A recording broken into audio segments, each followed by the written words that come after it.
One more minute? Stand there. When I do it like this, we will start. Okay. And we will through here. Okay.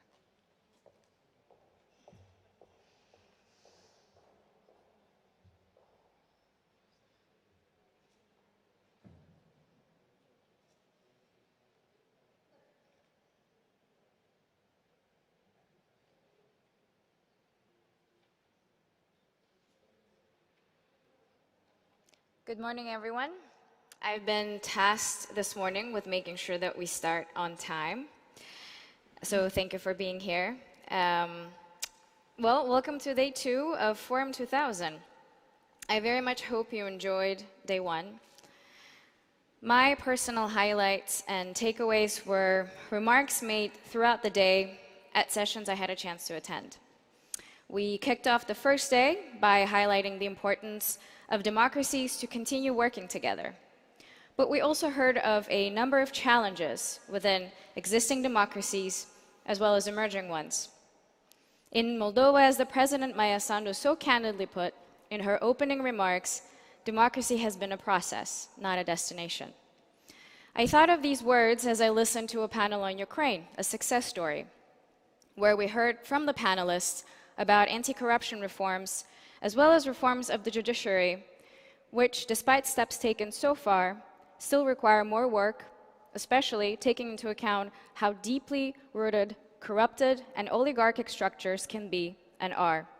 It takes time to build institutions that long been neglected, destroyed, or simply didn't exist. Globally, we're facing authoritarian techno-challenge, as was discussed on the panel yesterday evening. And unless we get our own house in order, as Eileen Donahoe said, and come up with new forms of collaboration and meaningful alternatives to digital authoritarianism, we are doomed to lose the great digital contest, as Xiao Qiang perfectly described. So my question is, can we pledge that by the time we meet at the 26th Forum 2000, we not only straightened up our own house, but have also made significant progress in addressing the many issues raised this year? I very much hope so.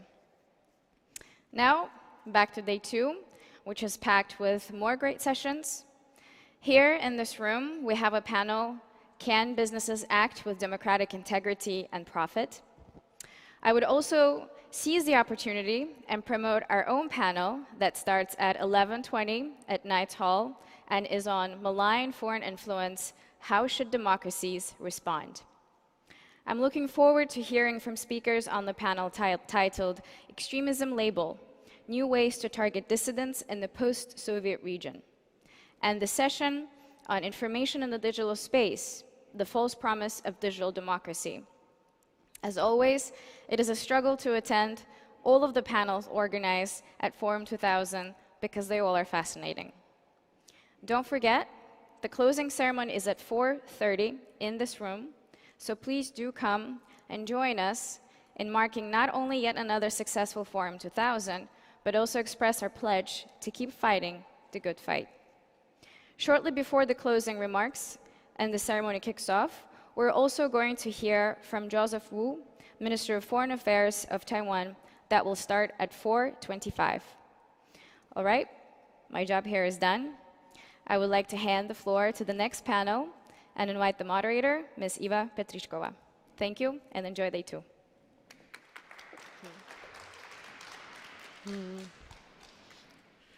Good morning, distinguished guests, ladies and gentlemen. It's my great pleasure to introduce the speakers of today's panel. Eva Zamrazilová, the chairman, please.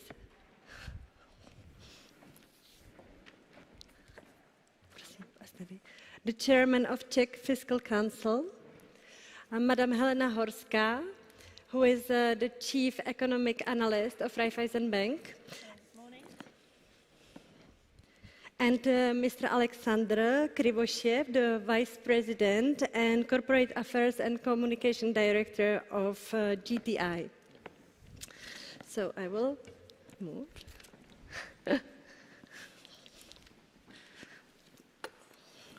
So we are finding ourselves in the post-COVID era, and the crucial question that we will address in today's panel is how businesses can influence and enhance the democratic development in the countries. And also we will talk about the green aspect of the post-COVID reconstruction.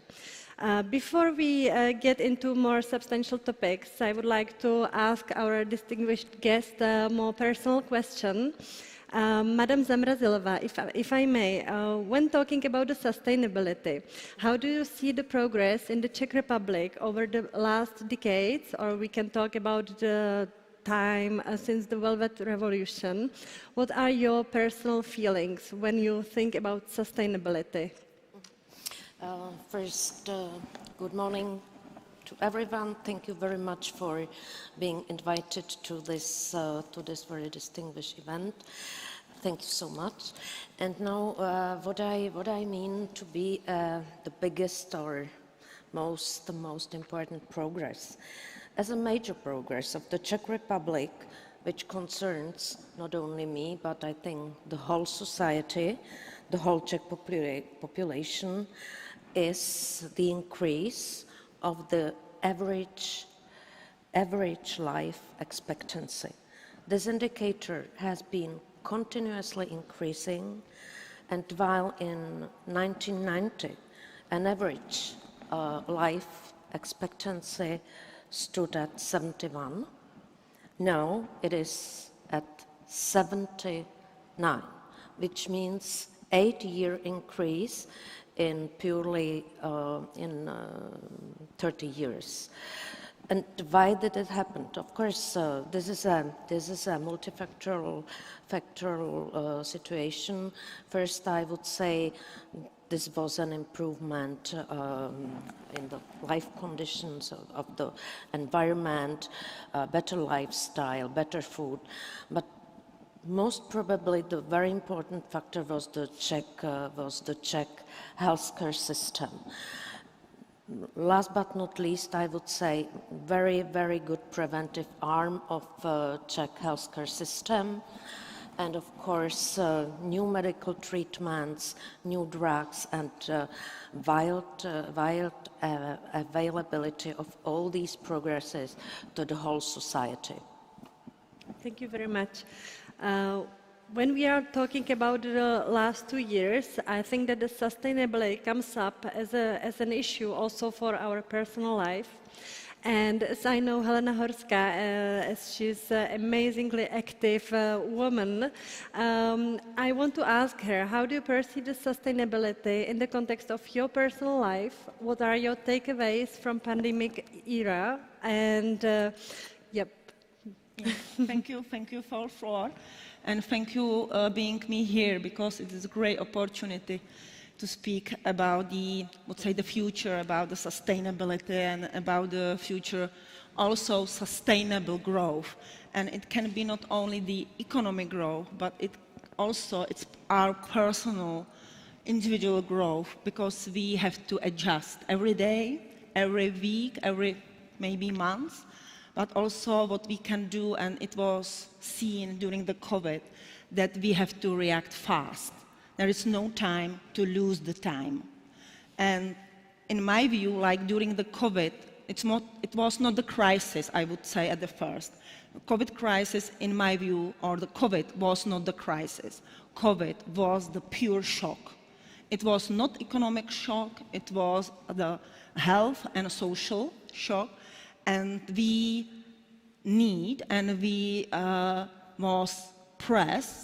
were pressed to adjust and fast. And the shock is something that it's possible to use for your personal growth, to change your behavior, the old, would say, stereotypes, old behavior that it was not, in my view, sustainable. For me, as a very energy person, the main topic, at least at the beginning of the COVID shock, was to recharge personal energy. It was the same with the economy. It was the same with the institution, because the shock, like if you switch off the lights, then you need to switch on the lights. And it was the same. So as a shock, I was switched off. Then I said, okay, I can't be switched off. I need to be active. I need to change something. I have power to change something. I have power to communicate my idea. And I switch on. But if you would like to keep your energy at the high level, you need to also recharge your energy. And this was my really personal big topic during the COVID. Because as I mentioned, COVID was shock, and I decided to use it as an opportunity. And even our company, used the COVID shock for opportunity to grow. And this is example, and a very nice example. Of course, we are under, or we were under big uncertainty at the beginning of COVID shock. Nobody knows, nothing. And the question was that how to change your behavior if you don't have enough information. So you should keep in the complex world some basic information that you are more or less sure about that, and then change the behavior. And I'm happy that I'm part of a company that decided to use the COVID shock for opportunity to grow, and I grow with the company as well. So this is my message from COVID shock. Thank you very much. It gives a nice bridge to the question that I want to ask to Mr. Krivoshev. And I have another question. Can I call you Alexander? I would feel much more comfortable. Thank you so much. Alexander, talking about the institutional changes that COVID brought and that we want to sustain, can you name some examples that your company, because you are in a big company which is multinational, so I'm sure that the best practices are rolling out from the country to country, so there might be nice examples that you maybe want to share with us. So if I may ask you, what are your takeaways from the institutional point of view? Well, thank you very much for this opportunity. I think for personal and institutional, it's the same approach. Stay safe and carry on. So obviously a lot of people went on remote working from home. There was one learning, and in this case, preparedness was key. Our IT departments were heroes because the transition was very smooth. Yeah. If you're looking, for example, in our case, you can take your laptop and begin to work from home with the Wi-Fi. But for the government institutions, it was much more difficult because sometimes the people did not have this opportunity. So there's one learning. Assess the risk and be ready for this. Obviously, the other point is a lot of flexibility that you need to show to the workforce, because people have their own personal worries and agendas. As you said, you have to be continuously energized. So you have to stay in touch with people, and you have to allow them flexibility to build work not around the office hours they put into their job, but the productivity, what kind of result comes in the end. Caring about people, protective equipment. So this was completely new direction that was coming to the forefront. And obviously, this also changed in the sense of how we work with communities, because communities requested our help. There's a lot of donations that we provided to quite unusual recipients like hospitals and for us, given the protective equipment, given the medical equipment. At the same time, a lot of work with communities. Here, for example, in Czech Republic, there was a program of adding single parents doing business that actually went down in the COVID time. There was a lot of support in Slovakia to deprived, marginalized communities that were able to work and help in the COVID times, again, to produce something useful and maintain living status. So that was really key elements for the people side. On the organizational side, at the same time, this offers opportunity. Digital work, digital sales, telesales. That was really something new that came up to the forefront. Organizing your shifts in a different way. So that comes in a very new dimension for the organization. So I think the learnings from the pandemics is it's a global challenge, and you've addressed it globally with the government, with the business, with communities, so nobody can be excluded from this contribution. The second is you have to provide proper risk assessment to prepare for the next rounds. And third, people first. People come first at all times. Thank you very much. I would like to focus more on the economy and on finances and investments. If I may ask you, Madam Horska, where do you see the potential of banks and investors in financing the global green recovery. And my question is also, do you think that there is trend into this direction? And if yes, how you perceive this trend? Yeah, thank you for your question. Because I think not only the banks or financial institutions or the investor can really grasp the opportunity in recovery from COVID shock, from the switch to sustainable growth and a sustainable society as well. And once the investors and bankers see the opportunity, they grab it. And this is the key point. And I remember from my students' time the Schumpeter innovation theory. And Schumpeter innovation theory says it's everything about incentives. If you give the right incentives to businesses, then you get the right result. Because what the businessman is doing, they just try to exhaust the opportunities for its selfish purpose, but at the same time, the selfish purpose gives the society positive things. So I think the institutions, the governments need to give the bankers, investors, the right incentives to do, would say, the right things. And if we are speaking about the sustainability, about the new generation fund, about the green reconstruction or green transition, then we need to give the society, investors, businessmen, the right incentives. And I think we are at the beginning, in the first stage of such thing. And if we are speaking about the homo economicus, this is somebody who is really using for selfish purpose the opportunity. And we should use it, this selfishness, in my view, in our common progress. And the question is, why we are not doing now, or why we didn't do ahead of what COVID shock or something like that. And of course, we as economists say we have a problem, for example, with prices. If you see the price of energy, the price of energy is not involving all the production costs, all the costs that have an impact on society, on nature. But if we put all these costs into the prices, I know this is about also the social impact, but if the prices will be correct and include all these production and additional costs, then the incentive would be correct. So question for governments is now how to change the incentive for businesses, financial market investor to behave in direction that we see, according to our current knowledge, the best knowledge that we have, to be sustainable or to be in a sustainable way. So this is my comment, and I see a big opportunity in this. Mr. Alexander, do you want to comment on this? What is your opinion from the standpoint of the businessman? How do you perceive the economic growth and the climatic action? Well, it's obviously they're closely interrelated. Today, from the standpoint of business, the question is it possible to work profitably whilst maintaining the climate agenda? I think it's not even the question of reputation today.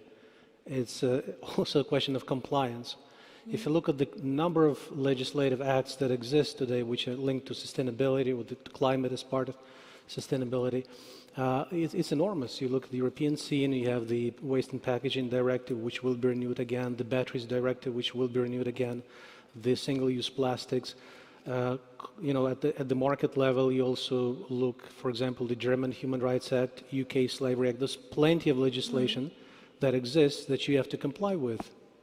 And that, of course, impacts on your operations, impacts on your responsibility. So it's a must. Therefore, when such regulations is being developed, it's essential that proper consultation is happening. The business is involved, community is involved, civic society is involved, so that it comes as a well-rounded package which reflects the values, but at the same time does not have or minimizes the unintended consequences, which are almost inevitable in any case. So the key element on this side is plenty of regulation, but it should be developed in a very inclusive way. So that's one element. But if you look at the kind of business philosophy, and at least that our company is pursuing, we're working with a number of stakeholders. One is obviously community, the other is employees, consumers, and shareholders. So we have to take into account the interests of all those groups. So if you look at the responsibility that we have for the shareholders and that we have for the employees, first of all, we have to change business operations, and it makes good business sense. It makes good business sense. So we, for example, this whole slate of initiatives like eco-driving that is coming up. So how you can plan your trips to minimize the carbon emission. The waste and water initiatives. So for example, in offices where they really take care of all the leaks, the example is in the UK, they managed to reduce the leaks within 1 year by 56%, the water consumption. So it really makes business sense just to invest a little bit of effort as a minimum or time to change such practices. And one more important thing, it's also important for the employees. First of all, you have to unleash their creative power. They come with enormous number of initiatives, from small ones like, hey, let's change plastic cups for paper cups and then have reusable cups in principle. That's just tiny initiative. But then it comes to the bigger, changing the process, changing the operations. But also that deals with the big operational side. So for example, you're talking about the change in the waste management. We recycle about 70% of the waste. So again, we deal with tobacco, so tobacco dust is collected and it's reused for the fertilizers. So there's an example we have in Brazil. In plenty other markets, in plenty other factories, we are doing the same, taking the same approach. You're taking care of your energy sources.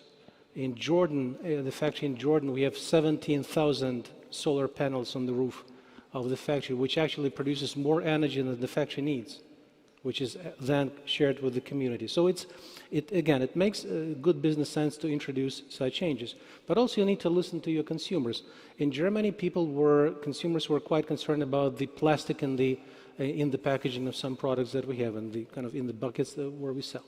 So just by changing the design with a minimum of 16% less of plastic in the packaging, you were able to use on annual basis about 80 tons of plastic just in one product line. So it shows that you need to listen to, be attentive to the signals from the community. But here is also another element. You need to be able to educate consumers, because whatever we do, whatever good initiatives we come up with, consumers need to understand them and need to share them. So there's a task for the government, and there's a task for the companies, for the business, to educate your consumers. And the government needs to allow this and foster this communication with consumers, so that they understand, for example, they need to address the issue of quality, of convenience. So being recycled doesn't mean it's poor quality. If you'd like to dispose of waste, you have to make it convenient so that the stations where you can get rid of waste, or for example, if you would like to do the triage, and then it's done in a proper fashion, and there's definitely some opportunities for this. Otherwise, consumers will be discouraged, people will be discouraged. So there's a need to ensure this. And also one more thing to complete on this round of shareholders, stakeholders, employees, community, and the company. It takes a lot of R&D, it takes a lot of investment, as you said. And this is a joint work between financial circles, the government, and the business, because all the improvement in the climate comes with a lot of investment. So the fees that we are paying have to be proportionate. They must exist, like eco fees or climate fees. They must exist, given the agenda of today, but they have to be proportionate so that we can reinvest that. And also we need to be working closely with the investment community to get some resources to invest in this. So that's, again, it's a mutual task that we need to address. So in summary, how do we come from the take, make, and waste approach into the reuse, recycle, reduce approach? It takes an effort from all parties, from the government to create the environment, from the company to invest into this, environment, and to change the behaviors, and from consumers to change their attitudes and approaches. Mm-hmm. Thank you so much. I think that what pandemia also showed us was not only the importance of the climate, but also the importance of inclusivity. And the gender issue, I think that came into the light much more than ever before, because it were the ladies mainly who were bearing the burden of childcare and homeschooling, and numerous studies show that they decided to hinder their career and or even quit the jobs. I think that still the inclusiveness stays as a very crucial issue related to the economic prosperity, but also social fairness. If I may ask Madam Zamrazilova, how you perceive this issue of inclusiveness, and I do not want to talk only about ladies, because we have many groups of people. I want to mention, for instance, people leaving prisons. Big issue in the Czech Republic, the high recidivity is caused by their low employment, and we have elderly people, skilled people, experienced people who are practically excluded from the job market. And also we can talk about many other groups who are disqualified. Can we talk about the economic impact of these biases that we still live? Yeah, this is a very interesting topic, and of course it's not only the gender issue, but I would start with that. I think that participation of women on the labor market in the Czech Republic is really a huge issue for the future, because employment of mothers is one of the lowest in Europe. And while if you compare the rate of employment, full-time employment, so this is quite high. But which makes the trouble for women is a very low proportion and very low employment on part-time job. This is just 6% in the Czech Republic, just 6% women working part-time, while in Germany and Austria it is 40%. And this is the question that we have one of the longest maternity leaves. The women may start out of the labor market 256 weeks, which is far more than in the second country in a row, which is 156. So this is an extreme problem, and I hoped that COVID, which was really had been a terrible shock, etc. It was a terrible year, of course, but I had hoped that some creative destruction will come into labor market, that it will support the employers to help women to work part-time and to help them somehow to work better work-life balance, of course. But I don't see in the statistics. I haven't seen it so far. And this is you started with economic aspects, and this is a strong this issue, this problem, this very low employment of women with small children. That's just 20% of women are working until the child is 3 years old. This is an extremely low figure in Europe. And about the economic consequences. You spent a long time home, then the coming back to your job is difficult. Then the absence from the labor market brings you lower wages. If you have lower wages, then you have lower pension at the end of the story, and this makes those women to ask for social support when retired. So this is a huge problem from economic point of view. And I would say that if maternity leave was shortened to normal levels that are valid in Europe, that it could bring to state budget some 10 to 20 billion of crowns, because those women would pay social contributions, would pay personal income tax, and wouldn't take money from state budget. So, and of course, this applies to mothers. This is the most visible part of the labor market. But of course, this is valid also for people 60 plus, and of course, all the sensitive groups that you have mentioned at the beginning. If I may add, Yeah, please. Eva very nicely described the situation, especially at the case in a woman. And you mentioned also by the end the problem with the age, because it's not only about the woman and man, but also about the age.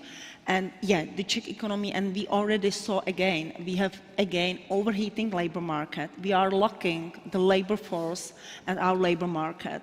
And we need to activate all the groups that we have. Yeah. And to activate all the groups, the employers need to adjust as well. They have to, would say, be more flexible, as you mentioned, the flexibility on the labor market. It's very crucial. And I hope that COVID shock show even our companies that the flexibility is possible, that the people can work from home, from everywhere, would say. From everywhere. And they are able to work like half-time or part-time job, and very efficiently. And we know, like from our own business interviews, that would say happiness of our employers improved during the COVID times. It's maybe surprisingly, but because they can more flexible and better adjust their working time with family times. They were able to put more flexibility into spending your working time through the day, so you can spend morning or afternoons or even, but then you can work with your children, have a fun with your family. So I think we need to use all these positive things that we learned during the COVID shock and try to change our stereotypes, including that the moms are not working during the time when are at home. It's not true, because many moms are very efficient and they are able to work even with the children at homes. So we need to tackle these stereotypes and improve the flexibility of the labor market, not only about the men and women, but also about the age, because this is also important. And we have another social groups that are still out of the labor market in the Czech Republic. Thank you so much. Let me build on what you just said.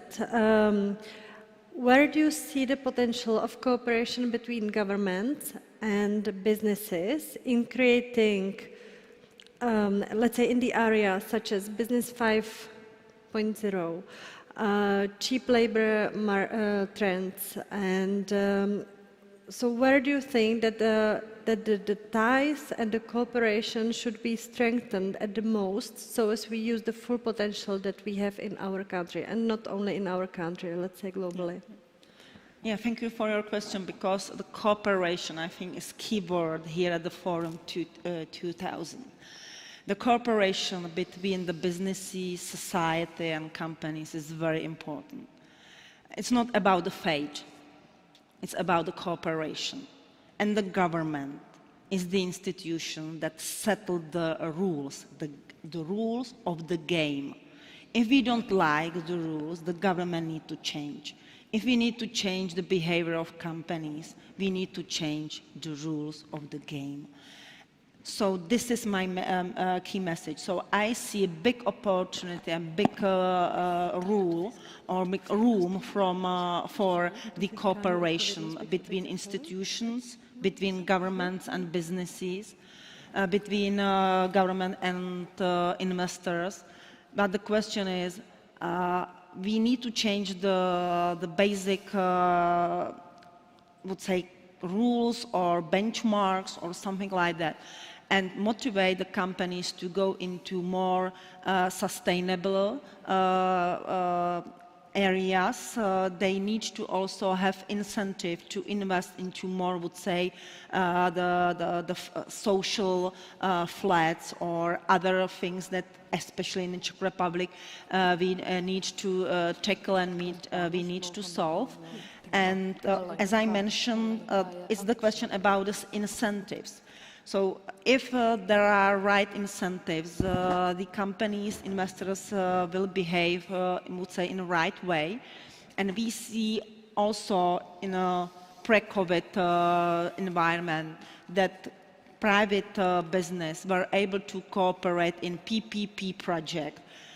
If we don't know how to do in the Czech Republic, we need to learn the best practices. We need to ask if in other countries they use such cooperation, how it works, and what was the problem and what was the positive. So I see in a cooperation big potential, and I think we do not use it in a full extent that we can. So I really would see the cooperation between investors and government or institution as a key in the case of sustainability of economic growth everywhere, not only in the Czech Republic. Thank you very much. The last question that I will pose to the panelists before we open the debate would focus on democracy.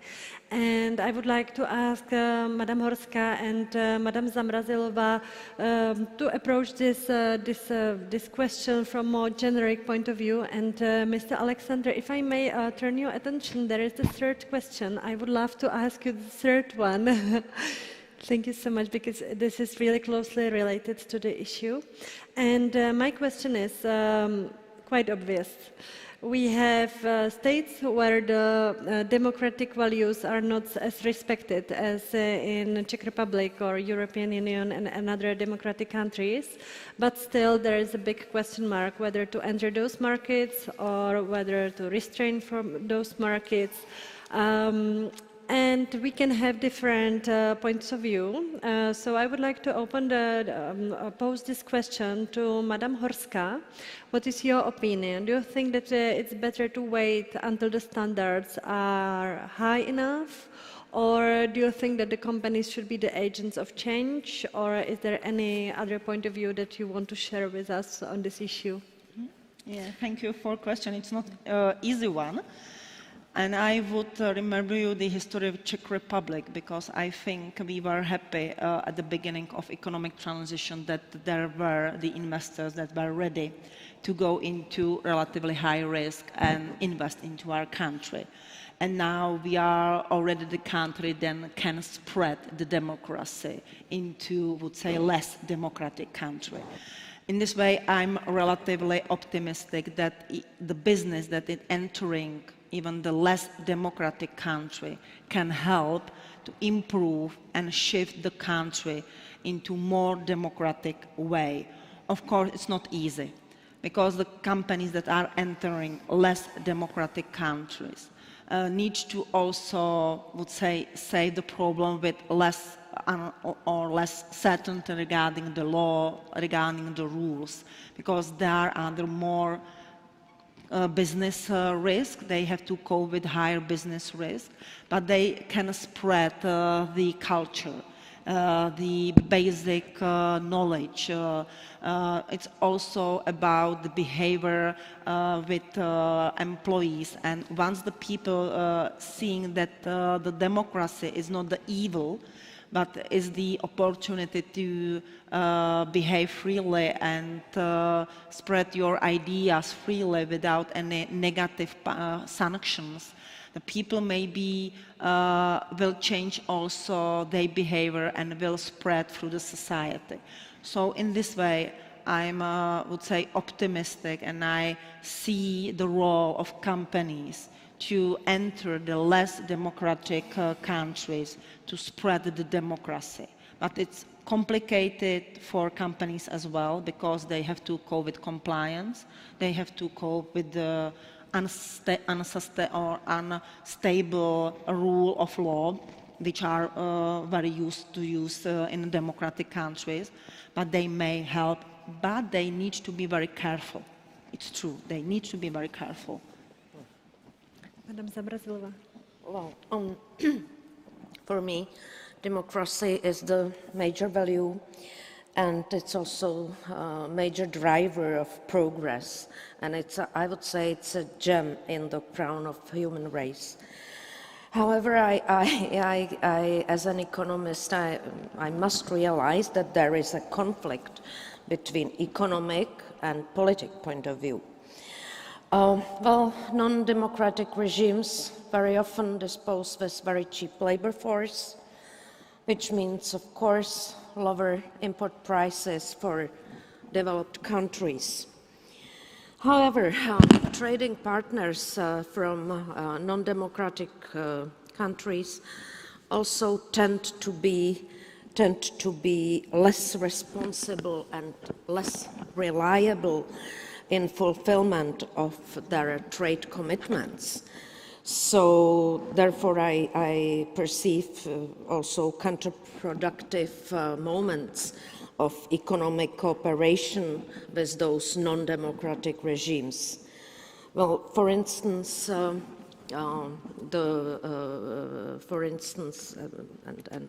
to add more, for instance, the Chinese wages have increased by 3 times during previous 10 years. So this means that the cheap labor force in China will no longer help to keep Western inflation low. That is one of the factors behind present inflationary pressures. And there is no many economists that realize that. And so these advantages have been and will be gradually evaporating from the cheap labor force from non-democratic regimes. And this gives the signal that the trade policy open to those regimes may prove to be myopic in some point of view. And in my opinion, trade with strictly democratic countries is a major background for sound trade policy of the country that is small and open, like the Czech Republic. And just one more comment, let me please. I'm afraid that, unfortunately, I didn't realize that so intensively, but now as I'm growing older, I'm afraid that the democracy is really not easy to be exported. And I think that the democracy must grow bottom up in those countries the same way like it has evolved in the Western countries and also in the East regions later. Thank you very much. I would like to ask the question to Mr. Alexander, which is equally the question that came from the audience, which is, what can be more effective ways to integrate human rights in business? Thank you, Eva. I'd like to add still to the democracy debate a little bit before I move on to the human rights element. I think intuitively democracy is good for business. Whilst business stays away from politics normally, but intuitively it's a few things. One is rule of law, and that is essential for the business to be sure that you're faced with a just judiciary service. The second is transparency in decision-making, in law-making, in the process that happened there. So therefore, and thirdly, it's again, what is part of the democratic approach is the competitiveness, which is obviously something that we support as a level playing field, and then let the best boy win in this case. So it is definitely important to understand those values. But can business work in the non-democratic countries? Yes, there's obviously these opportunities exist. And in addition to what my fellow panelists have said, I probably would add one more thing, is that when business works in a country, it brings affluence. And affluence builds middle class in the end, which is the basis of all kind of positive change in society. It can go step by step, and countries fluctuate. You could look at the Economist Intelligence Unit, the Democracy Index. You can go from total democracy, and then one day you go down into the hybrid regime. So it's the common task of the enlightened, I would say, society to move forward and to maintain those societies and, you know, to their aspirations with the help of the economy, which is in the backbone of everything. So that's the input on democracy. On human rights is an important element of the agenda of contemporary business. Obviously, one way to integrate is to follow the guidance developed by the United Nations on human rights and business, and integrate that into your business practices. Again, United Nations should present this forum with the business to ensure that the recommendations are not dreaming, it's realistic, it's something which is achievable and attainable. So we do integrate into our policies and procedures this United Nations guidance. Do self-assessment. We've categorized markets by the countries by the risk based on the Human Rights Index again, and by our presence in there, and we've done self-assessment of the human rights risk across the whole supply chain, from the farmers, farming community, over to the sales, to the retail, including our own process, as to the levels of human rights. And there you can understand where you can improve something by, you know, just sharing best practice, like best agricultural practices with communities, which will allow them to actually observe the rights of the people that are working in these farming communities. How you can improve work of the trade system. So that assessment is important. And even in the COVID period, we resorted, whilst we're not able to make trips to the countries, but we were able to do self-assessment. It's not an ideal tool, but at least it maintains this momentum. And another element is it's not to be done exceptionally by business, because we also need to hear signals from civil society, from governments. So their guidance, advice, insistence is also good, because it allows us to change our behavior, to react to something which is real and maybe not coming through the profit and loss sheets at all times. But then if we're attentive to those signals, we'll be able to manage our behavior as well and implement proper policies. But again, they should be in the sense of dialogue or trialogue between those communities, civil society, business, and the government, that will bring this decision together. Thank you very much. Before we close with a final set of takeaways, I would like to address one question which came from you, the audience, and I would like to ask Madam Zamrazilova, is current pension system in the Czech Republic sustainable at all, from example, mid-term perspective? Yeah, thank you very much for this question. Now I can go on with the first idea that I had started with. That is the real value and the real positive issue of aging of population. Well, in fact, this is a very positive issue, but it is not a free lunch. It will be costly for the society, because this means that the ratio between people that can work and the people that are pensioners will diminish from 3 persons now to less than 2 in next 15 years. And this is a huge structural change that will be very, very expensive for the whole society, and it will pose financial burden. And for me, it is a very important issue that this burden should be equally split into all generations, not only present pensioners, but also pensioners in the strong 70s and 80s, the cohorts of millennials, that all of them get the same level of pensions to the real wage, which is around 1/2 nowadays. So this will be very costly, and this is a big issue. And as if I have to answer the question, so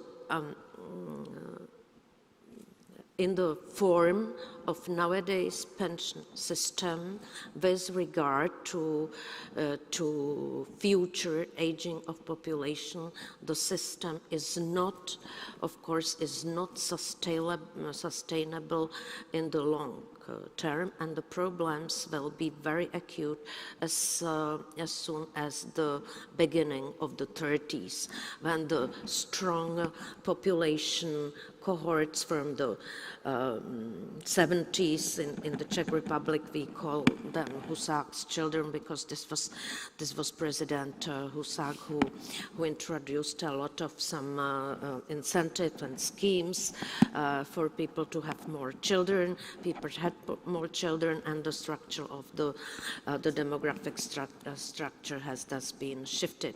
So we have 10 years. We have 10 years to adjust the society to aging of population from economic point of view. And this is not only the pension system, this is also the system of health care and the system of social care. Thank you very much. Madam Marská. Only as Eva mentioned, the Czech pension system is not sustainable in a mid-term horizon and even in long-term horizon.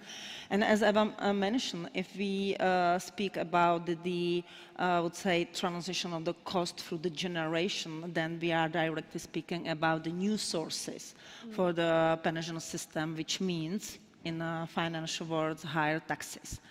And in this case, we really need to start the democratic discussion about the new pension system, not only with the government or with the rural government, but through the political scene, because we need to have, or we need to find the common solution that will be allied for more than 4 years. We need to have some long-term solution for the pension, health, and a social system in the Czech Republic. Thank you very much. Before we close our debate, I would like to kindly ask our panelists to give us one sentence. What should be the takeaway? What should be the idea that we should think over at home? Because we have tapped into too many topics. So can I begin by Mr. Alexander? Thank you. If I summarize what I heard today, and what I try to express is that inclusivity is the positive change agent. You need to bring together all the parties, exclude any biased approach, and bring every perspective to the table, and then we'll spur development and change. Thank you very much. So, Alexander, thank you for inclusivity. I will add the cooperation. So, inclusivity and then cooperation, and cooperation through whole society. So including the government and businesses and society. And I think the cooperation, this is the best way how to cope all these challenges that we are facing, including the pension reform. Thank you very much. Madam Zamrazilová. Yeah, I have a similar message as Helen. Yeah, I think that after these elections, we can really hope for more cooperation in the Czech Republic, for the Czech society to be more coherent, less split. And another point for me is flexibility and openness to new challenges, and facing them with, I wouldn't say real optimism, but cautious optimism. So thank you very much. Thank you, Eva Zamrazilová, the chairwoman of Czech Fiscal Council, for today's presence at the panel.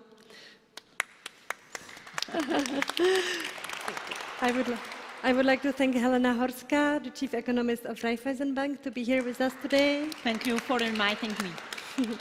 and Alexander Krivoshev, Vice President, Corporate Affairs and Communication, Eastern Europe, JTI. Thank you so much for coming. So thank you so much, ladies and gentlemen. I want to wish you a wonderful end of Forum 2000 conference, and thank you so much for being with us today.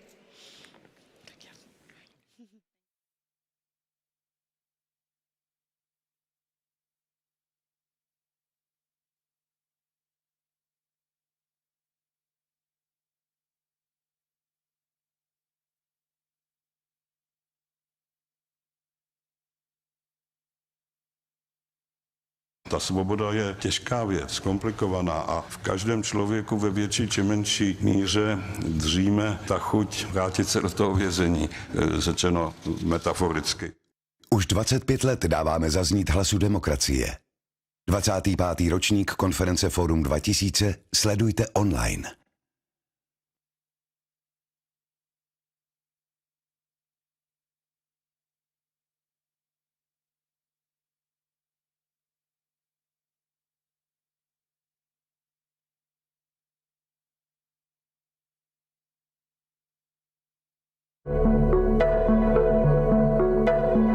Václav Havel, Joe Sasakwawa, and Elie Wiesel founded Forum 2000 for a purpose. We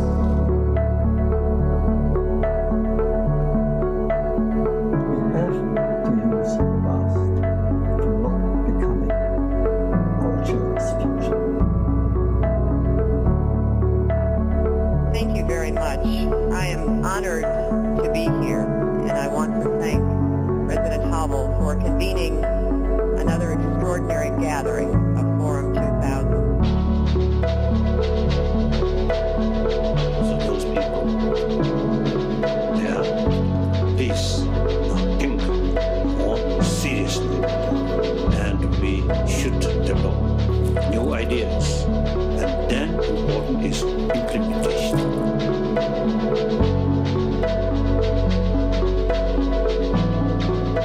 Dámy a pánové, vážení přítomní, já vás co nejsrdečněji vítám na konferenci Forum 2000.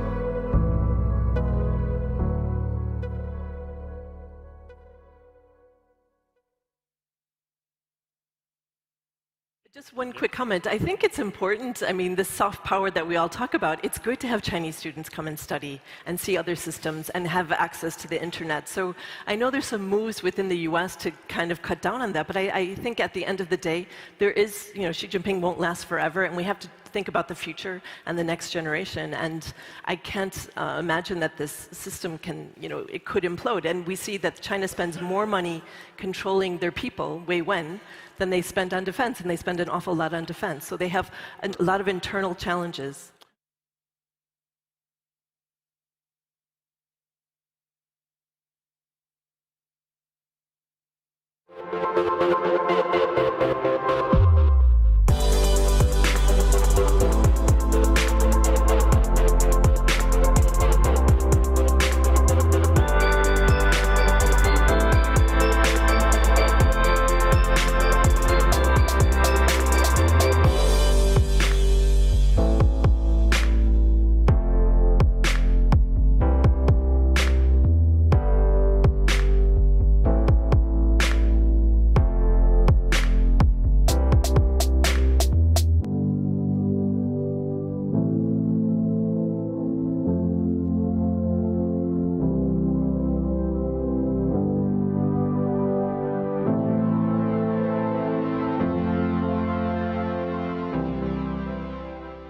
Dear friends, welcome to another Forum 2000 on mindset.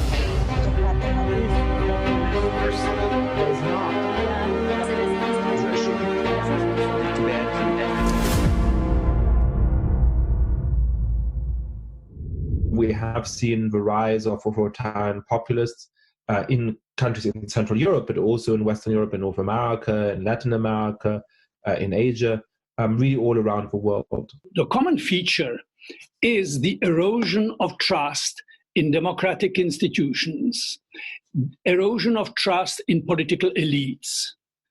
Populism, polarization and post-truth, I think explain the politics in a lot of the world today. Restrictions against civil society have been happening for the best part of a decade now in authoritarian regimes, but also in many democratic countries as well. And these are all things, in addition with like a big cultural change, cultural modernizations, that make people more prone to vote for parties that are less committed to democratic norms. Why people vote for people who promote policies or who represent policies that will actually harm them. You as a populist are for the people and against the elites and intellectuals and experts and doctors and scientists. Lukashenko was always master of manipulation, of sending right messages at the right moment, at the right time, so everyone is happy. What I'm really worried about, once they control sort of the public sphere, then citizens don't hear anymore about opposing views. And then it's very difficult for citizens before an election to form their opinion. But I wouldn't say this is a divide east-west. This is a divide within our countries.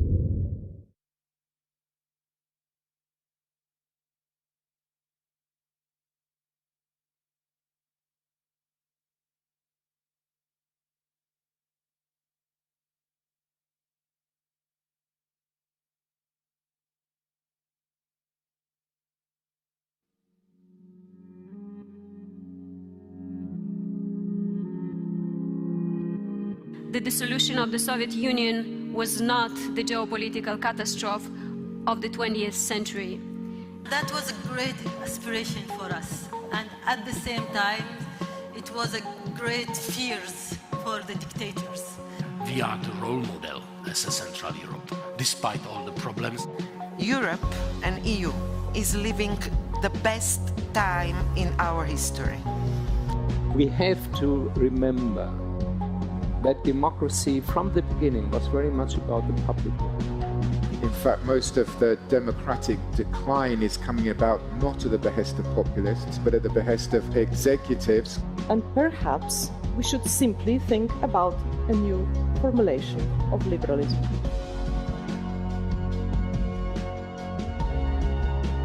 In the absence of geopolitical stability, you're not really going to have progress in smaller countries. Basically, we are living in a state of certain confusion with regard what is the future of the world for the next 20 to 50 years. China, with the newly found economic power, rapidly built up its military forces. And more importantly, subtly, with the economic power, they corrupt the democratic way of life in the West. We're seeing a rise of a new empire. This is becoming a new economic, political empire, right? And there is a more global sort of question, what happens to the existing powers? However, on the value aspect, I think it's every country's own responsibility to make a choice, which position they would like to take. Now, the West should decide to be with the will of people or to be with the dictators. We believed in it when in prison we heard about solidarity from official Soviet Pravda. That was like the best proof that we are right, that people will not live under this dictatorship all their life. We only have you as the international community to stand with us. And just like the speaker who spoke last night said, without international solidarity, we will perish. We depend on borders. We elect people within districts. We're border-based. Borders matter, but I believe in relations and friendships between these countries. Despite the horrendous atrocities the Uyghur people are facing today, we are confronted with a muted world. We need your help and support. The level of control and the level of crackdown on the information space is unprecedented. Through the use of emerging technologies, we can create a stable authoritarian system that can be exported, that can promise prosperity, that can promise stability, but without freedom. If we want good things with technology, we're going to have to make that work because technology does not solve social, cultural, political problems. That's our job. The appropriate response to our present multifaceted crisis is the development and establishment of a culture of solidarity. A była taka, nie możesz podnieść ciężaru, no to doproś paru, abyś go podniósł. Lifestyle matters, individual responsibility matters. But finally, individual responsibility is not a sufficient answer to the challenge we are facing. Climate change, as I'm trying to see it, is in a way a challenge of humanity. It's a challenge of our morals. It's a challenge which is asking us to do things because they are right, not because we have immediate outcome from them.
Yeah. Mr. Kupchan, what? He's here. Yeah, I know. I see, here he comes.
Well, good morning, everybody. My name is Detmar Döring of the Friedrich Naumann Foundation, head of the office here in Prague. We're now sitting here together, live and online, to debate Germany after the election. What does it mean for foreign policy and its human rights aspects? It's a complicated topic, and we have only less than 45 minutes to go. We have a range of very good experts here. Experts, I hope, not only in the topic, but also in conciseness, presenting it. I would like to begin with a person who's not personally present, Liana Fix, program director from the renowned German Körber Foundation, a think tank that has become quite prominent, especially in foreign and international policy questions. I see Wolfgang Gerhardt, former Minister of the State of Hessen and honorary chairman of the Friedrich Naumann Foundation for Freedom. Charles Kupchan, who is an international affairs expert from Georgetown University, and Rekha Semerkeni, I hope I have pronounced it properly, yes, from the International Republican Institute, the office in Hungary. Now, okay, German foreign policy and human rights. I think Germany has always been committed to multilateral solutions, to a human rights agenda, but on the other hand, it has always been pragmatic. Sometimes in the era Merkel, one didn't know where it would actually go. Just look at the example of how to treat Russia. Merkel was very vital in keeping sanctions against Russia after the Ukraine invasion. On the other hand, she was very adamant about Nord Stream, so that some people complained she was rather appeasing Putin. So it's a mixed picture, and we will see where will Germany, in which direction will it swing? More, let's say, strictly humanitarian, morally principled approach, or still a pragmatic approach, or an economics interest-based approach? We don't know. We will see it. You all have to take out your glass ball and look into the future. It seems the most likely coalition is one of center-left between the Social Democrats, the Greens, and the Liberal Free Democrats. And that might become a little bit different when it comes to foreign policy. and there might be even a new agreement on that, but we still don't know, so I leave it to the experts to give their opinion. Now, perhaps in 3 or 4 minutes, a statement, what do you think will remain the same as it was, and what will change, and how much will there be change? And I think I go through the alphabetical order. Mrs. Fix, please. Thank you very much. Thank you everyone for the invitation. It's great to be here digitally, and I'm sending from Berlin some sunny regards. I think the question for this panel today is really one of the crucial questions for Germany's foreign policy going ahead in the future. And the crucial question and the crucial dividing line that we will see in the next 4 years of the new coalition government will be the dividing line between ambition and reality. You have already alluded, Detmar Döring, to the fact that with the traffic light coalition, this is the German color code that we use for our negotiations, with the center-left coalition, we will indeed see, and we have indications that we will see, a tougher stance, both towards China as well as Russia. The Green Party has been the only party that opposed Nord Stream 2 explicitly, and that has called for a tougher approach on human rights issues towards Russia and China. And they will certainly use the power that they now have as kingmakers in this new coalition to extract the necessary concessions from also the Social Democratic Party on these issues. The question afterwards will be, however, whoever comes to the foreign ministry, whether it will be a green or a yellow foreign ministry led by the Greens or the Liberals, is how to make sure that a normative foreign policy, a stronger focus on human rights, does not only remain rhetoric, but is actually translated into the reality. And which instruments do we have at hand to enforce our normative ambition? And here we come to one of the oldest dilemma in foreign policy, how to make your goals work and which instruments to implement. One instrument obviously is economic sanctions, which especially towards Russia has been used in the past over the annexation of Crimea, something which is already discussed as a potential instrument in relations with China in the future if they become more conflicted than they are now. The other instruments that are at hand are also security policy instruments. Here it will be particularly interesting to observe the Greens and the Social Democrats in a coalition, because in the past, while the Greens have moved towards the center on security policy, despite their pacifist traditions, the Social Democrats have moved more towards the left. So they will make quite a good match on security policy with a more reluctant stance on certain issues. Let me just mention armed drones. This again will put into focus how will they be able to translate these normative ambitions. And the third point that I would like to make is the approach towards Russia and China and the way you conduct dialogue with authoritarian countries is certainly something that will also have to be newly defined. The Chancellor has been criticized for being overly pragmatic towards China. And one example that I would like to mention in particular, and which I find a useful example for Germany going forward and looking at how can we talk and how can we include also authoritarian powers to tackle the global challenges that we have in the future, from climate change to health issues. One particularly useful example was, if you look at Russia policy, the meeting between the US President Biden and the Russian President Putin. Because this meeting demonstrated that although you might come from completely different angles, there is a value in talking to each other, depending on the way how you talk to each other. And this conversation was not an offer for a reset. It was not an offer for some sort of return to romantic cooperation ideas. It was just a very clear negotiation situation. Where do we have risks that are too dangerous for the two of us to pursue? That's the topic of nuclear weapons, of cyber attacks. And how can we resolve the risks to reduce our mutual security? And I think this is an approach that we will have to look at more closely in the future, not just talking about everything and hoping for positive responses and dialogue, but also adopting to some extent a negotiation approach. What do we want? What are the red lines that we set? And how can we continue in the future? So far from my side. Thank you very much. So it means there might be a general agreement more to change something, but when it comes to reality, we will have to see how all this is done. I know that Wolfgang Gerhard is sometimes even talking to people who are in the coalition negotiations. Do you concur with this vision, or what do you think?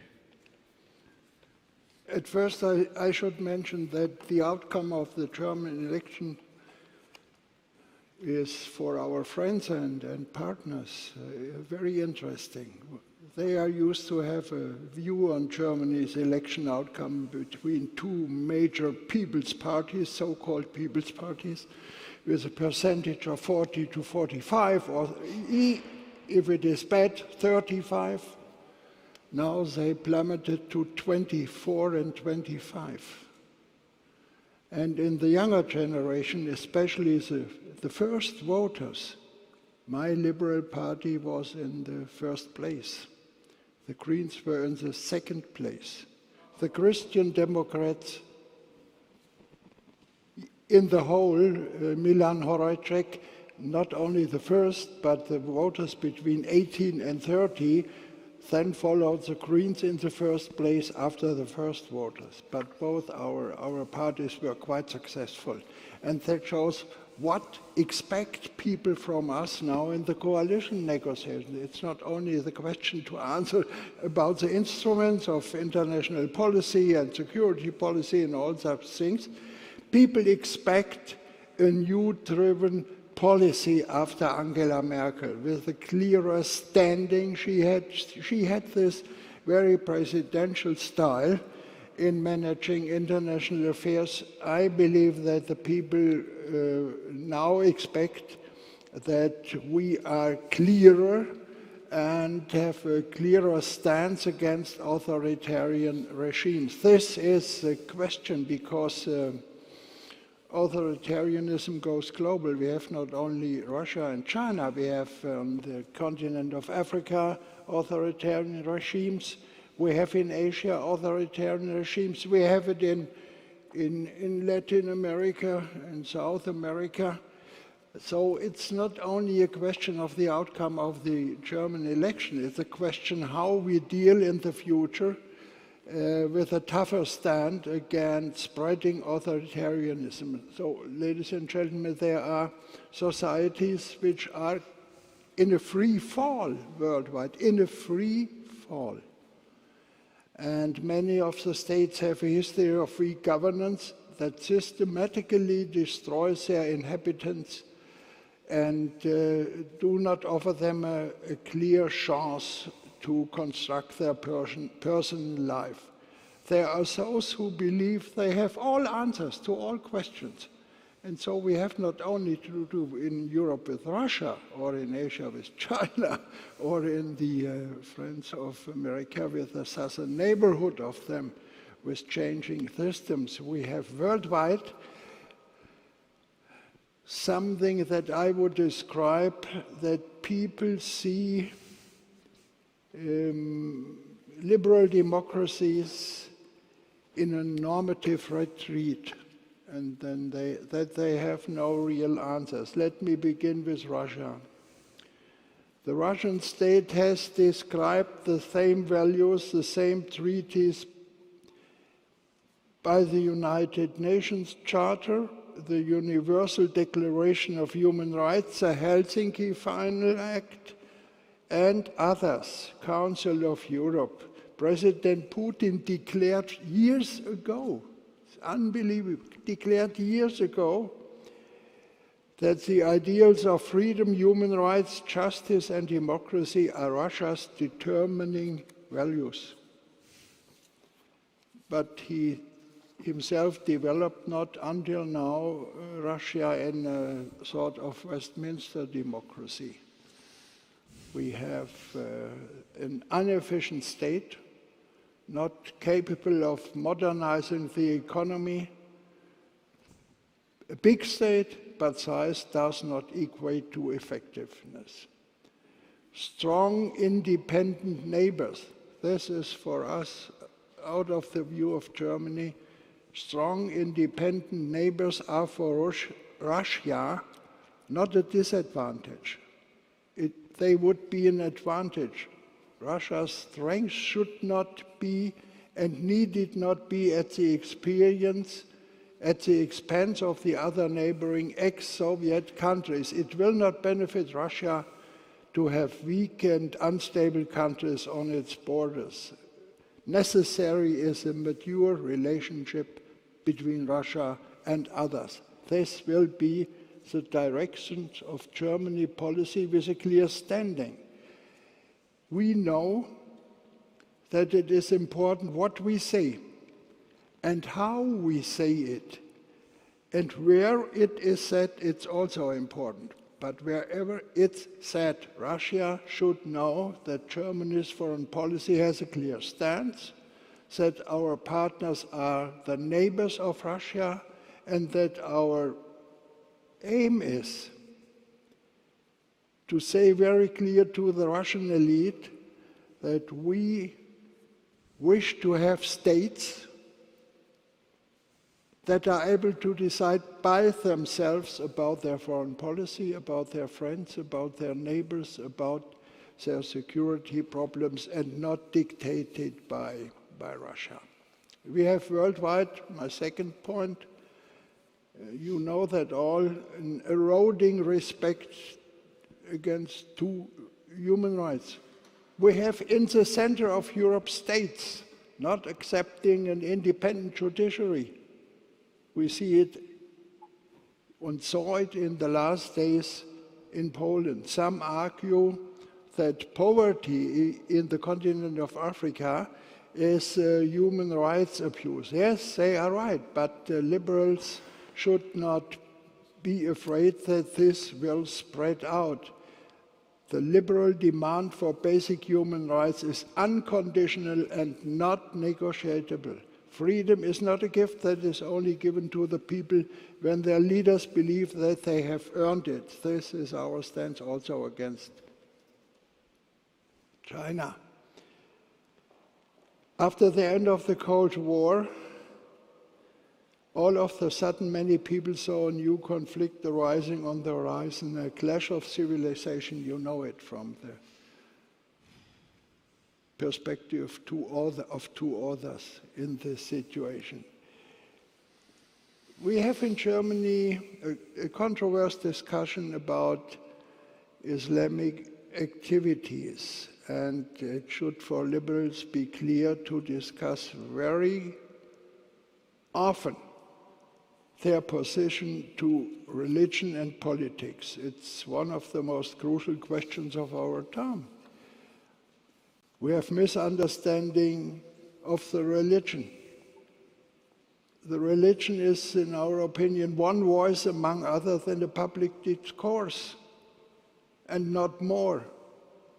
If a secular state wishes to remain secular, then on the one hand, it must retain its religious neutrality, whilst on the other, it must respect authentic forms of religion, as the state itself has neither the right nor the powers to judge an authenticity of a religion. It will be forced by the compliance with human rights, and he can judge the religion. Ladies and gentlemen, we have a discussion about colonialism in Africa. We have not only our dealings in the transatlantic partnership and differences with China and Russia, we have overall spread a politic that oppresses people and make no open society. The United States, to the end, Mr. Chair, yes, time.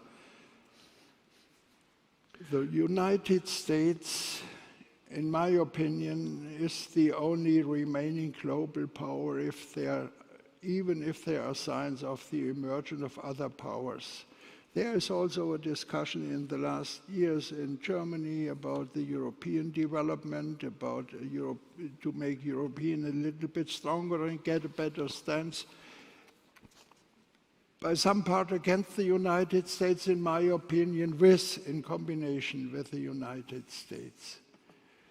We expect at the end of the negotiations to build a coalition, that the main course of German foreign policy stands.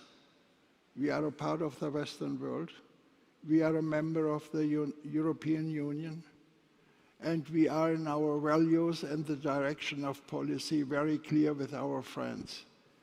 The outcome should be a little bit more stronger than the line of the Merkel administration. Angela Merkel was a presidential chancellor.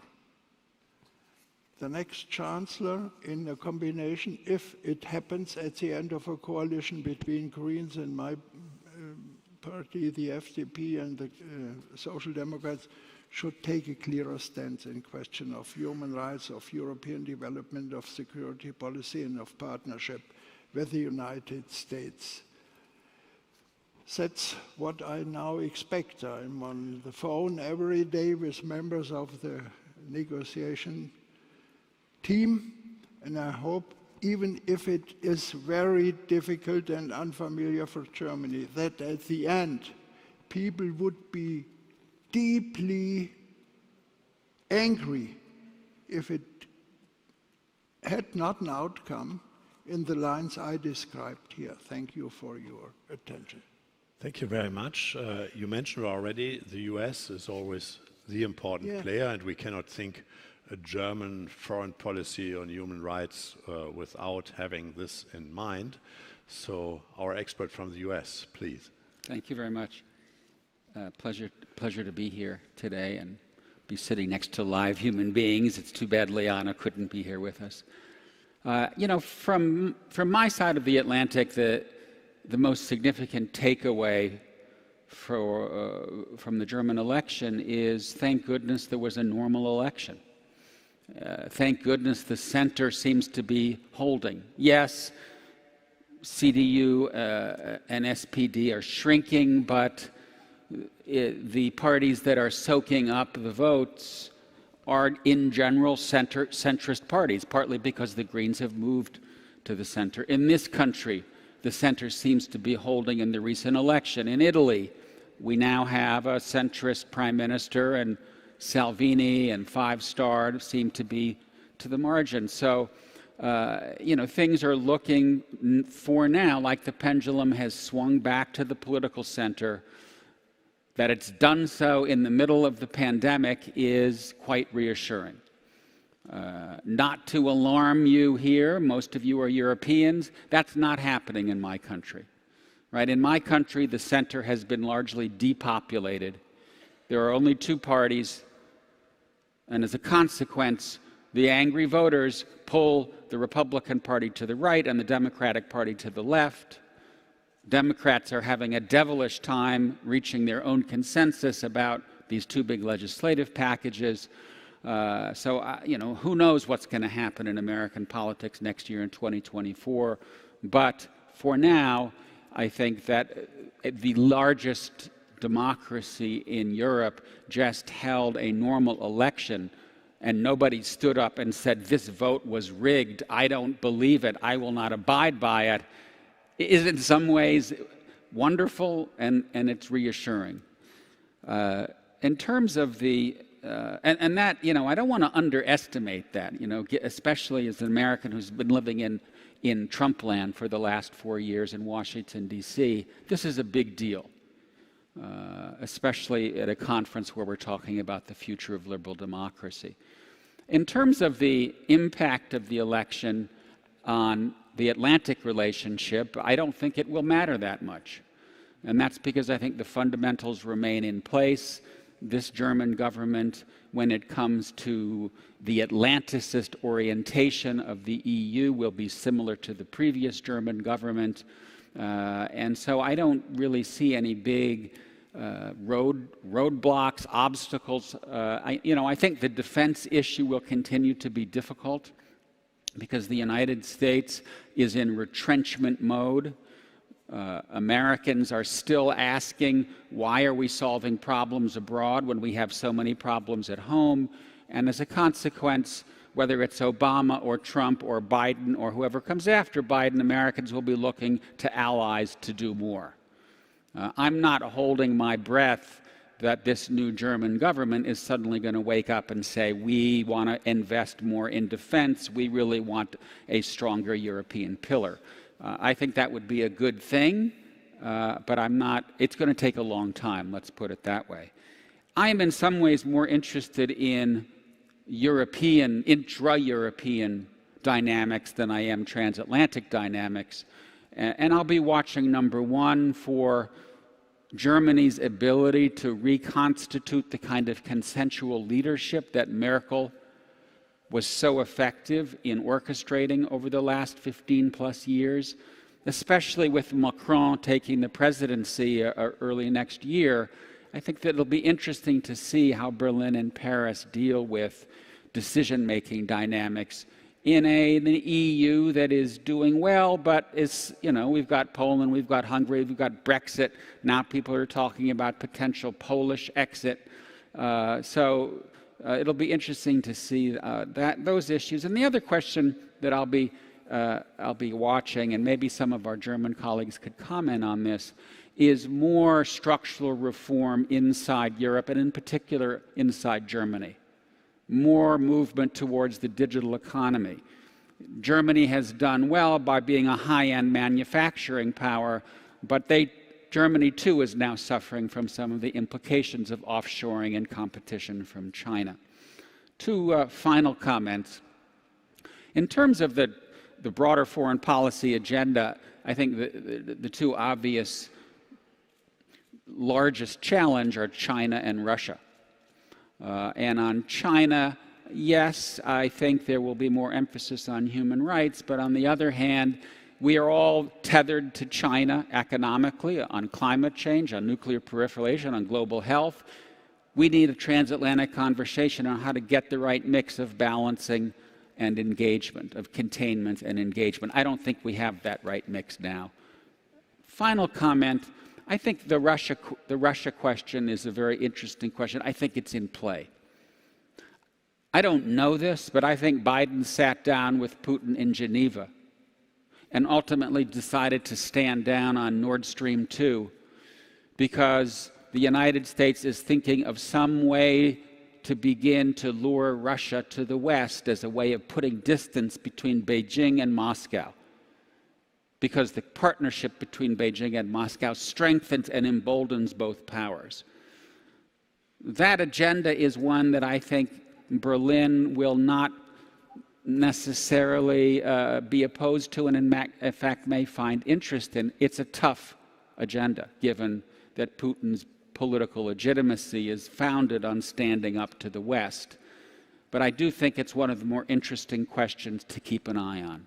Can US, Germany, EU, UK find some way of improving the relationship with Russia, in part because that will help us deal with China?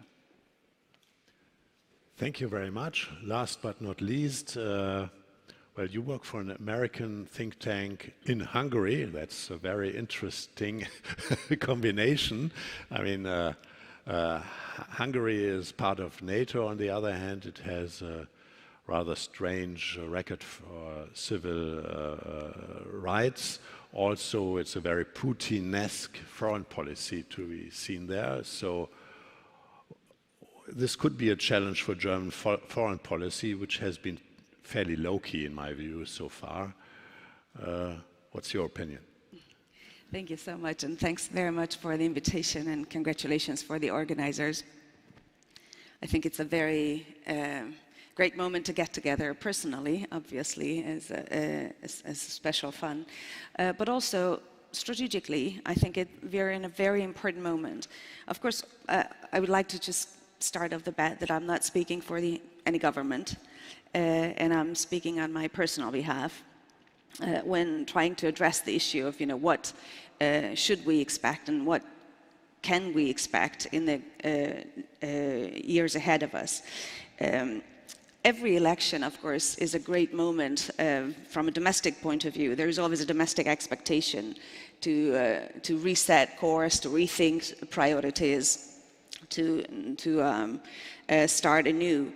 But especially these elections in Germany, I think, is of double interest because the changing global environment, which does impact on Europe. Europeans for a long time liked to think that all these global challenges are kind of between the US and Russia before, and then between the US and China, and it's all above our heads. And this really, none of these big tensions touch the Europeans, and in particular, in strategic issues, that has been a very comfortable position. I think this era is closing now, practically, and the German elections are in a very sensitive moment from this point of view. So what I would like to focus on is a Central European perspective of what Central Europe sees and why Central Europe focuses so much on Germany. And of course, in this, we have talked a lot about Germany's economic presence in Central Europe. Ever since the end of the Cold War, Germany has been the most active economic investor in the region, and so the economic ties have been in the focus for a long time. Especially with NATO membership, of course, the territorial integrity and the existence of borders out of the picture. So the real asymmetry between the Central European states and Germany in terms of its the potentials have become less important. Especially Germany being driven by economic considerations and a very kind of reactive policy in many other issues, also gave this Central European-German relationship a special kind of cooperative framework. But I would like to go a little deeper, because I think Germany's influence is a lot more important, and that's why the German foreign policy steps in the near future are going to be far more important than we think, because in reality, Germany is really a standard setter for Central Europe. It is in many ways, in policy, in values, in foreign policy, in strategic considerations. It is a strong standard setter and an example to be criticized or to be inspired by. In foreign policy, what we have seen in the last couple of years, several of the Central European governments have been criticizing German decisions. The most notably, of course, the tension around Nord Stream 2 was one that highlighted the differences. It was criticized by some in Central Europe. It was an inspiration for others in Central Europe. If we go into the military cooperation side, of course, we remember back in the early 90s, Germany really was active in supporting NATO accession, several programs for Central Europeans to catch up. And for some countries in Central Europe, that remained as such an important element. For others, it became a kind of a strategic alternative. Whenever they had a conflict or a tension with Washington, they could look to Berlin. And whenever they had a conflicting view on Russia, they could look to Berlin, again, for inspiration for a standard of a different kind of an approach than before or previously envisioned. So what I would like to just highlight is that the fact that the German decision-making and the German foreign policy staffs take a new route will have repercussions in at least 3 different ways. First, the German role as a standard setter for Central Europe will remain. It is very deeply ingrained. It has very deep economic, political, and even strategic roots. So that is, I think, going to be an element. Germany as a strategic alternative towards reaching out to, either in the European context or in the Russia, and even more in the China context, is going to be a very important question to follow. At the same time, Germany has been acting more like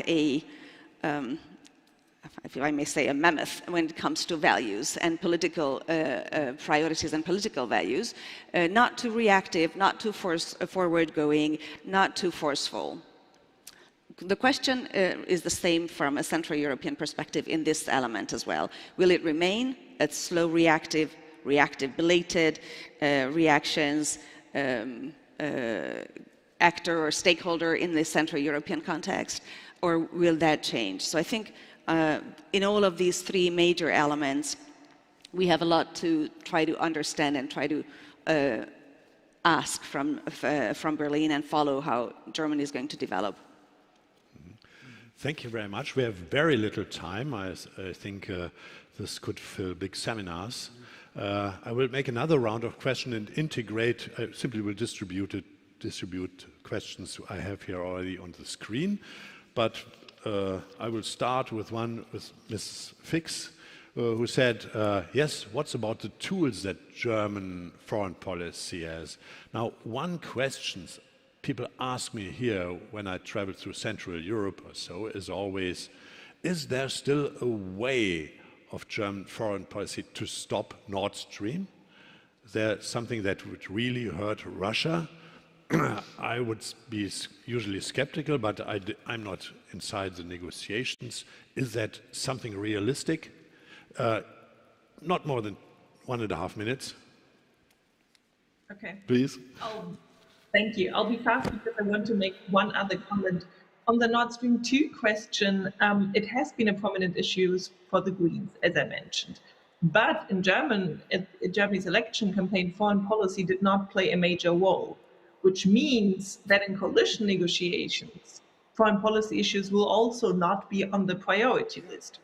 For the Greens to push through to stop Nord Stream 2 would require a significant political capital that they would probably want to invest on other issues, climate change, transformation of the economy, and so on. So I'm not sure that the topic is high enough on the priority list to be pushed through in the coalition negotiations. We might rather see support for Ukraine and other issues to frame this. And one additional point that I wanted to make, Charles Kapchan asked a question about whether German policymakers have realized the extent of the digital transformation. At least I would argue there's a realization how much Germany is lagging behind, and also an increasing realization of what is needed. Let me just quote the global minimum tax that was very much also pushed forward and supported by the potential new Chancellor Olaf Scholz.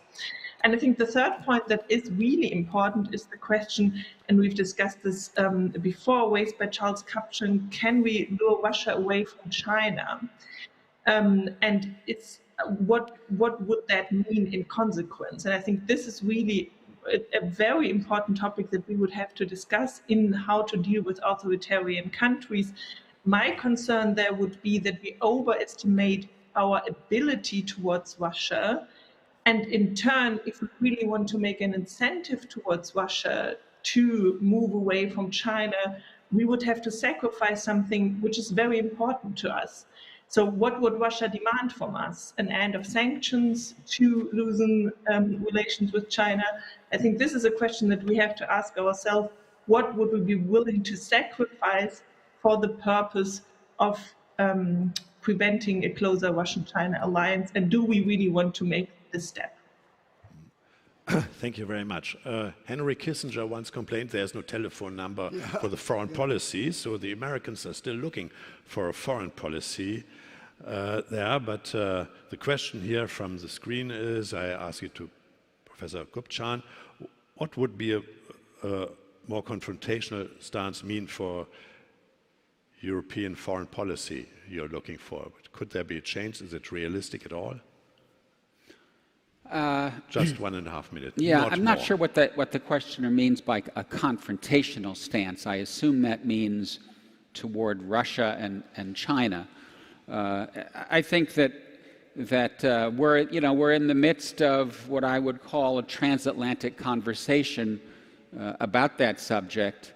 I think that the sub-deal that the U.S. and the Brits struck with Australia was a setback in terms of creating a common approach.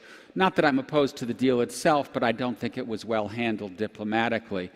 But I do think that there will be common ground between Europe and the United States on China, but it's going to take work. It's going to take a lot of conversation, a lot of exchange of ideas on how to get that right.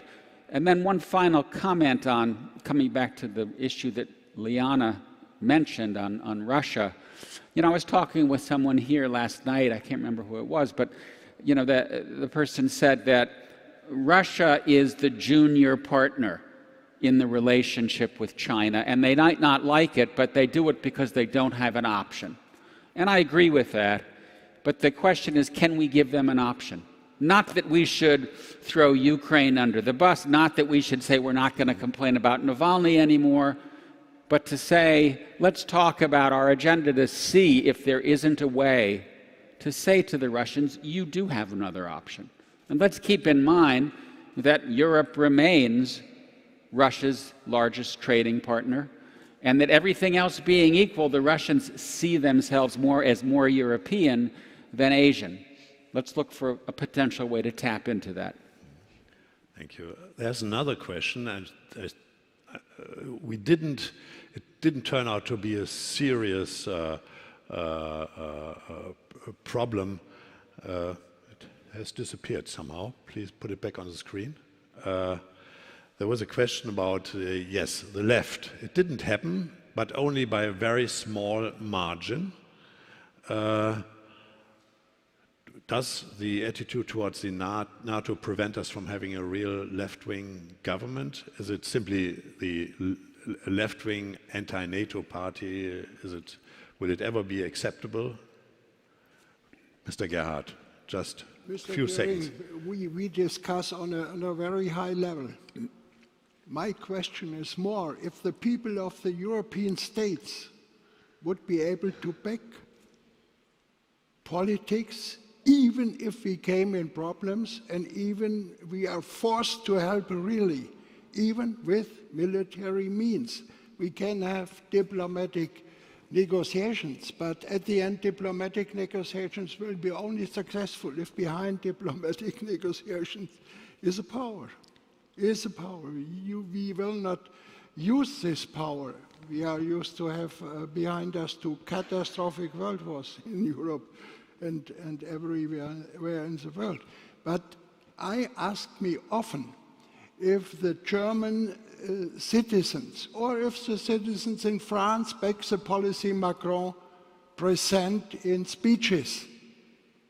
We have more and more redevelopment in the national scenery in the European member states and not more development in the ever closer union. We experience this, if we are honest to ourselves.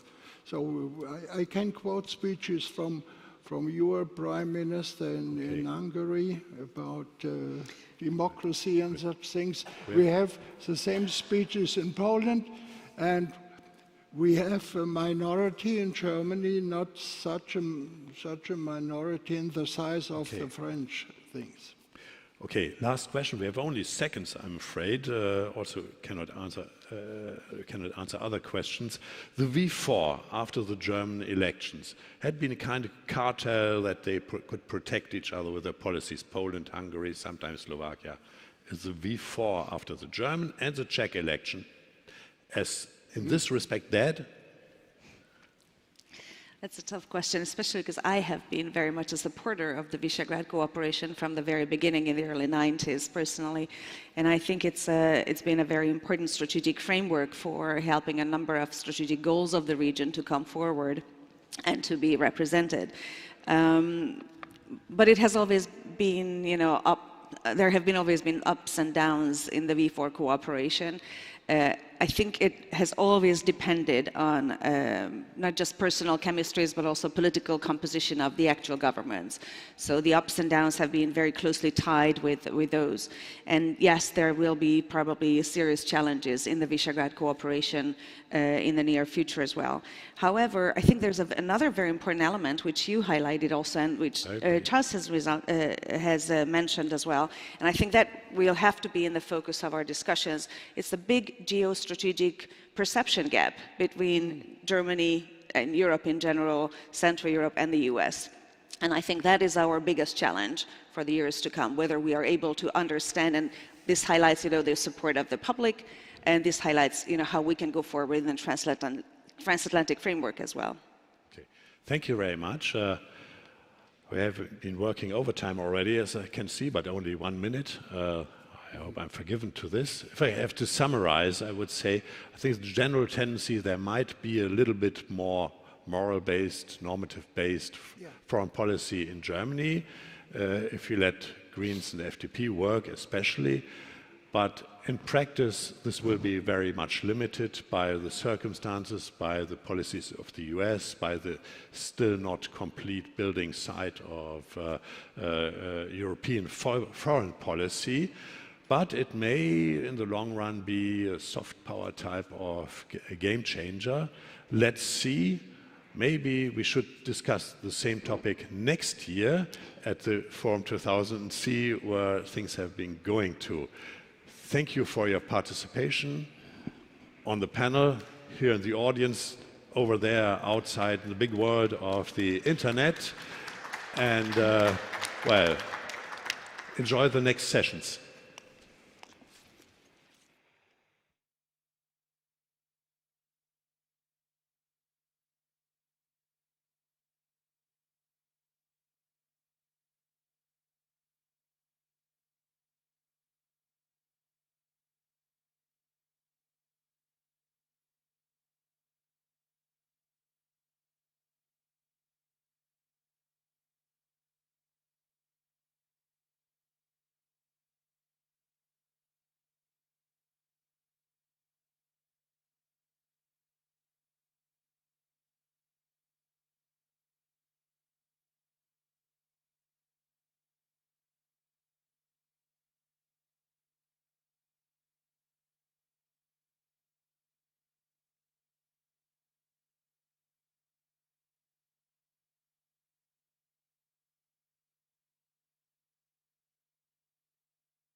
Dear ladies and gentlemen, in this panel, we will talk about Iran.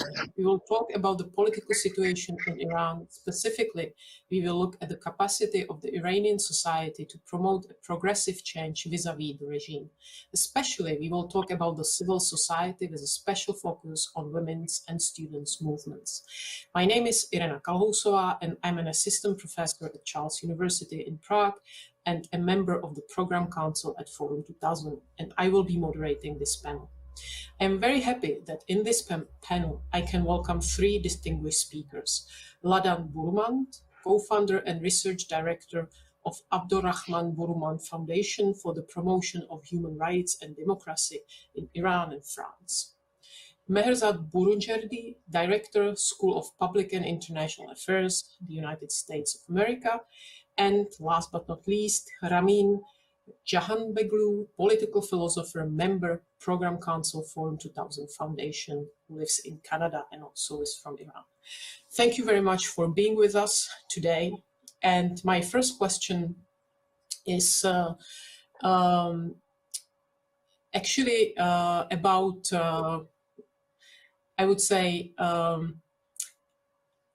what do you think were the most significant events or developments in Iran in the last 5 years? So I'll ask Ladan to start. Thank you, and thank you for including me in this debate. I think I would say there are two most important developments in Iran on the part of the civil society. One is the mass uprising of 2017 that started for the high cost of living and then spread all around the country. And the other is the new form of women resistance to mandatory veils. I think these two major events showed an important change. First of all, it is the street now that is imposing its views on the elite and on civil rights activists and political activists, because the slogans were completely for secularism, for the end of the Islamic Republic, and it came from really the bottom of the streets. And then civil rights activists and political activists draw their conclusion and rallied the street, which is a complete change from 1979. And the second is the women who are basically, who have found in relation with the veil, a modality of exercising their rights without demanding authorization or negotiating with the regime. So I think these two radical forms of behavior have been game changer on Iran's political stage. Thank you very much. Mehrdad, please, the floor is yours. Yes. Sure. So I will say the first one for me have been, yes, the frequency of protests that we have seen, taking place over the last few years for the, increasing the price of petrol, for shooting down, an Ukrainian plane, etc. So, we have seen a frequency of the protests, picking up, which is important, in light of the real economic conditions in the country. You're looking at a country where unemployment rate is around 24%, inflation 45%. You have, something in excess of 15 million people who are university graduates. A good number of them are unemployed, and labor force participation is very low. It's like 41%. So therefore, I think that explains to a great extent why we have seen this frequency of the protests taking place. The second point for me in terms of significance was the fact that both the parliamentary election of last year and the presidential election of this year showed the lowest voter turnout in the last 4 decades, which to me signals the fact that people have sort of lost interest, right, in thinking that there are various shades of alternatives within the regime that you can choose from, and they are staying away. And by the same token, it seems as if the regime has come to terms with that reality and have accepted that, instead of emphasizing high voter turnout as the basis of, their legitimacy and propaganda purposes, etc., they are basically resigning themselves to the fact that, this is the way of the future, right? And therefore this gap, the cleavage that exists between the citizenry and the state has been, increasing. And I find that to be of massive, significance in terms of its political ramifications. That's very interesting. Thank you very much. We'll come back to that, to this cleavage, which is really, really interesting. Ramin, the floor is yours. Well, I agree with my colleagues and fellow Iranians. I think that certainly, if we have to talk about the most important aspects of Iran in the past 5 years, one has to do with certainly the upheavals since 2017, and the other one has to do with somehow, I would say, the fortification and solidification of the Iranian regime, especially in the recent elections of Ebrahim Raisi and his cabinet. Now, I want to add one point which was not actually mentioned by Ladan and Merzad, and that's I think that we have to, and usually in the West, especially when we do a lot of analysis, we miss the point that Iran is not only a theocracy and it's not only a clerical regime, it's also a military security complex, and which has as its I would say as its military arm, the IRGC, which have been playing a very important role both in the Iranian domestic policy and in the Iranian foreign policy. Now, it's practically impossible in the past 5 years to analyze Iran without mentioning the fact that we have had a lot of incidents related with the paramilitary groups and with the IRGC. We have all the proxies of Iran that have been playing a very important role during Donald Trump, and they continue doing it with Biden and others. You have Iraq and especially Lebanon and Syria, these three countries, but I also add Afghanistan. So IRGC, the Iranian, the Islamic Revolutionary Guard Corps have been playing a very important role. Also, when we're talking about the civil society and the upheavals, we have to understand that the monopoly of violence has been not only in the hands of the clerics, but mostly in the hands of the Iranian Revolutionary Guards. They have their own prisons. They have been, we saw it in the upheavals of 2017 and 2019. They played a very important role. They have been also very important, and they will be even more important, I think, because they started being important at the time of Rafsanjani. They are playing a very important role in the succession of Khamenei, the supreme guide. So they have the last word. The last word is not given to most of the clerics. The last word, I think, is given to the Revolutionary Guards to choose the type of regime that they want. And I believe my last word, I think that Iran is going towards a militarization of the Islamic regime more and more. And that's a very important ingredient, I think.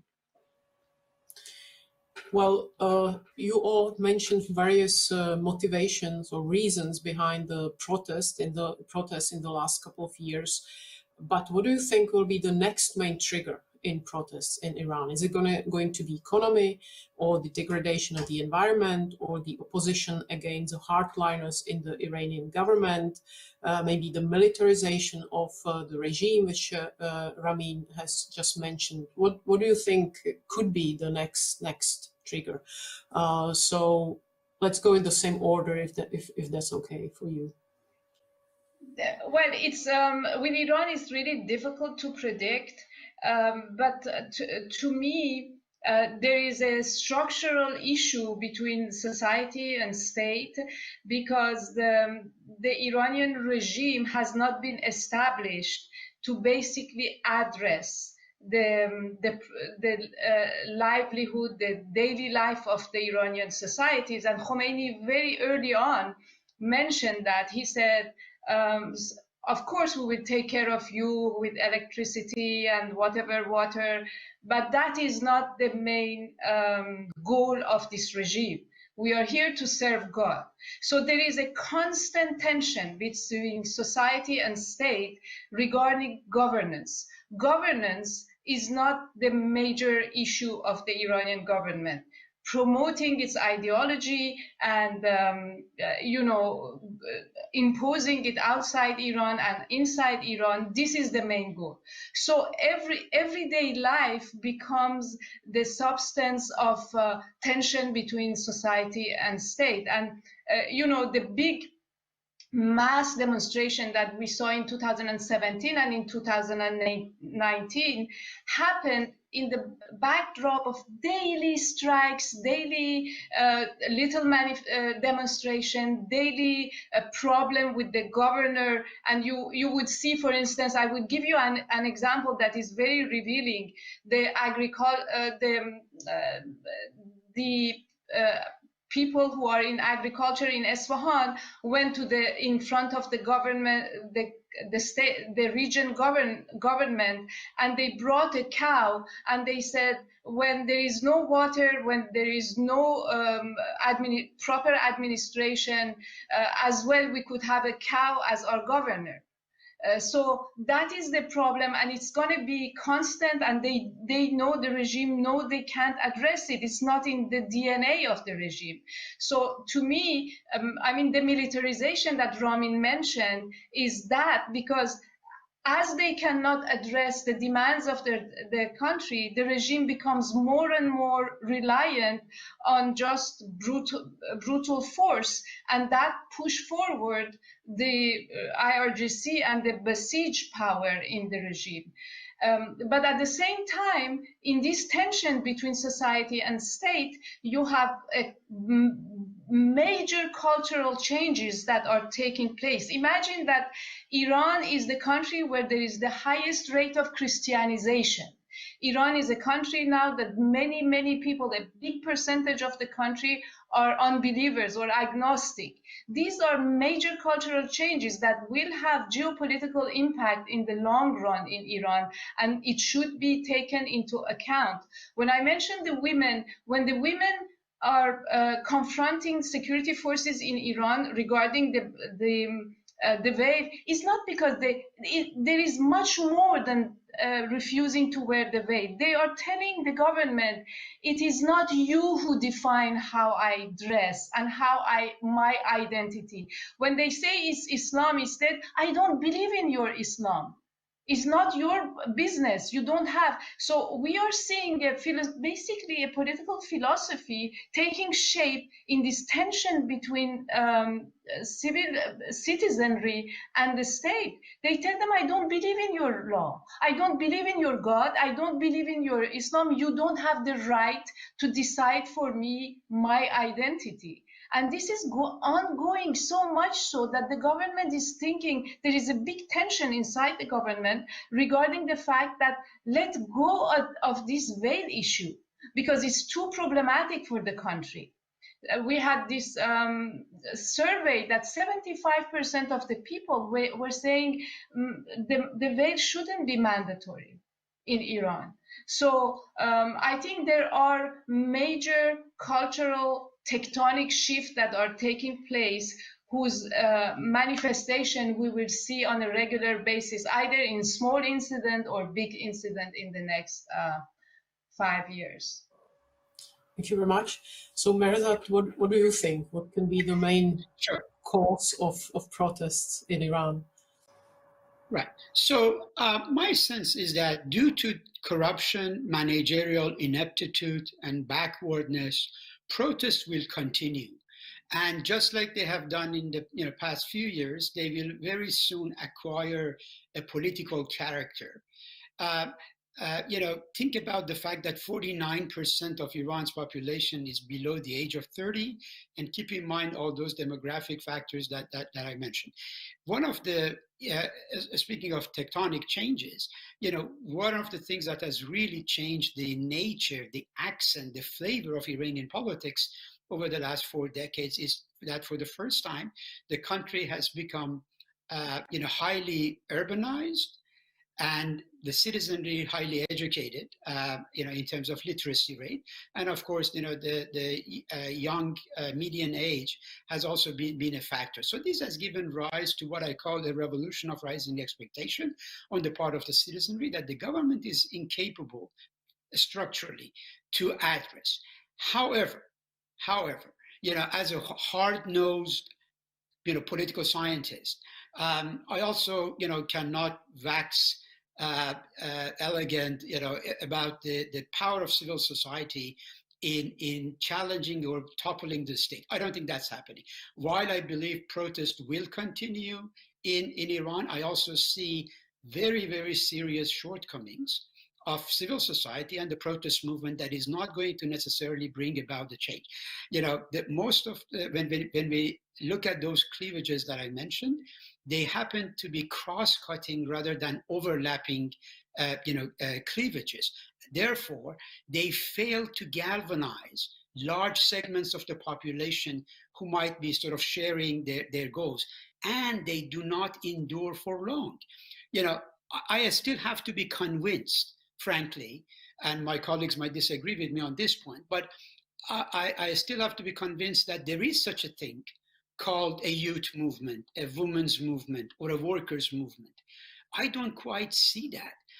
I see very brave individuals, and there is really no shortage of those individuals who stand up to the regime, in whether it's on taking off their veil, whether it's on protecting the rights of teachers and workers, etc. But that doesn't suffice in my book, for calling something a sustained movement. So, for example, think about the fact that protests can take place in cosmopolitan Tehran, but it doesn't happen in the restive, borderline province of, let's say, Sistan or Baluchistan or Kurdistan for the same issue, right? And therefore, we need to be concerned about, how this is a regime that is able to benefit from this thing. So in other words, when I look at the cycle of protests in Iran, what I see is the following phenomena repeat itself again and again and again. Periods of contentious politics are often followed by periods of political atrophy and hibernation, which allow for sort of fence-sitting and cooling off. So the citizenry comes out, and protests about the shooting down of the airplane, etc. But then things cool off. There is not that sort of sustained sense of protest that happens to paralyze the state, right? Or force it to give major concessions.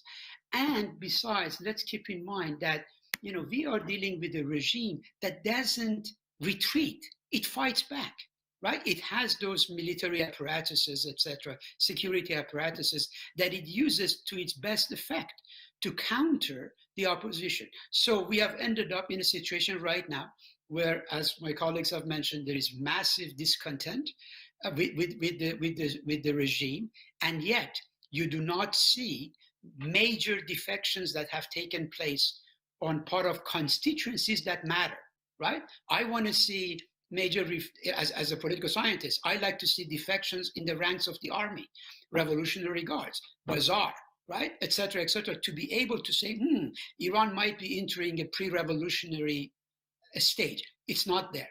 It's not there. So I think, the balance sheet is mixed, right? You have fantastic expressions of bravery and protest, etc., and yet you have a state that is very muscular and is still in charge of the situation. Okay, and therefore I think that is the stalemate that we are facing right now at this point.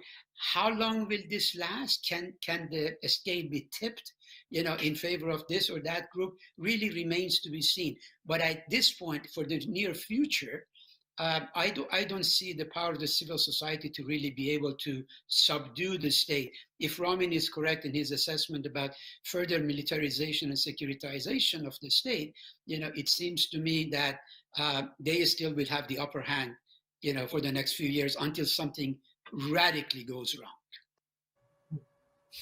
Thank you very much. Ramin, please. Yes, I fully agree with Mehrzad, and also with Ladan. I think that, but I want to add something. 44 years ago, when the Iranian Revolution happened, people were not frustrated. They had political ideals and ideological ideals. That's why when the revolution ended, you had a huge number of Islamists, you had a huge number of young Marxists, you had a number of people joining different political parties and political groups. They build up their mythology, if I can say, political myths. Today, especially Iranian youth, but Iranians in general, they are frustrated. They don't have ideals. They are very disenchanted. The youth is disenchanted.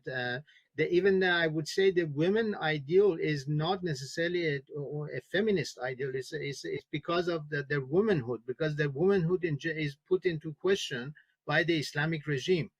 So they have been resisting for the past 44 years to defend their womanhood against the Islamic ideology.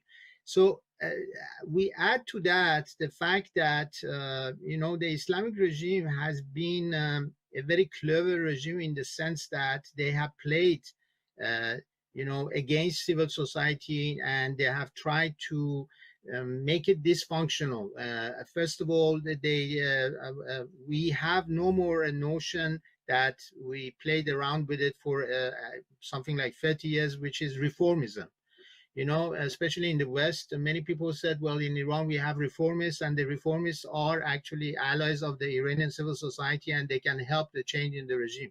Now we realize, especially with the last elections, presidential election, that there is, there are no more reformists left. There is no such thing as reformists. Practically, we cannot talk about reformism in the Islamic regime. Islamic regime has been more and more solidified and stratified, and there is as Ladan said very correctly, there is a structural I think difference between Iranian population, I would say, not only civil society, but Iranian population on the one hand and Iranian regime on the other hand. And that comes from the disenchantment, that comes from the mismanagement, that comes from the fact that all the demographies that Merzad Burjeli was talking about, the fact that something like 30 million people are living under the line of poverty, they are becoming more and more poor.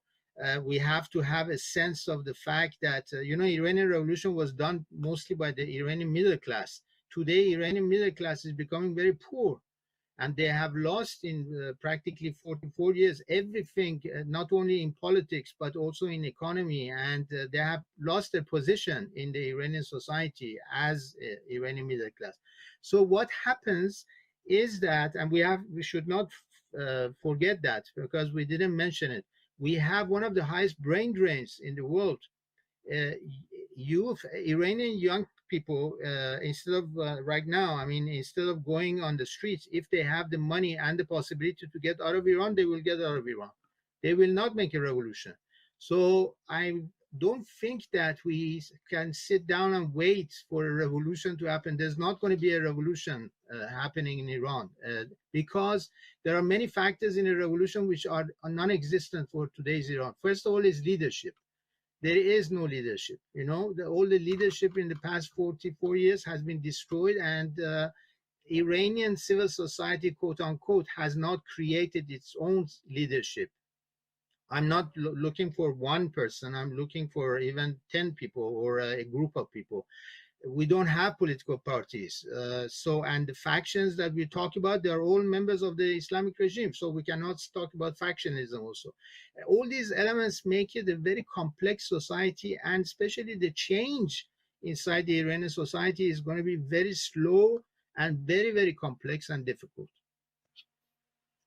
Actually, I would like to ask Ladan and Merzad about the leadership. If you agree with Ramin that basically there is no leadership in Iran, and why is that? Is it because simply the regime is able to suppress anyone who becomes a potential threat, or is it because the society is so divided that simply it's hard to find a topic which would unite the whole country?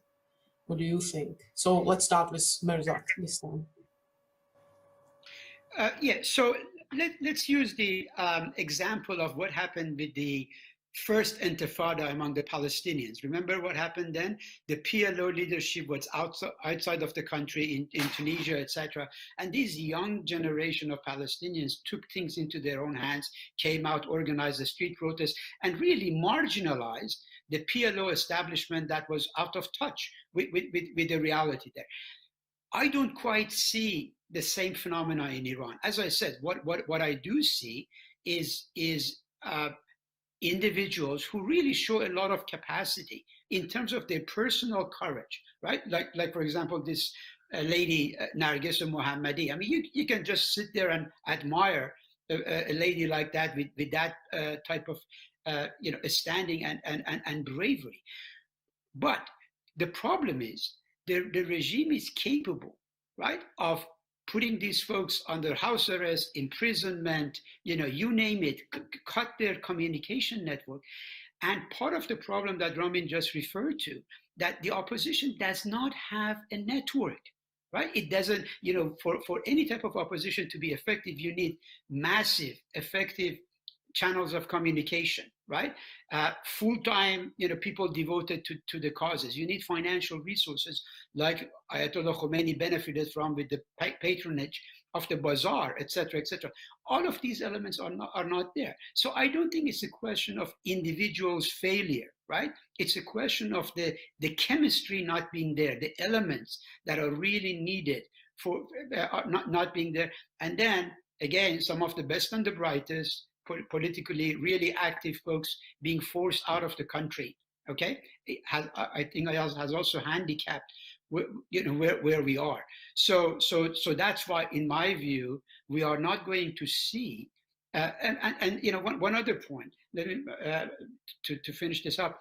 Unfortunately, I think we are still suffering from the fact that the revolution and its outlandish events has so polarized the Iranian opposition, right, that they still could not agree on the formation of a common platform, to tackle this state, right? So the monarchists, the liberals, the leftists, the Islamists, etc., they all are still in their own, separate quarters, and therefore you do not see the formation of any across-the-board type of opposition able to challenge the system. Madam, please. I think the regime has learned its lessons from Russia, from the Velvet Revolution, and from the beginning they would allow individual venting, but as soon as one person becomes two, they disrupt it, and they disrupt it violently. And basically that makes it absolutely impossible to organize inside the country. So we have some organizations, civil society organization outside the country. Many, for instance, the Iran human rights activists who had a network of 600 volunteers in the early 2000s.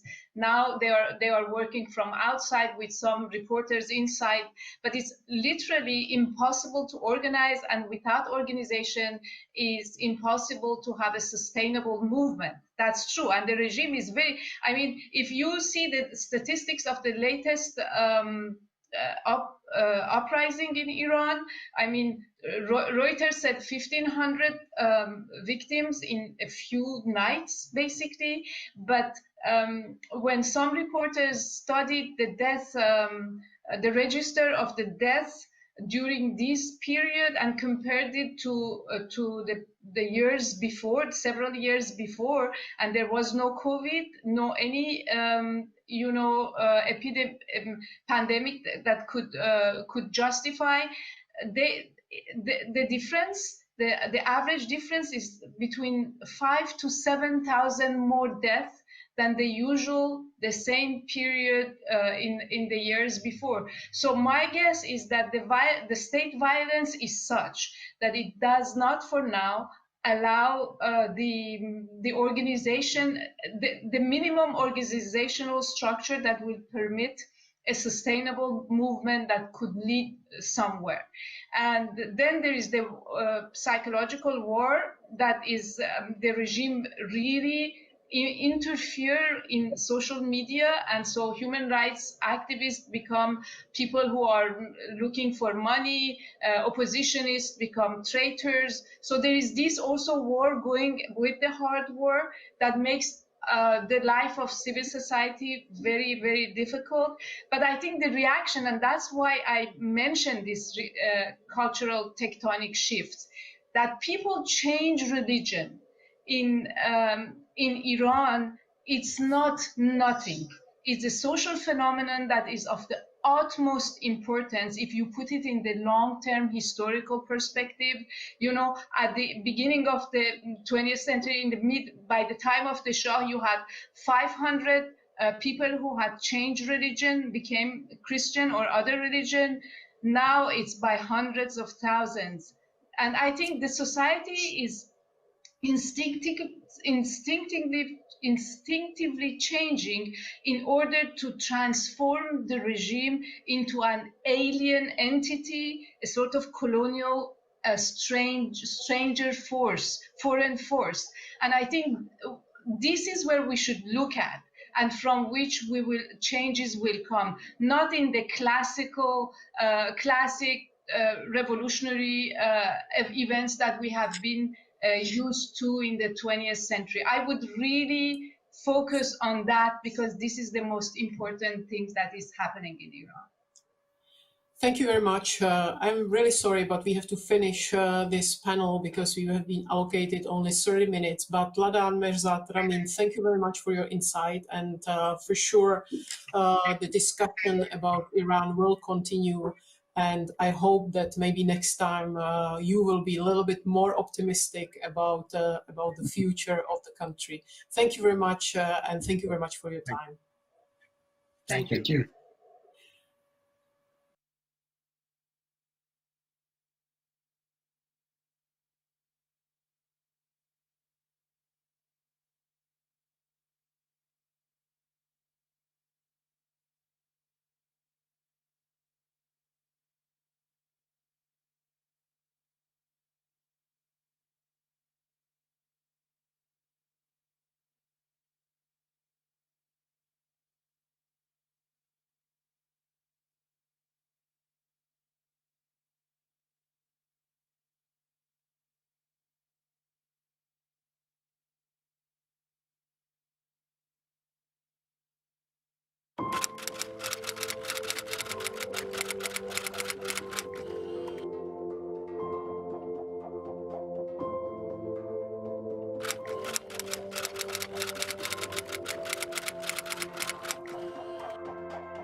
Nicaragua has been living under a police state since September 2018 after the brutal repression against civic protests that demanded the resignation of dictator Daniel Ortega and free elections. There is persecution and intimidation against journalists and citizens. There are currently 2 journalists in prisons, Miguel Mendoza and Miguel Mora. They're facing criminal accusations, and I myself have been accused in absence. Like more than other 50 journalists, I have been forced to go into exile in Costa Rica to preserve my freedom and to continue practicing journalism. There are 3 media outlets occupied by the police right now, including my own media, Confidencial, and there is also censorship on television. Beyond this situation, the most important thing I have to stress is that the independent press is resisting in Nicaragua and in exile, and through social media is evading censorship without accepting self-censorship.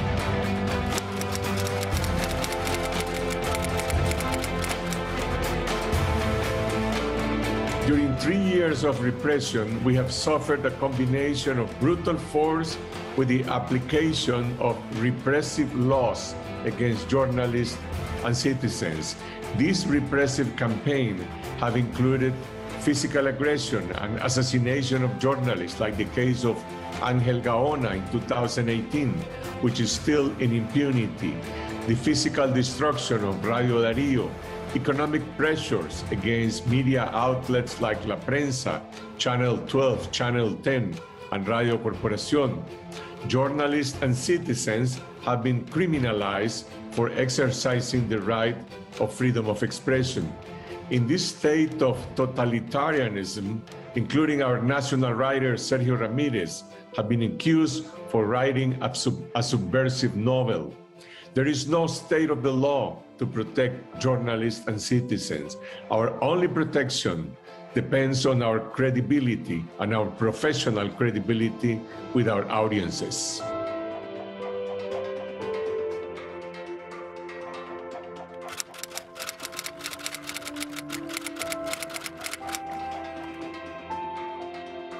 With repression and laws geared to silence opposition and prevent us from participating in the upcoming elections, Ortega closed all chances of free and fair elections in Nicaragua.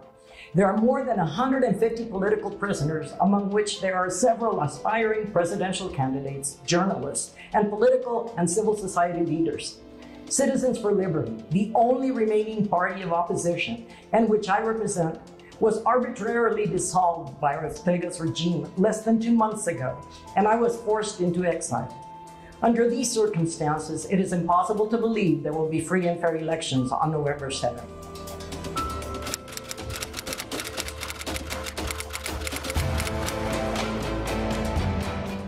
Most of the opposition leaders are either in prison or in exile. However, we estimate that more than 75% of the population opposes Ortega and are hoping for a peaceful transition towards democracy. But it is practically illegal to oppose the regime, and anyone that publicly makes a statement against them is at risk of being detained and judged for treason. Silence does not mean lack of opposition, and that's why we must be their voice.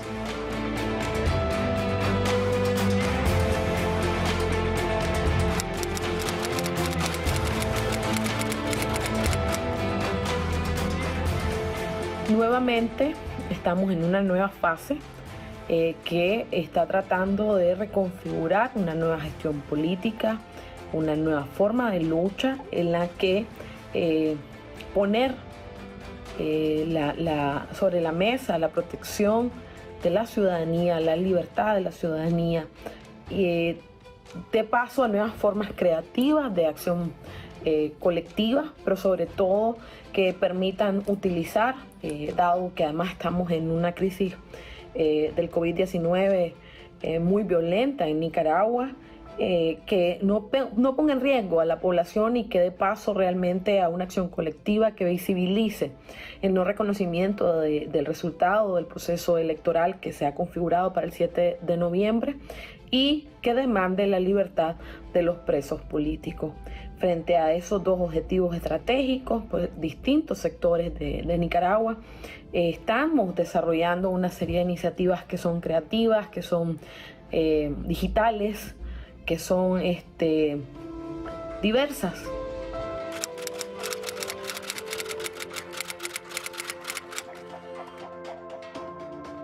La represión más reciente de mayo hasta acá, en el arresto de estos 7 precandidatos a la presidencia y de la dirigencia política de las plataformas más relevantes de nuestro país, ha dado paso a la construcción de una forma de ver la lucha contra el régimen de Ortega en unidad en la acción, a partir de una lectura común que tiene como objetivos estratégicos la ilegitimidad del proceso electoral y la demanda de la libertad de los presos políticos.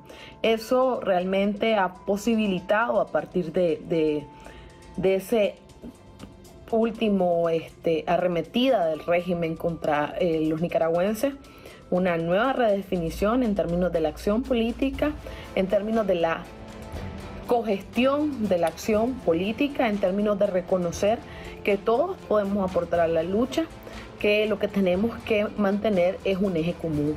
Y creo que esto está dando paso a una nueva etapa de lucha en nuestro país, y sobre todo a una nueva forma de relacionamiento político entre los distintos actores, entre los actores nacionales, entre el exilio nicaragüense y la diáspora.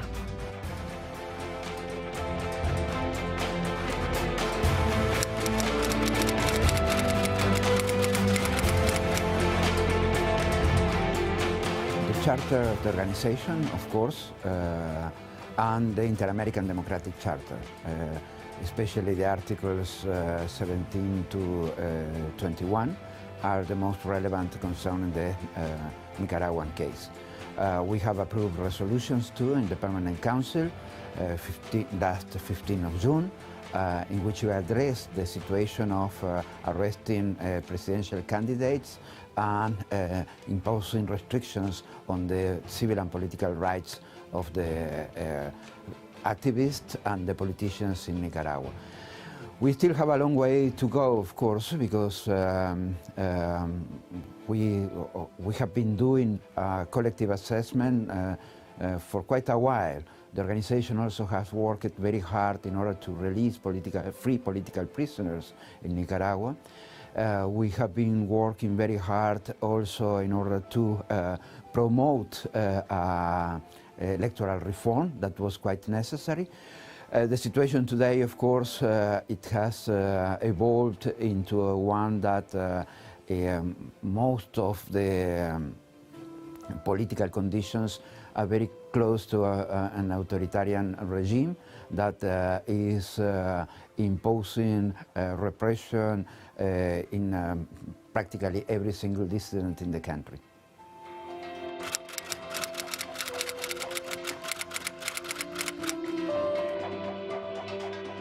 We have had a very strong voting when we approved the resolution on the 15th of June, 26 votes in favor of the resolution, and practically the countries that abstained were pretty much in favor of the resolution, but there were some technical matters why they couldn't go along that approval.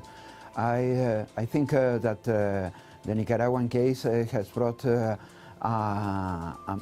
momentum within the organization in order to have an impulse of promoting democracy and, of course, freeing the political prisoners in Nicaragua.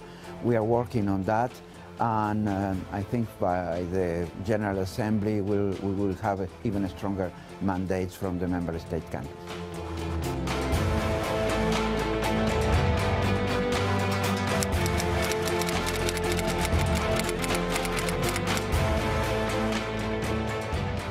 Yes, I think that it's very important to have Nicaragua on the public agenda, on the international agenda, because Nicaragua is in the center of Central America.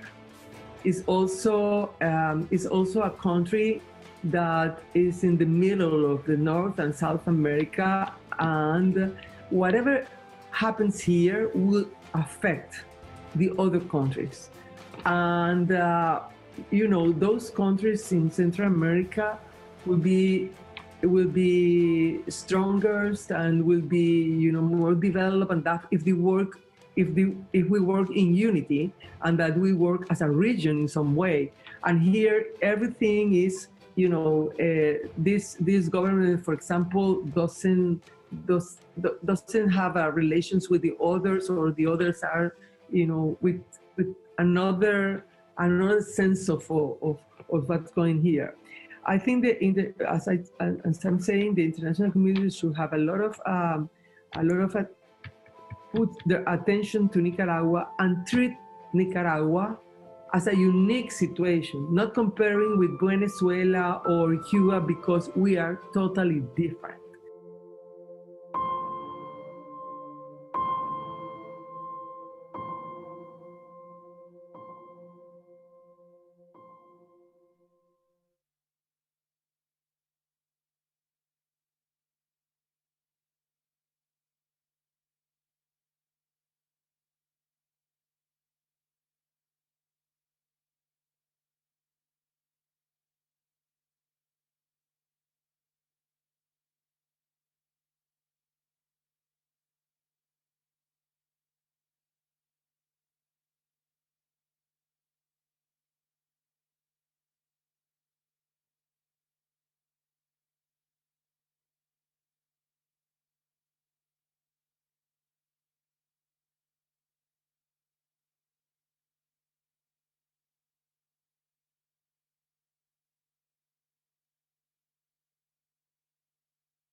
Jenom tam kolega vám donesl ten respirátor.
Good afternoon, ladies and gentlemen.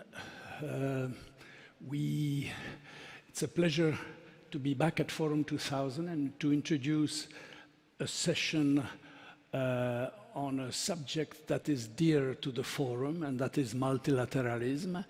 And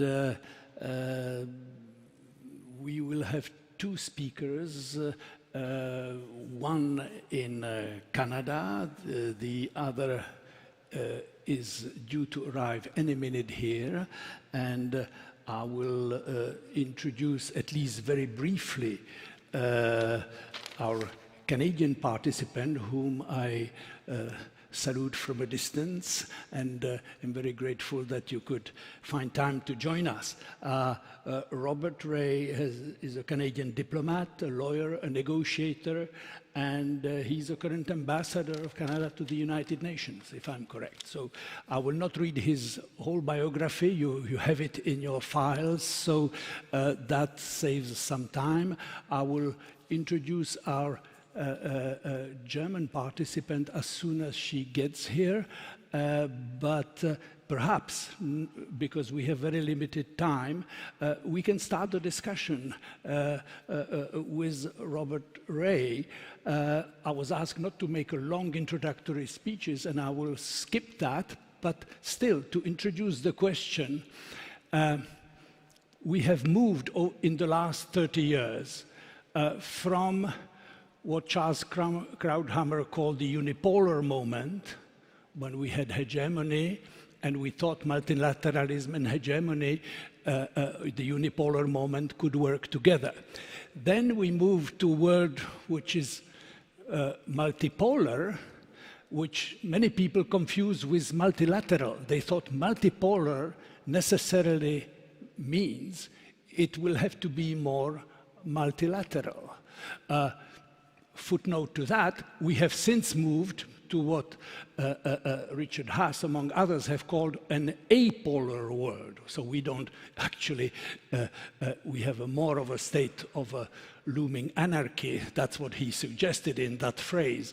But anyway, this confusion between multipolar, is multipolar making it easier to make our world multilateral? Is my question to the ambassador. My simple answer, Jacques, and you can call me Bob, everybody does, even at the UN. So just to say to you that my short answer is no, because I think multilateralism is really rooted of other ideas as well. The rule of law, the recognition of the equality of states, but also the acceptance by all those states that they are equally subject to a higher authority, which is the authority of international law. whether that's in the realm of trade or in the realm of peace and security or in the economy or anything else. So that's if you like, that's the bad news, is the sense that we have to understand that the danger of any kind of a polar world or any kind of a world that's based exclusively on power relationships is that it ignores the fact that we're all equally subject to the rule of law. The good news, if you like, is partly contained in the bad news. The good news, from my perspective, is that there are two critical issues that the world faces at the moment. First one is the pandemic, and the second is climate change, where there is no answer except multilateralism. There is no answer except solidarity, and I think that's becoming increasingly clear to people who look at what is the world. So that would be my brief answer, relatively brief answer to to a provocative question. Yeah, how do we? I mean, I take your point about the pandemic. Although even there we could see, at least in the first phase, that every country was first trying to respond to the domestic needs before looking at multilateral solutions. And it's not always easy to find multilateral solution, even in that area, with certain partners. I mean, how easy it is to promote this kind of multilateral attitudes towards the international political challenges in the age of Trump, in the age of Putin, of Xi, of Erdogan, and I could continue with the list. And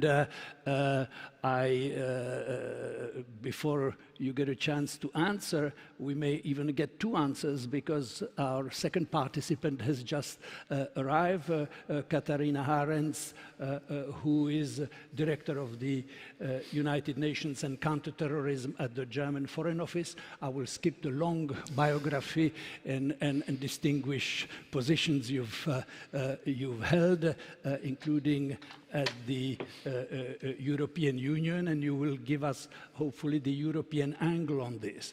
But perhaps I should then start with you. The European Union is a great believer in multilateralism, but how does it promote this idea of multilateralism in the world that I've just mentioned? I just mentioned Trump, Putin, Xi, Erdogan, etc. So welcome to Prague, and sorry to immediately confront you with this question. Thank you very much, first of all, for having me here. I'm delighted to be part of this discussion. Yeah, the European Union, I think the European Union has two roles, at least, when it comes to multilateralism. It's a multilateral project itself, if you will. So within itself, we can see a lot of the challenges, but also a lot of the chances and opportunities that multilateralism offers. And secondly, it's a big promoter of international cooperation on the global stage, and an example for international cooperation, and in fact a very high degree of integration. So I think that whenever the European Union becomes active on the global stage, it demonstrates that it's possible for, in that case, 27 states to speak with one voice, and that is a living example of multilateralism. Of course, you mentioned a couple of key words or names that signify the pressure that that international cooperation and the multilateral system finds itself under these days. And I would sum that up as a shift in geo-economic power structures and power centers, then global challenges like the COVID pandemic, and also the fact that the rules-based international order is increasingly contested.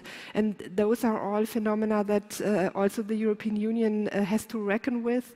And I think if you look at, for example, just as an example, the European Union's reaction to the COVID pandemic, Admittedly, it took a while until the European Union got its act together. There were some nationalist impulses in the beginning, because also because this was a completely novel situation for everybody, but it didn't take very long for the European member states to realize that this was the paradigmatic crisis to be tackled together or not to be tackled successfully at all. And I think if we look at where we stand now with international mechanisms like COVAX for the vaccines, Act A for the broader pandemic response, and the discussions that we see in G20, G7 on how to build back better, I think not only Europe but the world is on track of getting its act together and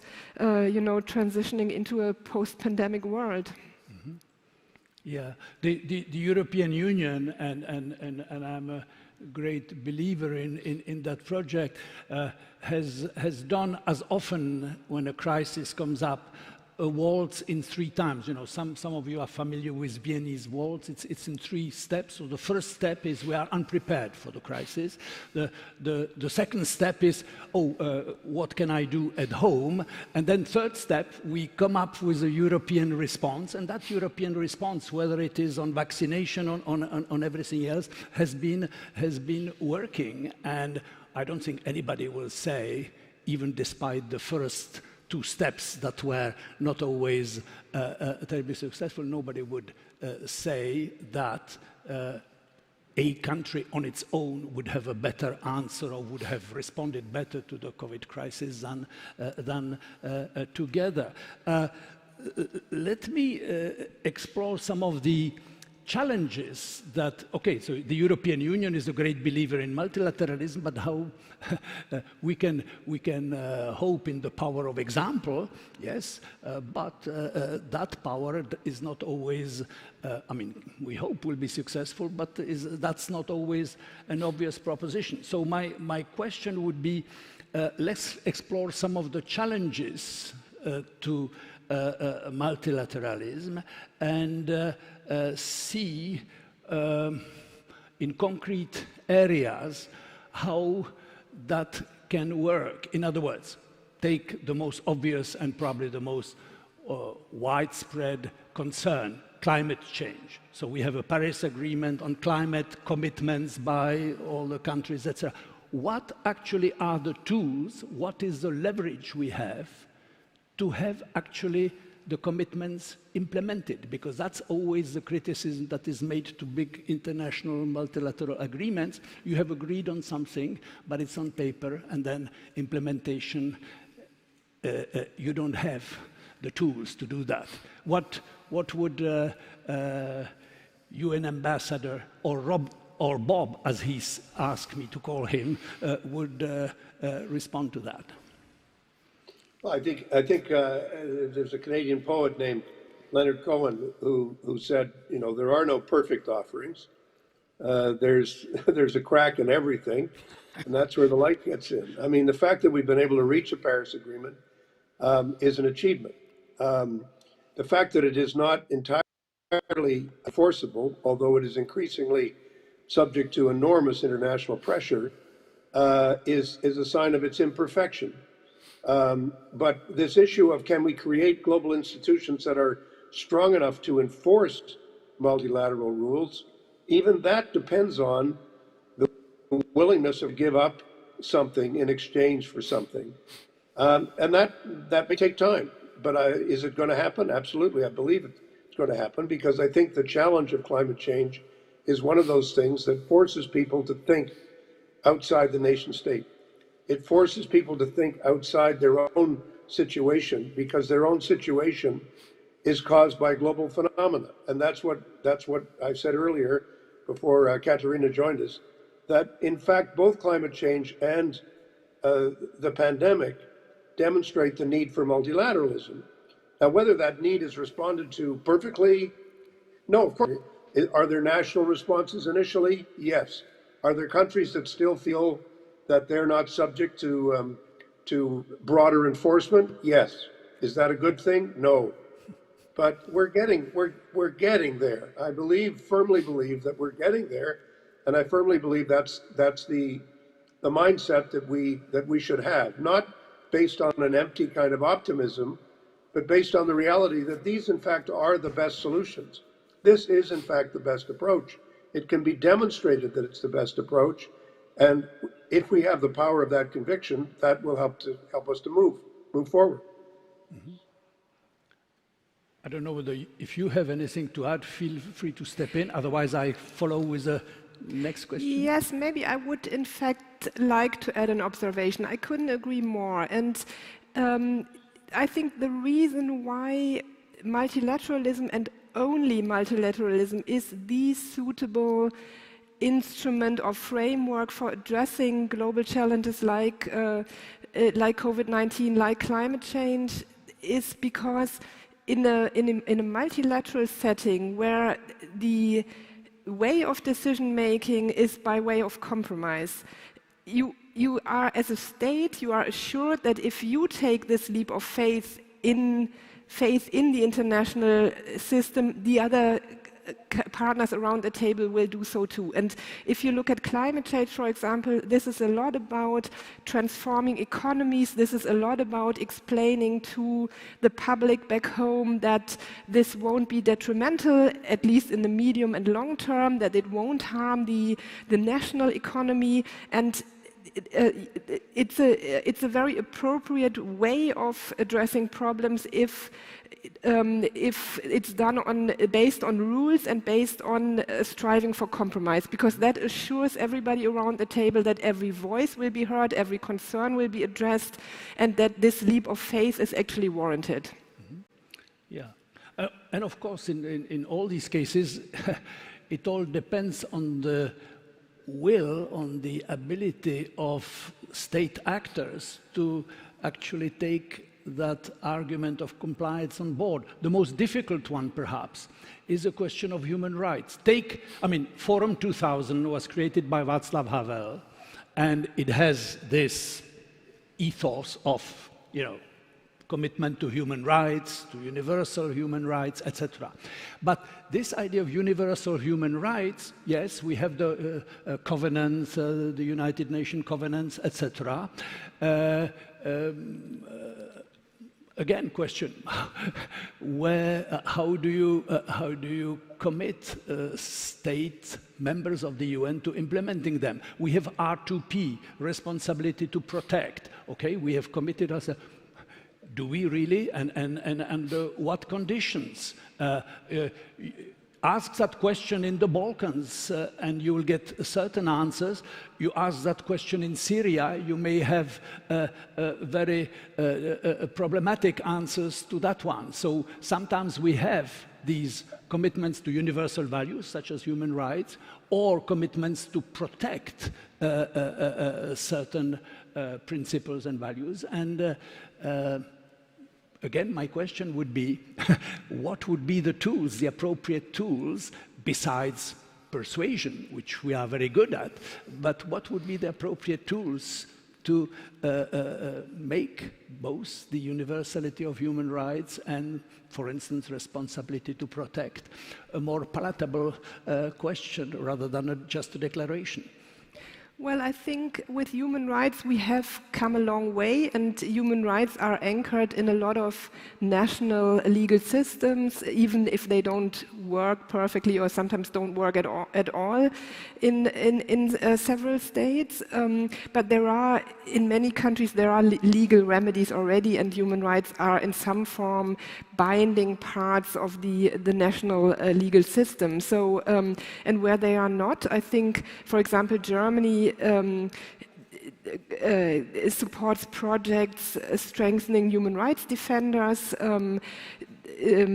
Germany supports projects that strengthen accountability for crimes against humanity, for example. So there are ways to strengthen structures that will improve the enforcement and the universal applicability of human rights.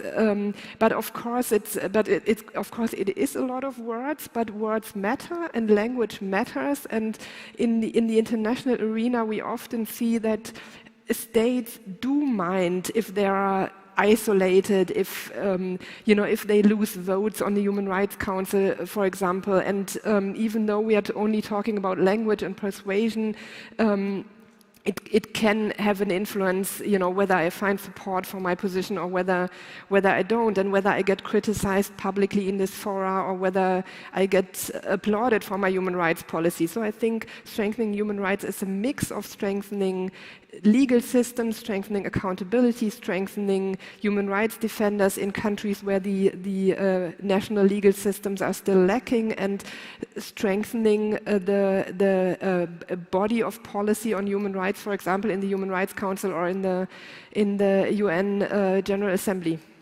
Mm-hmm. Bob, this question of the universality of human rights, because one of the ways in certain parts of the world the universal human rights commitments are being not implemented or even openly criticized, is saying, well, you have declared these principles universal, you, particularly the West, meaning you consider this universal, but in our civilization, in our country, and this can be in Asia, it can be in the Muslim world, in different parts of the world, people say, well, we have a different reading of what you consider universal principles or human rights. What do we do in such situations?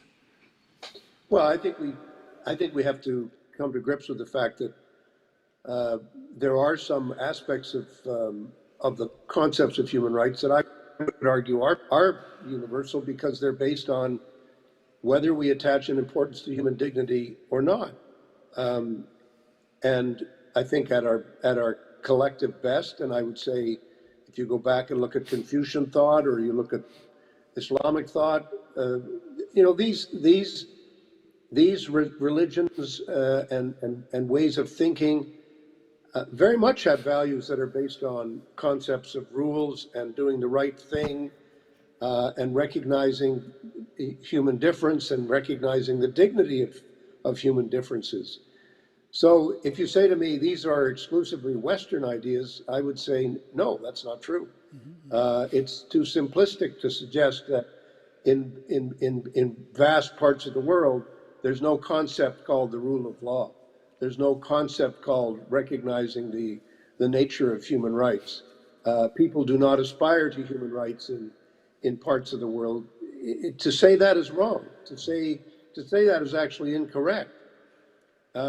I think where we have to recognize the cultural, if you like, relativism is to understand that it isn't a matter, you don't export human rights like you export a refrigerator. These are values. These are values that are based on common precepts to which everyone has signed up. The Charter is accepted by everyone who joins the United Nations. That's the principle of the Charter. The Charter specifically talks about human rights, talks about how critical these ideas are. But the notion that somehow, not having a policeman knock at your door at 3 o'clock in the morning and pull you out of bed and throw you into jail, the notion that that's wrong, but it's only wrong in Western societies, is just self-serving nonsense. Dictators will come up with these lines to suggest that somehow, well, these are just Western ideas. They're not Western ideas. They're human ideas. And they're good ideas. And that's why some people don't like them. Mm-hmm.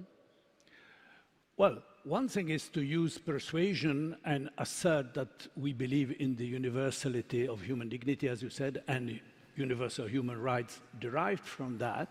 Another thing is having the capacity to implement them. I mean, I mentioned R2P. An old and close Canadian friend of mine, Michael Ignatieff, was among those who was thinking and writing, helping to draft this kind of proposal. And for me, the irony is that this was adopted by the international community at the very moment when the capacity to actually implement it became very low, very problematic, to put it very mildly. And what we have seen, the kind of thinking internationally, and I think even in Western countries, the public opinion having seen a variety of international interventions, have a very mixed view, to put it mildly, about the capacity of the Western countries to intervene or to protect or to disseminate the universality of certain rights. Jacques, just to say briefly, Mr. Ignatieff was my roommate in university, so we go back a long way. He was my roommate too. But you were undergraduates and I was at graduate school at Harvard. There you are. All I'm saying is that I think R2P is a noble concept and a sensible concept. I think it's been abused in how it's been interpreted. I think that it was abused by, frankly, a number of powers who had a variety of reasons for why. The intervention in Iraq had nothing to do with R2P. I mean, to suggest that it had to do with R2P is nonsense. Many interventions are claimed, are justified as a means of protecting. I mean, Hitler's interventions in Czechoslovakia were defended as a way of protecting a population that needed protection. And that was his justification. It was complete nonsense, but he used that, he used it. So I think we have to be very wary of the argument as to that R2P is all about military intervention. No, it's not. R2P is about a very simple idea, and that is that part of the duty of a state is to protect its population. Absolutely. And the first and primary mover of that self. And then it's the neighborhood around the state, and then it's the international community saying, how can we effectively help to make sure that a population is being protected? Is it hard to do? Yes. Is it complicated? Yes. Is it frustrating? Yes. But it's not only about military intervention. That's an oversimplification. And it's not a reason to abandon the concept, because the notion that states' sovereignty is not absolute, and that state sovereignty comes with certain obligations, I think is essential to our understanding of international law today. You can't understand international law if you say, well, states are free to do whatever they want to do because they're sovereign, and sovereignty gives a complete power to every state to do whatever the hell they want. That's not true. That's just not an accurate description of international law. And R2P is not some complete idea that's come out of outer space. It's based very much on the principle that sovereign states have obligations to their own citizens. Let me, in this exploration of where multilateralism is at nowadays, move to another issue. I think testing it through issues can be quite relevant. An important issue, crucially important globally, but particularly in Europe, is migration.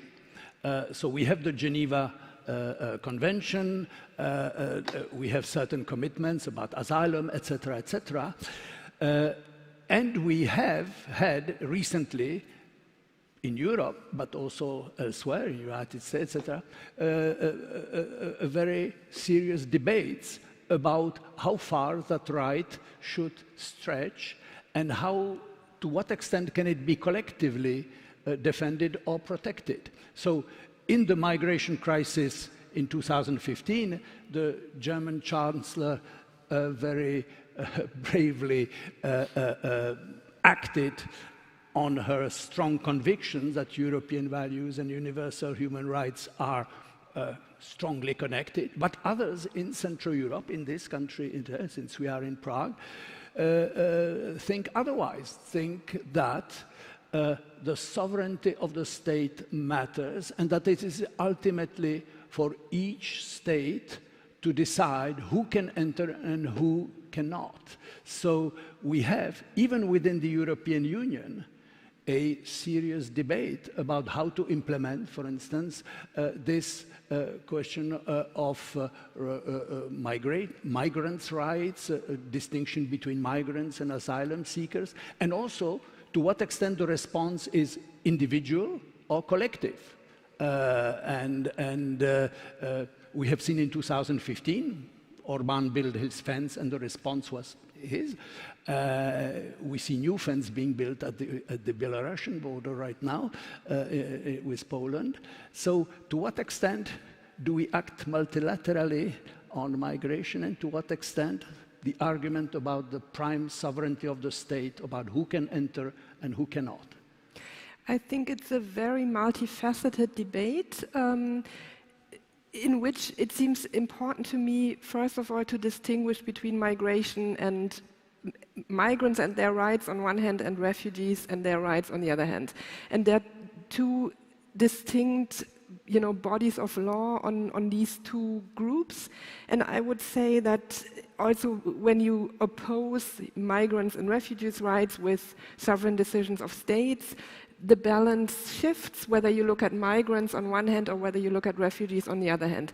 There is a right to asylum and a right to due process, and that is something that I think also from a historical and moral perspective, at least Germany and I think Europe as a whole should always defend that refugees will find a safe place somewhere if they're persecuted in their home country and need a safe place. It's different about migration. I think there, of course, states have the right to determine how much migration and what types of migrants, their qualifications, their age, I don't know,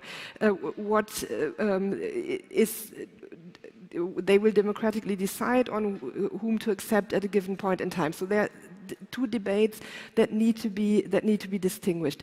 And within Europe, we are still struggling to arrive at the necessary burden sharing in terms of admitting and providing due process for the refugees and migrants that reach our shores. That is something that is still lacking, and that Germany will continue to work on to arrive at an understanding of how to organize this.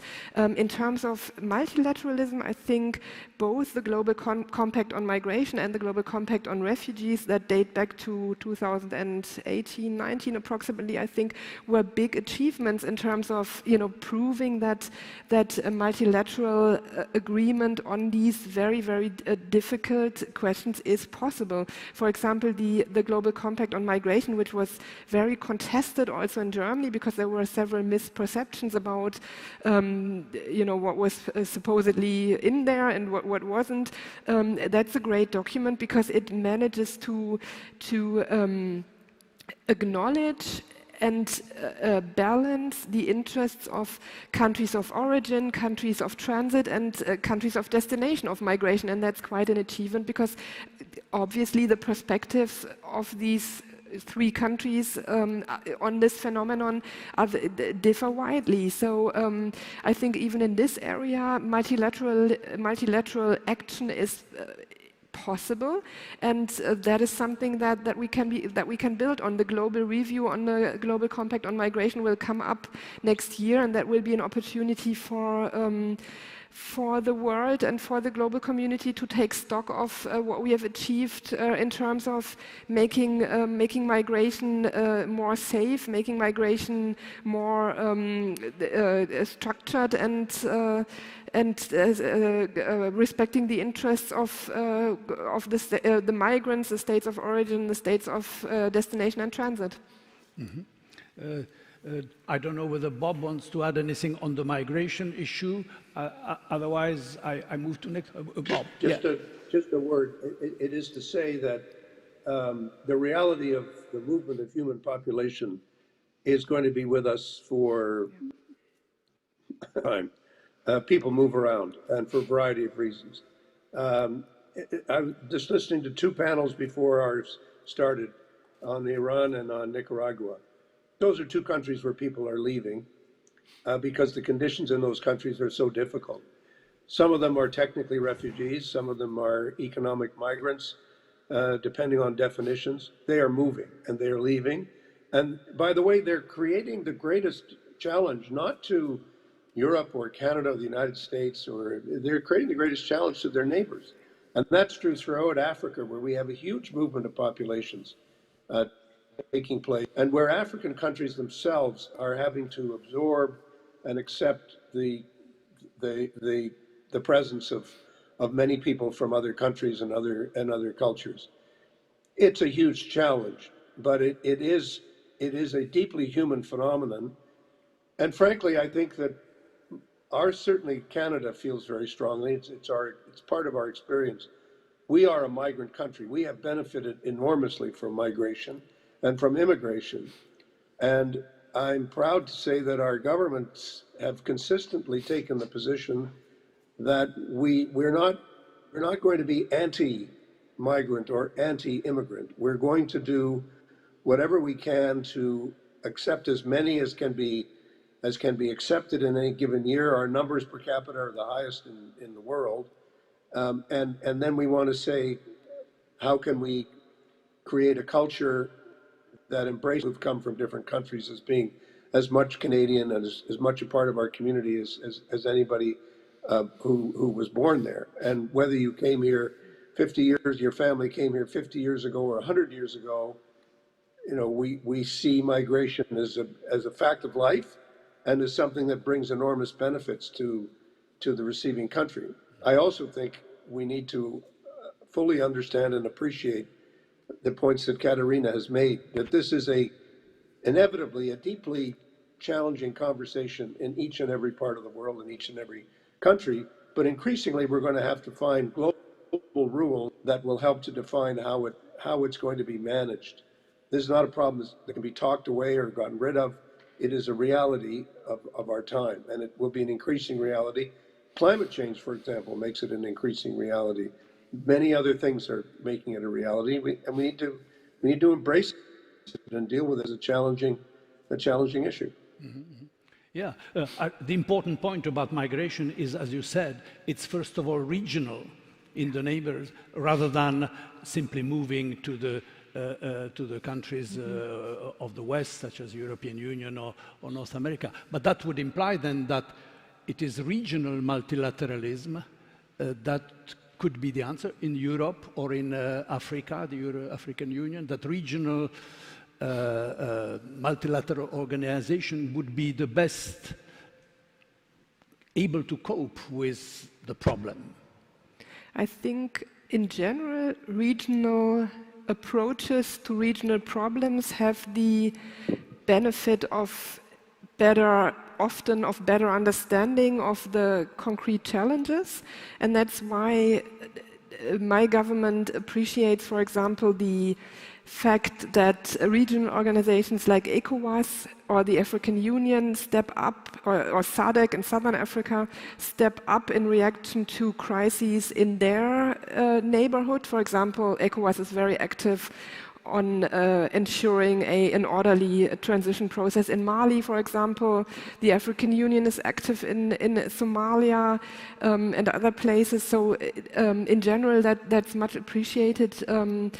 But that doesn't mean that it shouldn't interest us or it shouldn't affect us anymore. And I think Afghanistan, the developments in Afghanistan are a pretty good example for that. I think Afghanistan is probably a scenario where we will witness exactly what Robert just said, that refugee and migration movements emanating from Afghanistan because of the fact that the Taliban assumed power there will mostly remain regional. They will move to Pakistan, they will move to Iran, they will move to Uzbekistan and other neighboring countries. Most of these people will never make it to Europe, let alone North America. But that doesn't mean, and it mustn't mean, in fact, that we can leave these countries alone with this challenge. So, for example, my foreign minister has traveled to the region quite swiftly after the fall of Kabul and has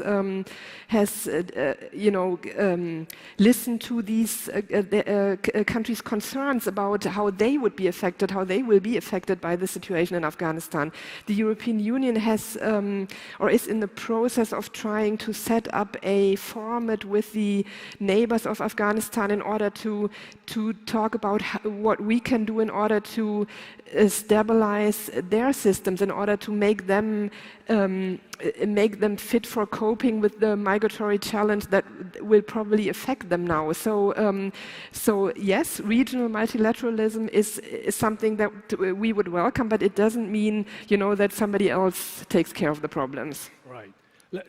We have 5 minutes or so left, but let me turn to the audience if there's somebody with a question related to our debate, to our topic. I have plenty of questions, but possibly you have. Yes.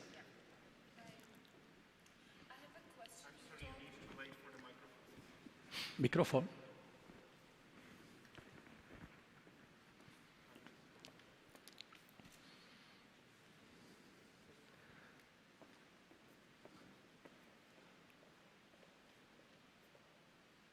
Great. Now it should work.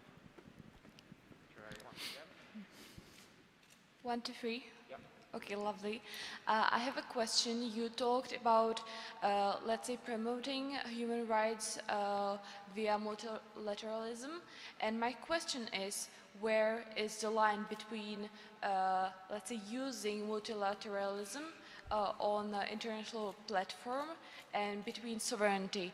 When we talk, for example, about Afghanistan, should we use, let's say, cooperation between states for promoting rights? And where is the line where, let's say, states should rule themselves? We have two diplomats, and I'm glad to hear this one. Leave that question to them. You want to go first? Do we talk to the moderate Talibans? Who are they? Where are they?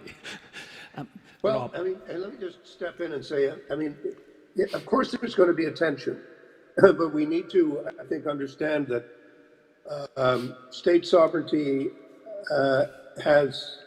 is not a lawless place. States have international obligations. They include human rights. The human rights are also in most constitutions of many different countries, and so they have to uphold them for that reason. I think the first thing is to say, here's the problem, it's on the table, but it's important to understand that the notion that somehow there's an absolutism about state sovereignty is misplaced. That's not in the Charter of the United Nations. It's not in any of the international treaties. Everyone recognizes sovereignty as being a practical working principle because state governments are elected and are responsible to their people. But they can't whatever they want without limitation. And if they do, that will come with consequences. In the case of Afghanistan, if there is no movement by the regime, by the Taliban, to recognizing the fundamental principle of the equality between women and men, the importance of recognizing those gender equality as a fundamental principle of modern day life, then they will face serious isolation. It's not, will there be humanitarian assistance? Yes. But will governments say, well, there's limits to what we can do with a government that is officially committed to repressing the rights of women? That's very difficult for any other government to say, yes, well, of course we'll do whatever you want, we'll give you whatever we would have given anyone else, when you realize that their conduct doesn't meet a basic standard. I think that's what's being discussed now. I think what's being discussed now in all the engagement with the regime that I can see is, well, there has to be some indication and some sign and some way in which you're showing that you're willing to accept one of the conditions of participant community, and that is recognizing the equal rights of women and men. That's such a fundamental principle of life, not imposed by one government or another. It's widely accepted in China, widely accepted in Russia, many, many different countries that have different political systems, equality of women and men, and not abandoning women to a lack of education and so on. So there are limits to state sovereignty as an absolute principle. to conclude, I mean, there are many questions one would want to raise following on this topic, but our time is coming to a close. So my final question would be, would both of you have a recommendation or a couple of recommendations that you think the forum should take on board in trying to think and trying to defend this idea of multilateralism, despite all the limitations and odds we have been discussing? Yes, if I may start. We've had a debate in Germany in foreign policy circles about whether multilateralism is some academic, elitist, foreign policy wonk kind of concept that doesn't mean anything to the general public. So there was a study done by one of the big foundation think tanks in Germany, and they found that the majority of Germans wasn't able to come up with a halfway correct definition of multilateralism. But if you ask them, do you think that Germany should cooperate with international partners on finding solutions to global challenges, 80–90% wholeheartedly agreed. So that told us that we need to bring multilateralism to our public, to our electorate, to civil society, and we have to actually demonstrate to the public where they benefit from the fact that their government is engaged in multilateral fora, that their government puts a lot of emphasis on cooperating with partners. Germany took the step of publishing a white paper on multilateralism this summer, which actually is a kind of a tour d'horizon through all the policy fields, from agriculture to security, health, whatever you can imagine. And it constituted an attempt to make visible and more palatable or more concrete to the public how they benefited from the multilateral engagement of the German government. And I think a lot more can be done about that in Germany, but possibly also in other countries, because as a concept it's quite abstract, and but it's necessary for a government also in terms of accountability to phrase in very concrete terms how the public benefits from the government's multilateral engagement. Very good. I see. We've lost I don't know Robert. whether Bob is still with us. Oh yeah, I'm still alive. Can you? Yeah.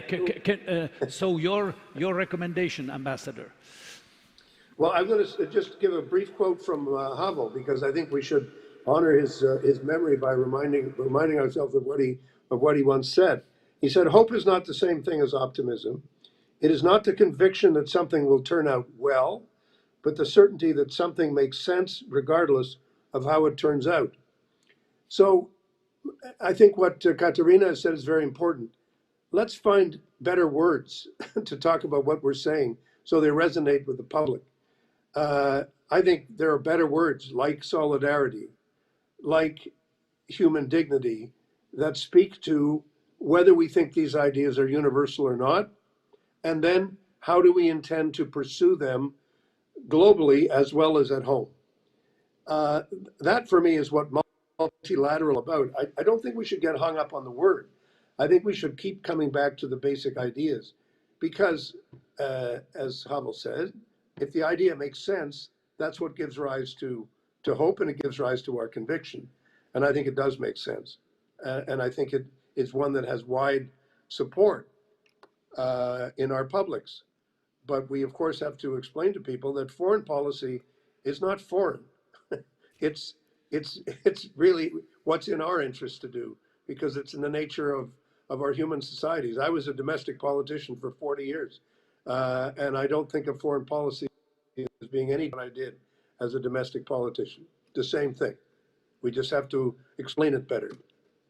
Well, thank you very much for a splendid conclusion. Thank you to both of you for taking part in this debate.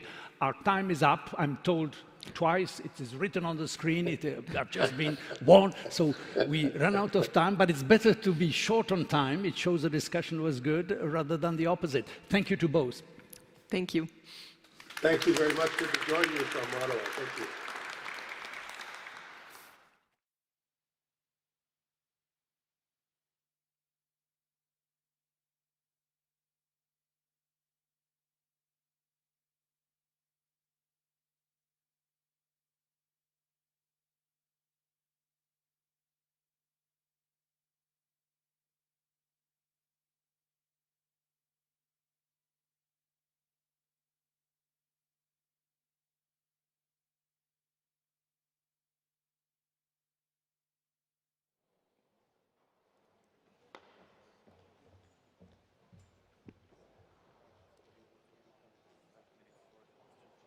think I should start. Good afternoon, everybody. I don't know whether, let's say, we are still on, and can I start? My name is Igor Blažević. I have a very long kind of track record of the engagement in Myanmar, and today we will discuss about Myanmar and update. As a brief introduction, the kind of well-informed audience basically knows what's happened there. We had about a decade in which we have a very slow transition to the democracy. We had a limited democracy there. We had a hybrid system, but we really had a positive development in Myanmar. In November last year, the NLD for the second time had an overwhelming electoral victory, and on February 1st, the military attempted to stage the coup. Reaction of the population of the Myanmar has been the mass protests. It has been the nationwide mass rejection of the junta. And since that time, already 8 months, military has not succeeded to consolidate the power grab, and the people are resisting. Let's say country is turmoil, and the big question now is where we move from now on. Let's say I have really respected panelists who have joined us. I even dare to say my very, very good close friends, the former political prisoners, twice elected MP, currently foreign minister in the national unity of the government, Dr. Zinmar Aoun. Good afternoon, or in your case, good evening.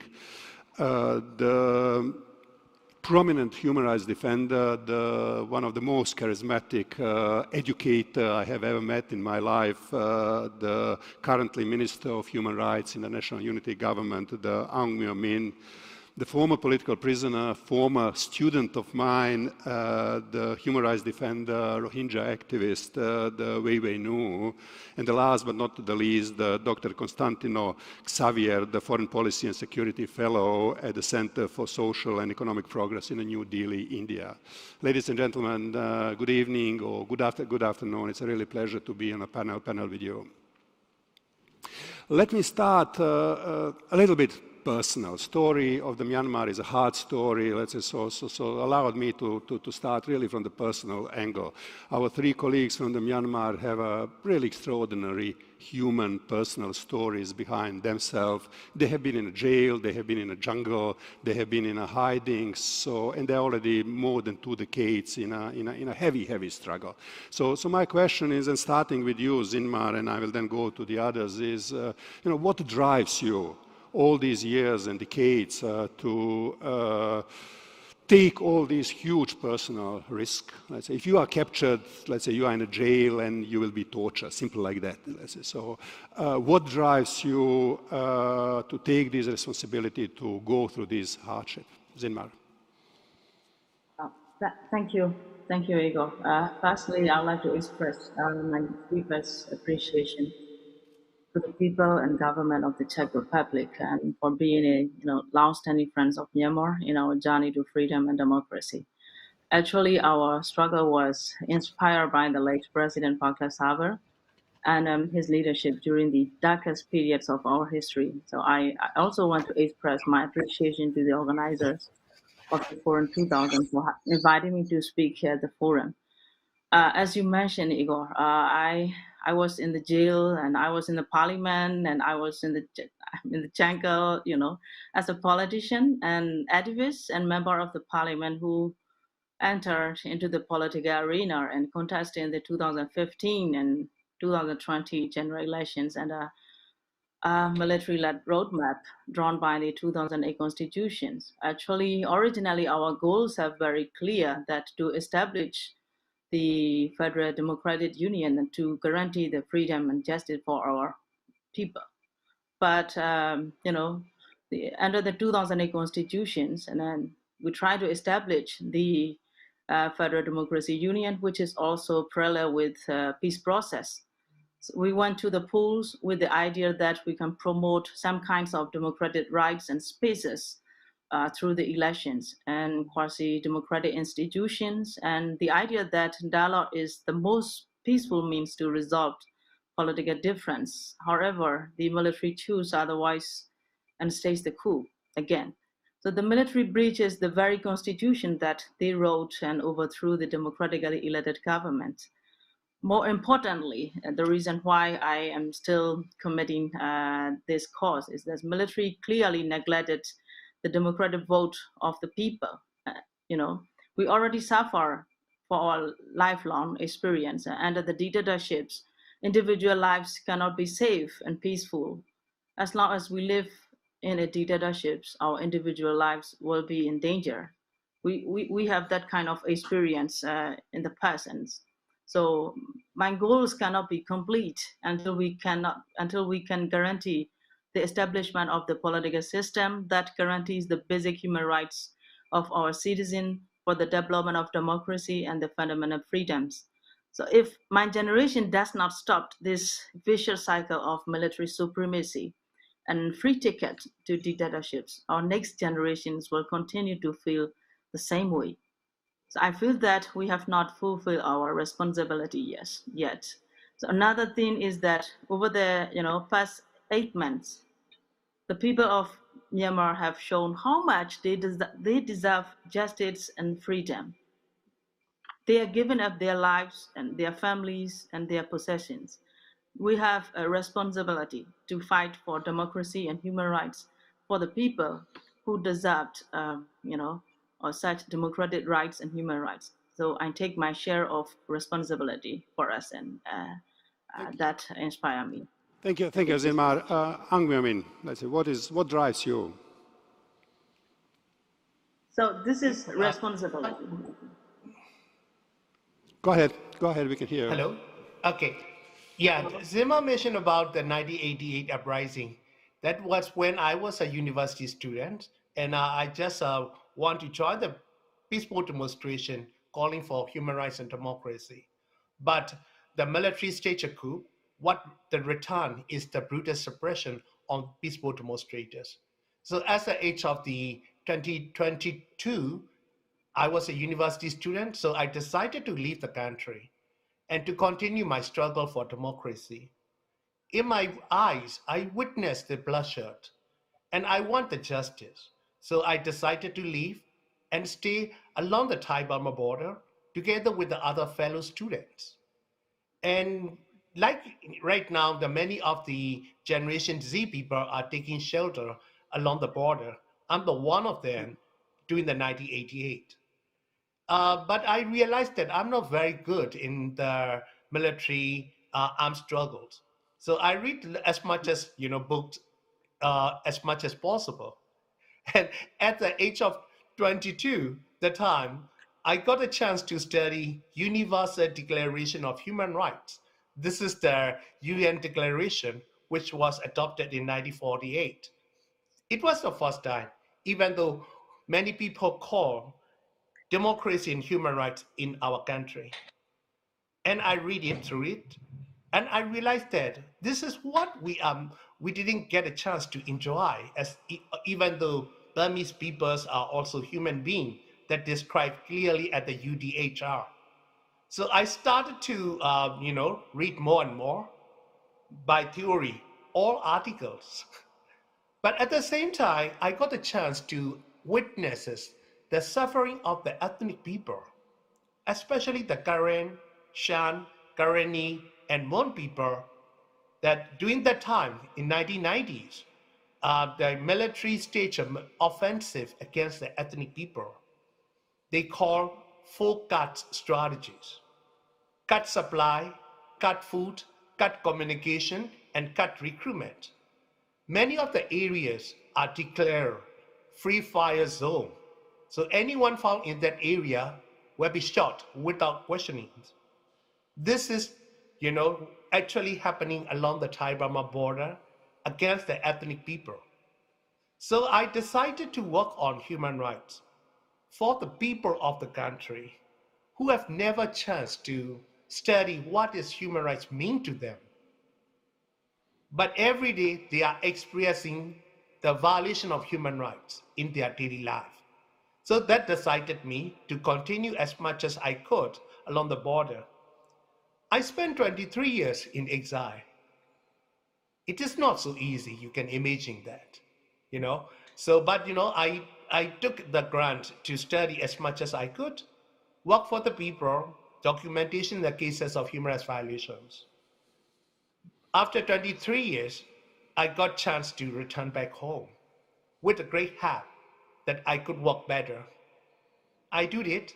I trained many young people who are actively working in different ways right now in this Spring Revolution. That is, I'm really happy and proud to be. But continue, the struggle stay continue. Thank you. We now the peace revolution, so it is very difficult. So I continue to work on the situation as much as I could, and I got offered to serve in the National Unity Government, and I became a member of the cabinet that I never expected before. Thank you. Thank you, Ang Myo. Wei Wei, what is your story, and how your story drives you and motivates you to be the part of the struggle now? Thank you, Igor. It's an honor to be here. Thank you for the opportunity. So I started my activisms since I was released from the jail in 2012 after 7 years of imprisonment.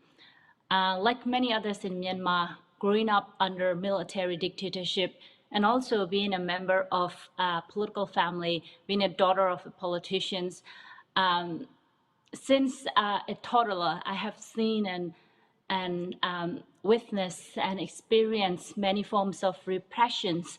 Being born in Rakhine State as a member of Rohingya or growing up in Rangoon in the city. So I have actually experienced, witnessed many forms of repressions against the Rohingya populations, against the ethnic populations, as well as against the political descendant and political activists in those days.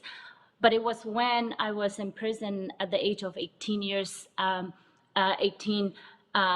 inside the prison, I started to realize when I met many other young people in the prison, I thought no young people should be suffer from imprisonment for doing nothing. And since then, I promised myself that I am going to work on changing the system and ensure that no young people is going to the jail. As a teenager, I had a big dream. But then when I was released from the jail, I was hopeful and I was basically ready to contribute to the democratizations in Burma. But you know, quickly after I was released, I realized what was happening in Burma was not a true transition to democracy, and there has been so much discrepancy across the country, and the situations in the ethnic regions has not been improved at all, particularly when Rohingya were targeted. And when I started to see people in general in mainland Burma, like in the main cities and in the capital, have been so ignorant, it struck me so much. And at some point, I lost my belief and trust in democracy.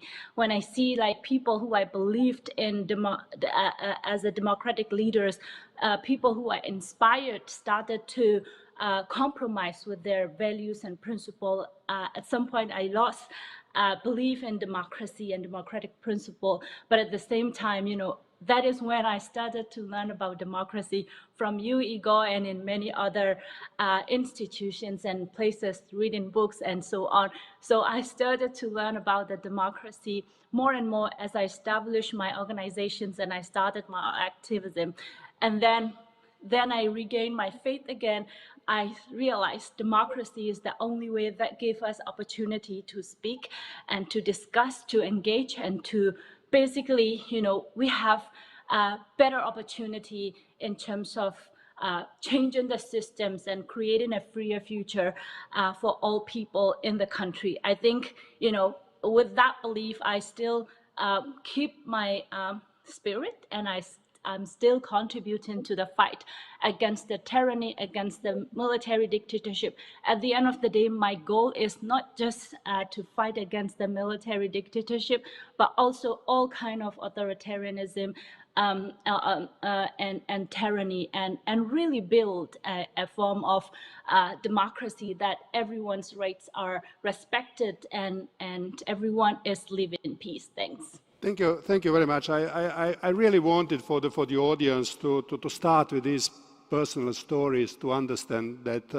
because people often ask me, what is the driving force? This is the driving force, the people who experience, the whole nation, which experience decades of the repression, decades of the misuse, and they don't want, let's say now, their freedom to be taken away after they have experienced it.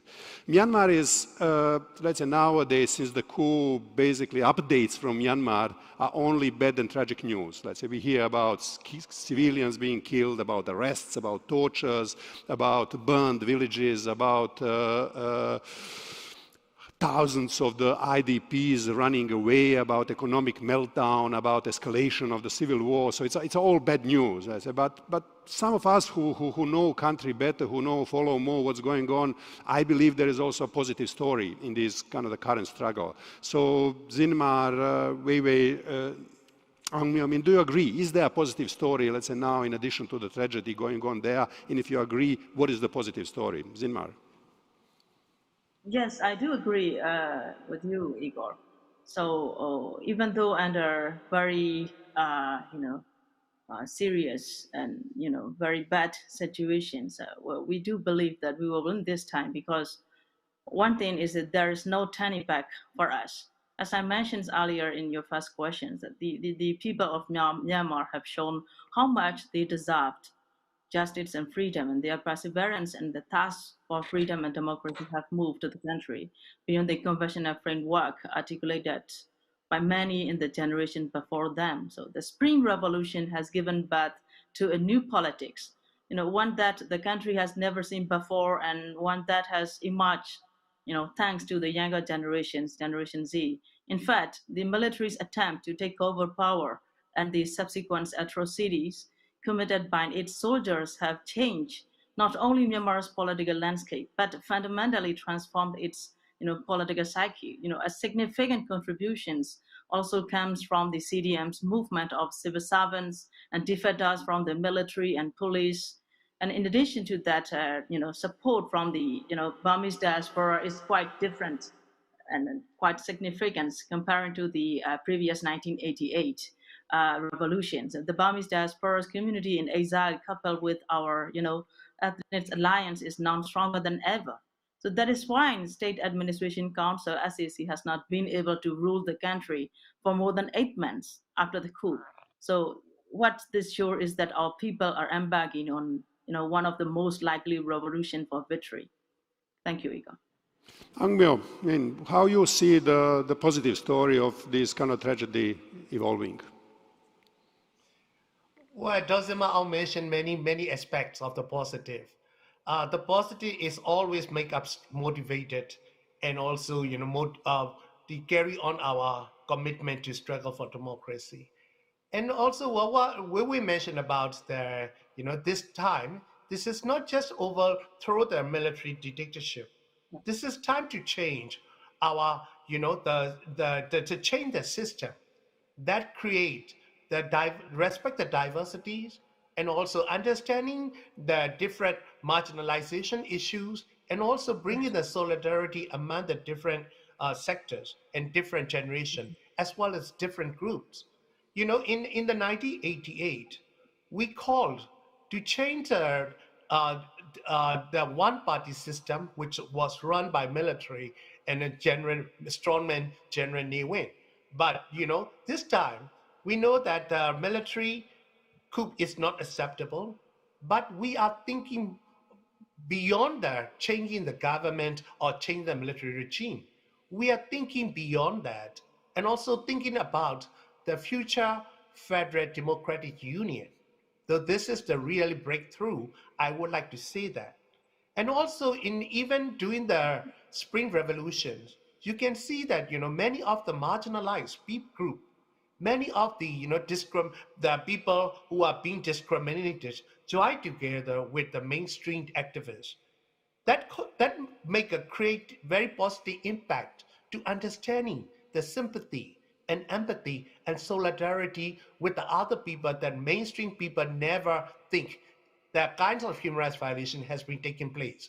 So you can see that when the majority people who have never experienced the atrocity by the military against the ethnic people, now they realize that the military is the one who are offending any opponents or anyone who are against the military rules. So this kind of thing that help them to open their eyes and open their ears to understand, that long decades of human rights violations against the ethnic people, against the Rohingya people, it could happen.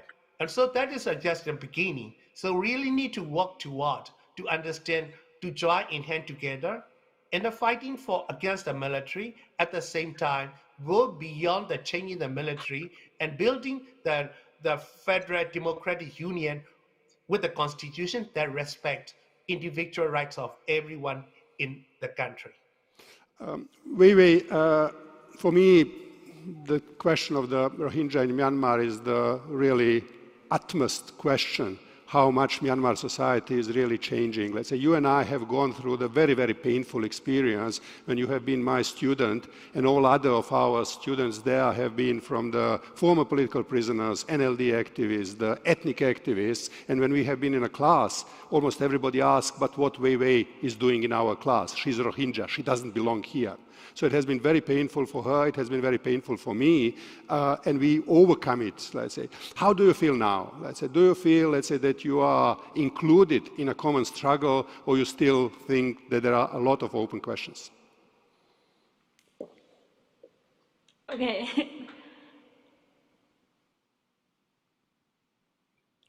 This is bringing back to the old memories. So sorry, I'm getting emotional.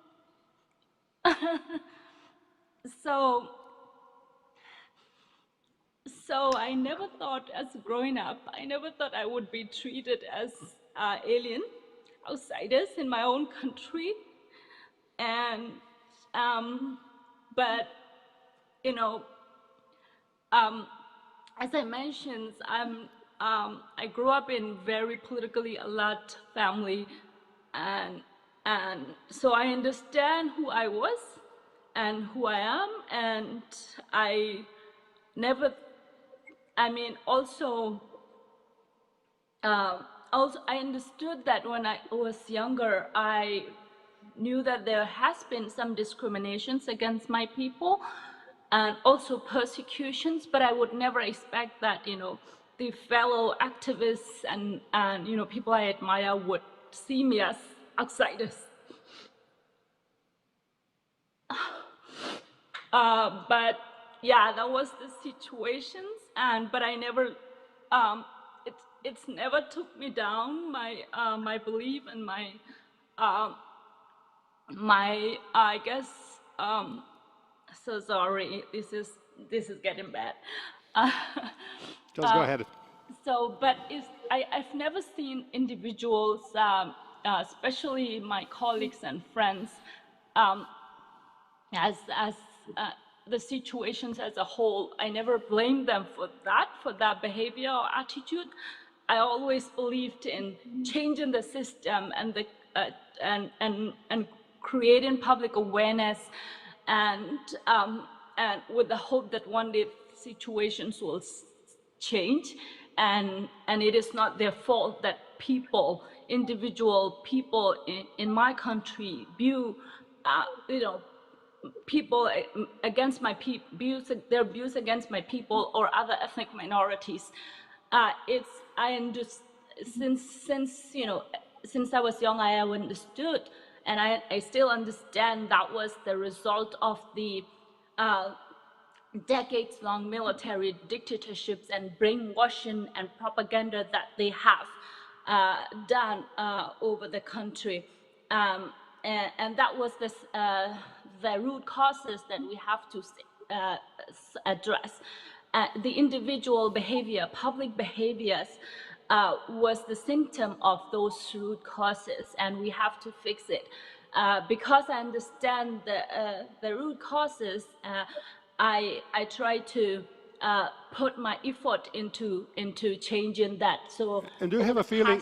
Do you have a Do you have a feeling that now something is changing? That we have a hope? Oh yeah. So I agree with what Sia Uaw Myomin and Mazamau have said. I see there are two parts: the positive side of the movement. One is that the public consciousness. Publics are so alert that the country cannot be under the military dictatorship anymore. The public mean, when I say the public, it's across the spectrum, across the ethnic backgrounds, among the political leaders to the general public people on the street, or people in the market. Everybody is well alert against the military dictatorships, and with that consciousness bring us together. And at the same time as the spirit has regained, I think the Uaw Sia Myomin mentions this not only against the military dictatorship, but also understanding their behavior over the past several years, and the people awareness about the military behavior, as well as showing sympathy and empathy against the different ethnic communities, including the Rohingya. After 10 years of this, the democratizations and all of this, it was not just democratization, I mean the propaganda and hate campaign, hate speeches that we have seen all over the social media. Today, social media is full of public awareness and sympathy and empathy against the ethnic populations, including the Rohingya. This is my first time. I would never imagine this would happen one day. This is my first time seeing young people, general public, apologizing Rohingya on the social media. There are young people that I work with in our Yangon Youth Center. People came to come and talk to me, sister, I am so sorry that we didn't stand up for your people, and we apologize. There are individual young people came to apologize to me personally. I would never imagine this thing would happen. I think now is the time for us to take this opportunity and to fix the harm that we have done to our people. Thank you, Wei Wei, and I apologize for taking the painful memory out, but let's say this pain is I believe together with you, this pain is also kind of the really, let's say, wakening up and creating a hope for the country and for all of us, let's say. Constantino, I apologize for kind of giving a lot of space for the colleagues from Myanmar, but if we go, let's say, to the question and to the puzzle, why the coup happened, but also to the question, let's say, how the neighbors, let's say, are responding on the crisis in Myanmar. Can they bring something positive? Seems that neighbors have been pretty inactive during the last 8 months, let's say. So from the Indian perspective, but then also, let's say, looking on China, and how you see it? Thank you, Igor, and congratulations to Forum 2000 for really bringing this important and very timely topic for, I think, a serious discussion. And what a wonderful panel. What a wonderful set of different perspectives cutting across generations, across ethnicity, ideology, and I learned a lot from the three of you, and thank you for your testimonies and your perspectives. 3 points, Igor. The first one is, as I'm hearing our friends from Myanmar speak about this issue, there was a time when we spoke about the end of history and that somehow democracy was now universal. There was a time when we heard that democracy is not suitable for Asia. In fact, unfortunately, it's a time that is maybe still today. We hear it again from China in particular, that somehow democracy is a Western luxury or culturally incompatible with Asian values, Asian culture. And listening to our friends from Myanmar, I'm just reminded sitting in Delhi, in India, which is the largest democracy and work in progress, an imperfect democracy. I think that is a tautology. All democracies are imperfect. All democracies are work in progress. Everyone is trying to really deal with this new wave of freedom, of claim for freedom, political transitions, greater liberties, greater participation, in particular from young people across Asia. We're seeing this everywhere. We're seeing it here in India, which had record levels of democratic voters' participation in 2019. We see it in the constitutional reform in Nepal. In Sri Lanka, we're seeing issues coming up again. And in Myanmar and across Southeast Asia, I'm sure you're all familiar with many examples of democratic progress and backsliding. But that's a work in progress, and I think we are reminding Myanmar and the crisis we're witnessing since February that this is going to be a long process with hiccups, with a lot of patience needed to ensure that there's not only democracy, but first of all, some type of state stability that is inclusive to reflect the diversity of these societies. And I think Burmese society is certainly as much diverse as India's society. The second point is sort of the coup. Igor, I was reading your 2016 Journal of Democracy article that you published a year after the 2015 elections. And I thought, I think your caution that time, when everyone was very enthusiastic about what was happening in Myanmar, was very correct, and I have to say foresighted, because what you said is that pretty much the military was not committed to democratic transition in the real substantive sense in the long term. That the 2012 transition was in the hope of some military-led regime. But at the same time, the political dispensation led by the NLD was possibly, and now we know, also not catering to the diversity of the country, not able to really manage that, deepen that democratic transition which had started in 2012. So I think what we saw over the last few years is a stalemate between the military and the democratic progressive movements, which led the military to opt to a last resort, obviously, which is the most sort of dominant actor still in the Myanmar state, to activate that, declare the coup, and with that sense, really, backtrack 15 years the country into the past. And that's where we're stuck now. And I think that explains a lot why also many countries were initially quite skeptical, but giving the benefit of doubt to what was happening and to the Myanmar military. But I think 8 months later now, we see growing concern, including by the most conservative states that are saying, let's deal, let's hope there'll be a 1 to 2 year transition.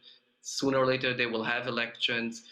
Now with the simmering conflict that our friends just shared some examples of, and that you mentioned, Igor, I think there's a growing concern that things may not go as quick as you expected. One last point, Igor, I think also one thing that you will not hear much is that I think many countries abroad, and I'm talking about China, I'm talking about the democratic well-wishers, the US, the European Union, the West, India, Southeast Asian democracies, dropped the ball on democracy in Myanmar. 2015 was the beginning, not the end of democratic transition.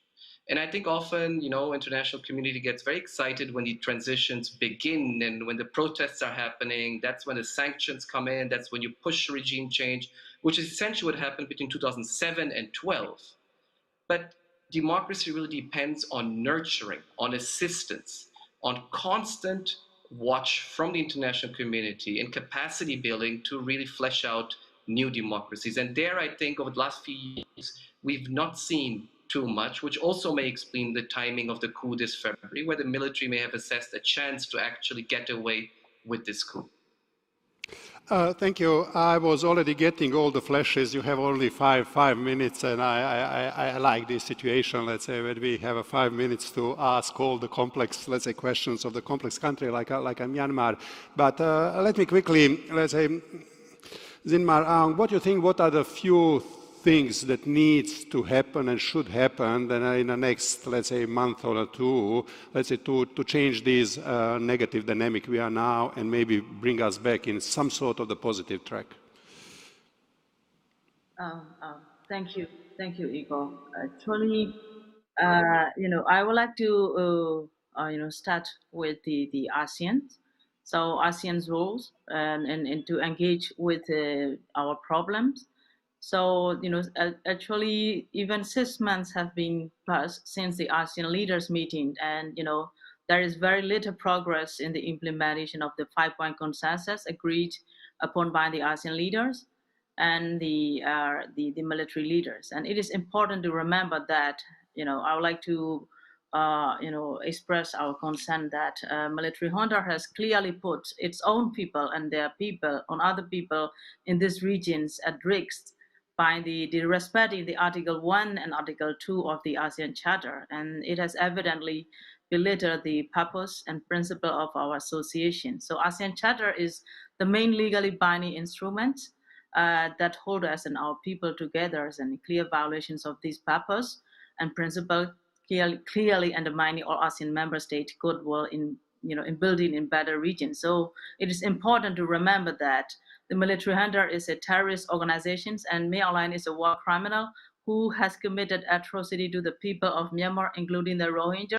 So by inviting them and his council to the summit, the ASEAN has not only ignored the representations of the legitimate government of Myanmar and also inflicted a deep sense of betrayal among the Myanmar people who continue to sacrifice their lives and the freedom for democracy. So it is time for the ASEANs to get firm and be on the right sides of the history. So another step I would like to recommend is that we already have the Federal Democracy Charter to amend and to replace the 2008 2008 constitutions, which is essential for our building a new federal Myanmar.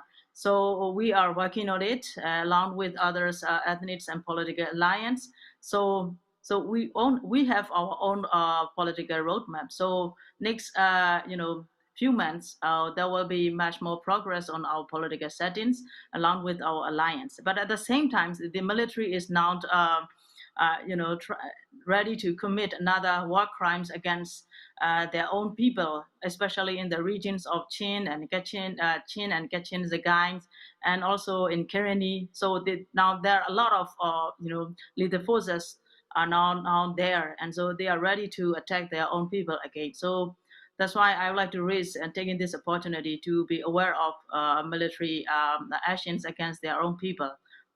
This is what I would like to raise, and thank you so much. Thank you, Zinmar. We have a question. We have a couple of questions. I will manage to pick up, let's say, one question for Aung Myo Min. Do you think that Min Aung Hlaing will come in any circumstances to the negotiating table, or we may also kind of ask, is military thinkable about coming to the negotiating table? Well, so as far as we can see that, military is not negotiating and they're not following any kinds of concrete actions, because we need a stronger action by region and also international blocs. So if we keep going that slow and soft action on the military, they won't listen. That's why I really want to call the international stronger action and coordinated action to put them on the negotiation and stop all form of human rights violations, and then bringing them to the justice. Because people inside the countries are sacrificing their life every day. We cannot let it go on. We cannot just let in the trap of the time-buying strategy of the military.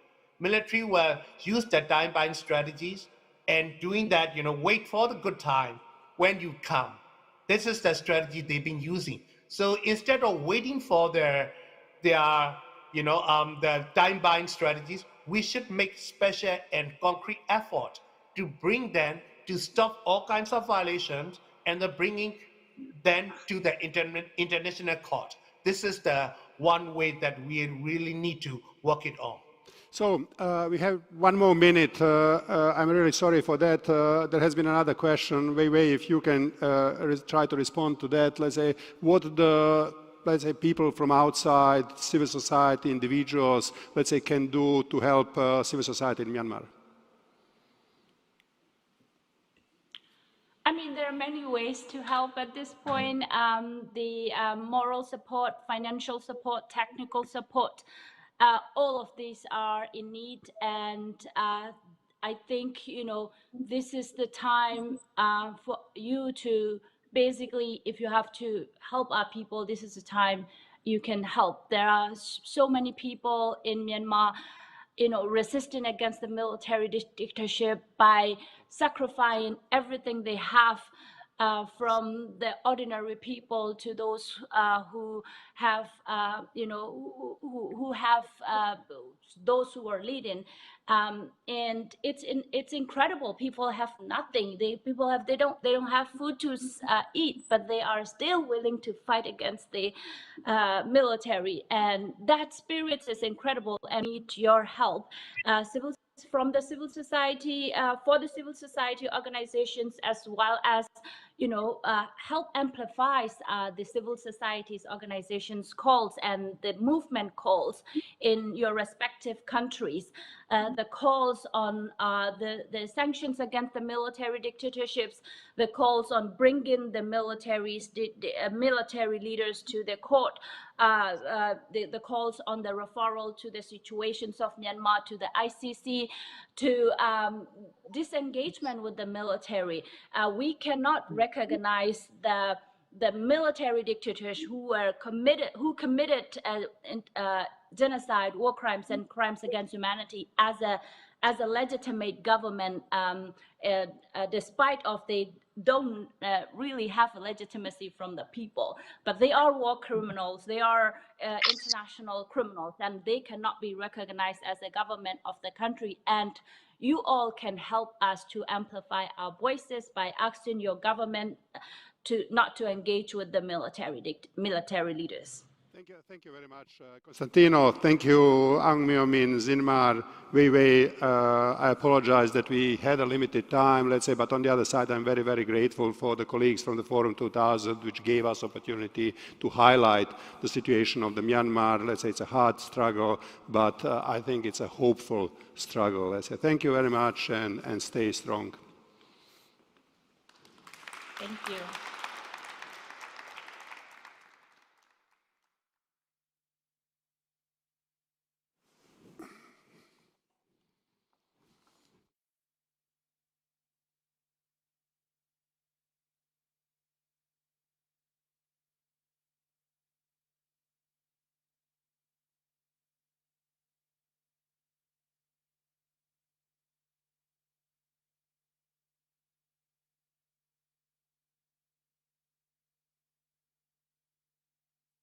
Ta svoboda je těžká věc, komplikovaná a v každém člověku ve větší či menší míře dříme ta chuť vrátit se do toho vězení, řečeno metaforicky. Už 25 let dáváme zaznít hlasu demokracie. 25. ročník konference Fórum 2000 sledujte online.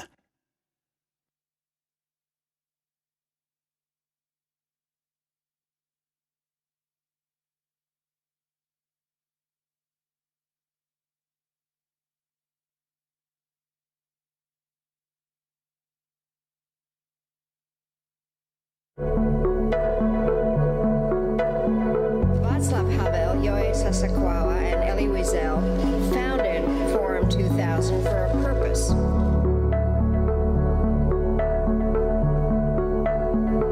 have to use the past to not becoming our children's future. Thank you very much. I am honored to be here, and I want to thank President Havel for convening another extraordinary gathering of Forum 2000. So those people, they are peace, our kingdom, more seriously, and we should develop new ideas. And then important is implementation.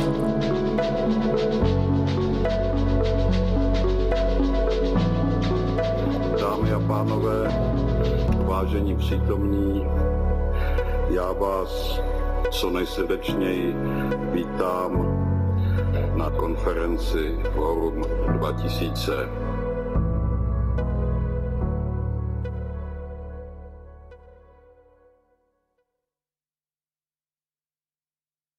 And when the people don't feel secure and they don't believe in their stability, they are looking for the solutions, and only solutions, simple solutions, came from populist leaders, populist parties.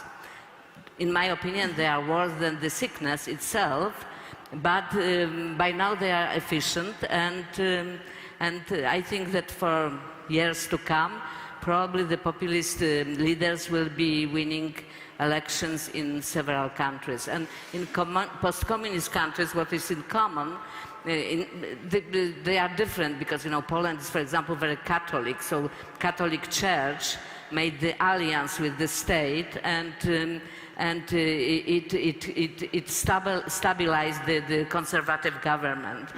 In Czech Republic, it's not the case. In Hungary, it's not the case. But Orban still, you know, claims that he will re-Christian Europe, which is totally absurd. And Kaczynski, for example, lately said that Poland is the most democratic country in the world. He had, you know, so the truth and the, you know, and the words don't have no meaning anymore. It is very difficult to deal with that.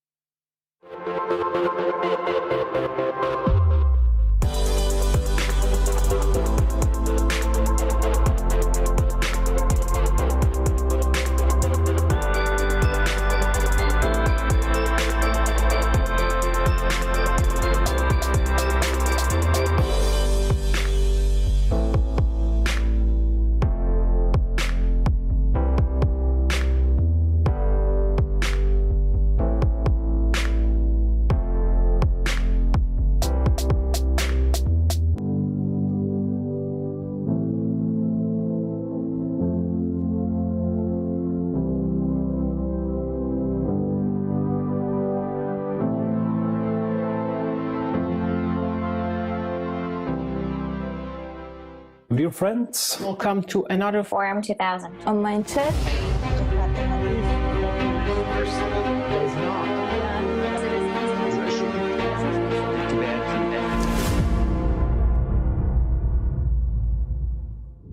We have seen the rise of authoritarian populists in countries in Central Europe, but also in Western Europe, in North America, in Latin America, in Asia, really all around the world. The common feature is the erosion of trust in democratic institutions, erosion of trust in political elites.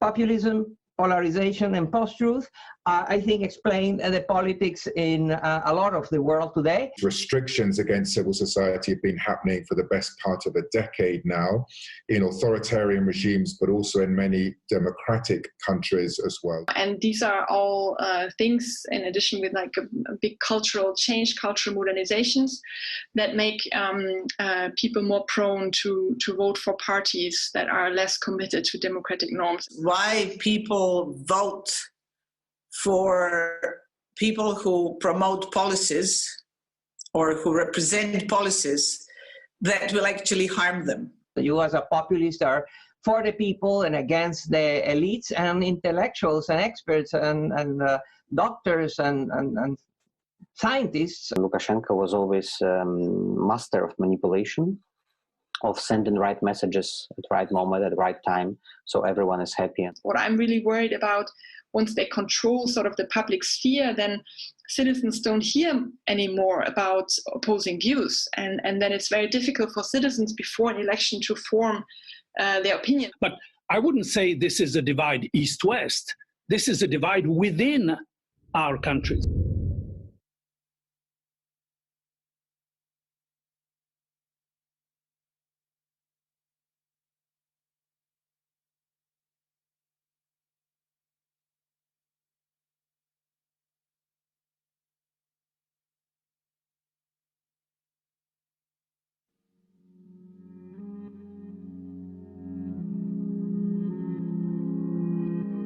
The dissolution of the Soviet Union was not the geopolitical catastrophe of the 20th century. That was a great aspiration for us, and at the same time, it was a great fears for the dictators. We are the role model as a Central Europe, despite all the problems. Europe and EU is living the best time in our history. We have to remember that democracy from the beginning was very much about the public. In fact, most of the democratic decline is coming about not at the behest of populists, but at the behest of executives. And perhaps we should simply think about a new formulation of liberalism.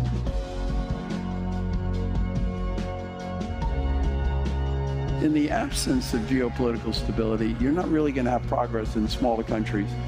Basically, we are living in a state of certain confusion with regard what is the future of the world for the next 20 to 50 years. China, with the newly found economic power, rapidly built up its military forces. And more importantly, subtly, with the economic power, they corrupt the democratic way of life in the West. We're seeing a rise of a new empire. This is becoming a new economic, political empire, right? And there is a more global sort of question, what happens to the existing powers? However, on the value aspect, I think it's every country's own responsibility to make a choice which position they would like to take. Now, the West should decide to be with the will of people or to be with the dictators. We believed in it. When in prison we heard about solidarity from official Soviet Pravda. That was like the best proof that we are right, that people will not live under this dictatorship all their life. We only have you as the international community to stand with us. And just like the speaker who spoke last night said, without international solidarity, we will perish. We depend on borders. We elect people within districts. We're border-based. Borders matter, but I believe in relations and friendships between these countries. Despite the horrendous atrocities the Uyghur people are facing today, we are confronted with a muted world. We need your help and support. The level of control and the level of crackdown on the information space is unprecedented. Through the use of emerging technologies, we can create a stable authoritarian system that can be exported, that can promise prosperity, that can promise stability, but without freedom. If we want good things with technology, we're going to have to make that work because technology does not solve social, cultural, political problems. That's our job. The appropriate response to our present multifaceted crisis is the development and establishment of a culture of solidarity. A była taka, nie możesz podnieść ciężaru, to doproś paru, abyś go podniósł. Lifestyle matters, individual responsibility matters. But finally, individual responsibility is not a sufficient answer to the challenge we are facing. Climate change, as I'm trying to see it, is in a way a challenge of humanity. It's a challenge of our morals. It's a challenge which is asking us to do things because they are right, not because we have immediate outcome from them.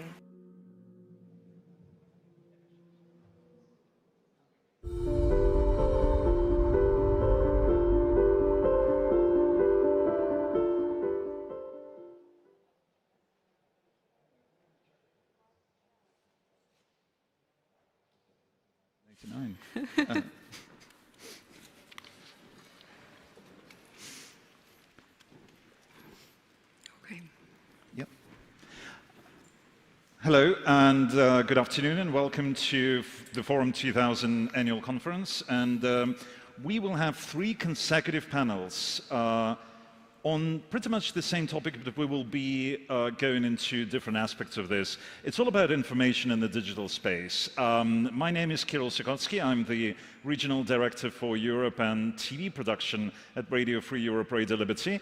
And my fellow moderator for the next 3 sessions is Lorena Becerra, who's the head of public opinion research at Reforma newspaper in Mexico. So she's coming back. She's coming all over from the Mexico City, all the way. Our first panel will be devoted to the promise of digital democracy, or rather the false promise of the digital democracy. And we will be joining by David Kay. David is a former UN Special Rapporteur for Freedom of Opinion and Expression, and also independent board chair of Global Network Initiative, coming to Prague from the United States. And also joining us online is Nanjana Nyabola, writer and political analyst from Kenya, who's writing extensively on the freedom of expression, also on feminist issues, and freedom of speech in Africa and elsewhere. Thank you very much for joining, David and Nanjala. Great to be here with you. So we, as this sessions, as some of you who participated in previous sessions at the Forum 2000 know, we will go into the questions and we will try to make sure that you guys in the audience, both here physically and also online, will also have a chance to ask our panelists a question. So, David and Nanjala, let me turn back to you both first. When we speak about this promise or the false promise of digital democracy, we come to 2 big issues that we have, along with opportunities that this whole new digital era presents to us. First is how governments moved into that space and tried to either control or block or manipulate. And at the same time, we have social media giants and all those companies that we've seen recently, all the Facebooks and Twitters and Googles of the world, who also start to own those platforms of online debate. So do you think that one of those dangers is bigger than the other? And how do we tackle both the governments and the companies, David? Yeah, it's a great question, and I think it's important for us to recognize that this isn't just a problem that involves authoritarians and democracies or the private sector and the public sector. You know, when you think about the nature of government pressure on the platforms, it's also government pressure on users, on individuals, and that's happening in authoritarian spaces where you see regularly, I mean, we saw this just a few weeks ago when Russia demanded that Google and Apple remove the Navalny voting app. There's this tremendous pressure from authoritarians, you know, to the platforms to take down content. But there's also pressure in democracies. And one of the problems right now is that democracies haven't gotten it right yet either. There's significant amount of surveillance on the platforms. Some of that is private surveillance, so it's private surveillance spyware that comes from Western democracies oftentimes and is being used in places like Mexico, and we haven't solved that. That's an issue. And at the same time, as your question indicated, there's also the problem of massive power by a small number of companies. And again, one of the problems is that because there hasn't been regulation yet, we don't know what the answer here will be. But we do see these moves towards regulation that actually reinforce the power of the companies rather than seeking to address some of the harms that they may be causing. Thanks, David. I want to turn to Nanjala because we're talking about those issues sometimes, especially the dominance of the big companies, speaking about the West and the Western countries. But there is a much wider, much more diverse developing world, and Africa, Nanjala, as you're writing extensively and talking extensively about Africa. Is the government a bigger threat for African societies and for developing countries in the world generally, or is this company dominance also threatens the freedom of expression online in Africa and elsewhere too? I mean, that's basically like asking someone what is their preferred poison. Would you rather have arsenic or would you rather have something that kills you more. I think it's 6 of one and half a dozen of the other. I think that the challenge really is, for me, and it's a little bit more fundamental than that. It's about the nature of power and about where power is centered in different societies. I think if you look historically, multinational corporations have always presented significant threats to poor countries, or to countries that would, to use Emmanuel Wallerstein's framework, countries that are on the periphery. We have big multinational corporations that would, for example, destroy poor countries' water supply in order to make soda. So the threat is different, but fundamentally it's a question about power. Do citizens, do individuals in countries on the periphery have any power to reflect their own wishes and to demand certain types of accountability from both their governments and from corporations? With social networking platforms, the big challenge has been, as David said, a lot of the rich countries where these companies are domiciled for economic reasons, for taxation reasons, haven't taken a proactive step in terms of creating effective and meaningful regulation. And so they've kind of allowed this free rein for companies to operate in territories that have a very varied history. And so the same company interacting with an authoritarian regime has a completely different outcome from it interacting with a democratic regime where citizens have a way of restraining power both by companies and by the government. So there isn't a single universal answer, but for me, I think the correct question really starts with how are the power dynamics between the countries on the periphery and the countries in the core, and the multinational corporations and the governments? How do all of these power dynamics intersect? And how do we create a context in which citizens, individuals in these specific countries have an opportunity to shape policy and to shape the behavior of some of these companies? So following up on, following up on this, I do want to talk a little bit about the differences between democratic and authoritarian governments in the behavior of the digital space, because it seems to me that democratic regimes are falling behind on taking advantage or capitalizing the advances of technology, and it's particularly because it seems that there is no democratic liberal model that has followed up with the advancement of technology. And otherwise, we see authoritarian regimes really capitalizing on all of this. As David was saying, we have a lot of interference, we have a lot of government interference, even in democratic regimes. So what do you think would be a way to reconcile within democracies? What should be the priorities of democracies in order to not lag behind authoritarian regimes in this sense? Yeah, I think, again, it's a great question. You know, I'm not so sure it's an issue of democracies lagging behind in particular. There are different kinds of threats in democratic space and in authoritarian space. In democratic space, one of the basic problems is a failure of regulation. And the fundamental failure, which is something that Frances Haugen, the so-called whistleblower from Facebook in the last few weeks has highlighted, is that there's a complete lack of transparency concerning what Facebook does, but it's true for the other platforms too.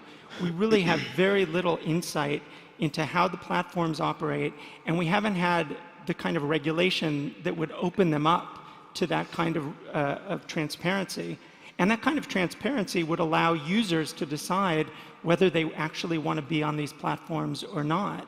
So that's, I think, one thing, or at least one place where democracies over the last several years have simply failed to regulate. And it's not so much that it's a lag behind compared to authoritarians. It's a lag behind in terms of what their human rights and rule of law values should be in the first place. And it really goes to what Nanjala was saying about the power differential. At the very first step should be opening up the platforms so that that power differential, which is so obvious now, even in democratic societies, so that you start to break that down. But I would just follow up on that, David. Do you think that authoritarian countries, and Nanjala mentioned that, can actually exploit that loophole in the democratic countries and actually use both those weaknesses of democratic governments and weaknesses of global companies, as we saw in places like Russia and China, where global companies tend to agree to some of the demands of governments like Russia and China because they want access to that market. And then, by working like this, those authoritarian governments can actually present a threat because they will be playing not inside their authoritarian countries, they will be playing in the West, and they're actually doing that. Najala, I see you're smiling. I am smiling because you've identified the core problem. Why do they allow this to happen? It's profit making. And I think that goes back again to a really fundamental question. What is the overarching goal of having some of these platforms? Because I think what they present as their public mission, to connect people, to allow people to stay in touch, it really contradicts what is actually the interior workings of the organizations, which again, as we heard in this congressional testimony, is the bottom line, is how do we protect profits? And sometimes when those profits come into direct conflict with authoritarian values in countries where they want to operate, they want people to, spend money on the advertising, to spend money on some of the extra things, then if it's a question between one or the other, then the profit-making incentive always trumps. The one case where this hasn't happened, and it's been interesting to watch because the initial impetus was authoritarian, where Nigeria banned Twitter. Nigeria is obviously one of the biggest Twitter markets in Africa. And it's been interesting to watch because the government initially banned Twitter for very authoritarian reasons. The president's tweet was taken offline because he was spreading a piece of misinformation. And it's been an interesting battle of wills to see between the company and the government.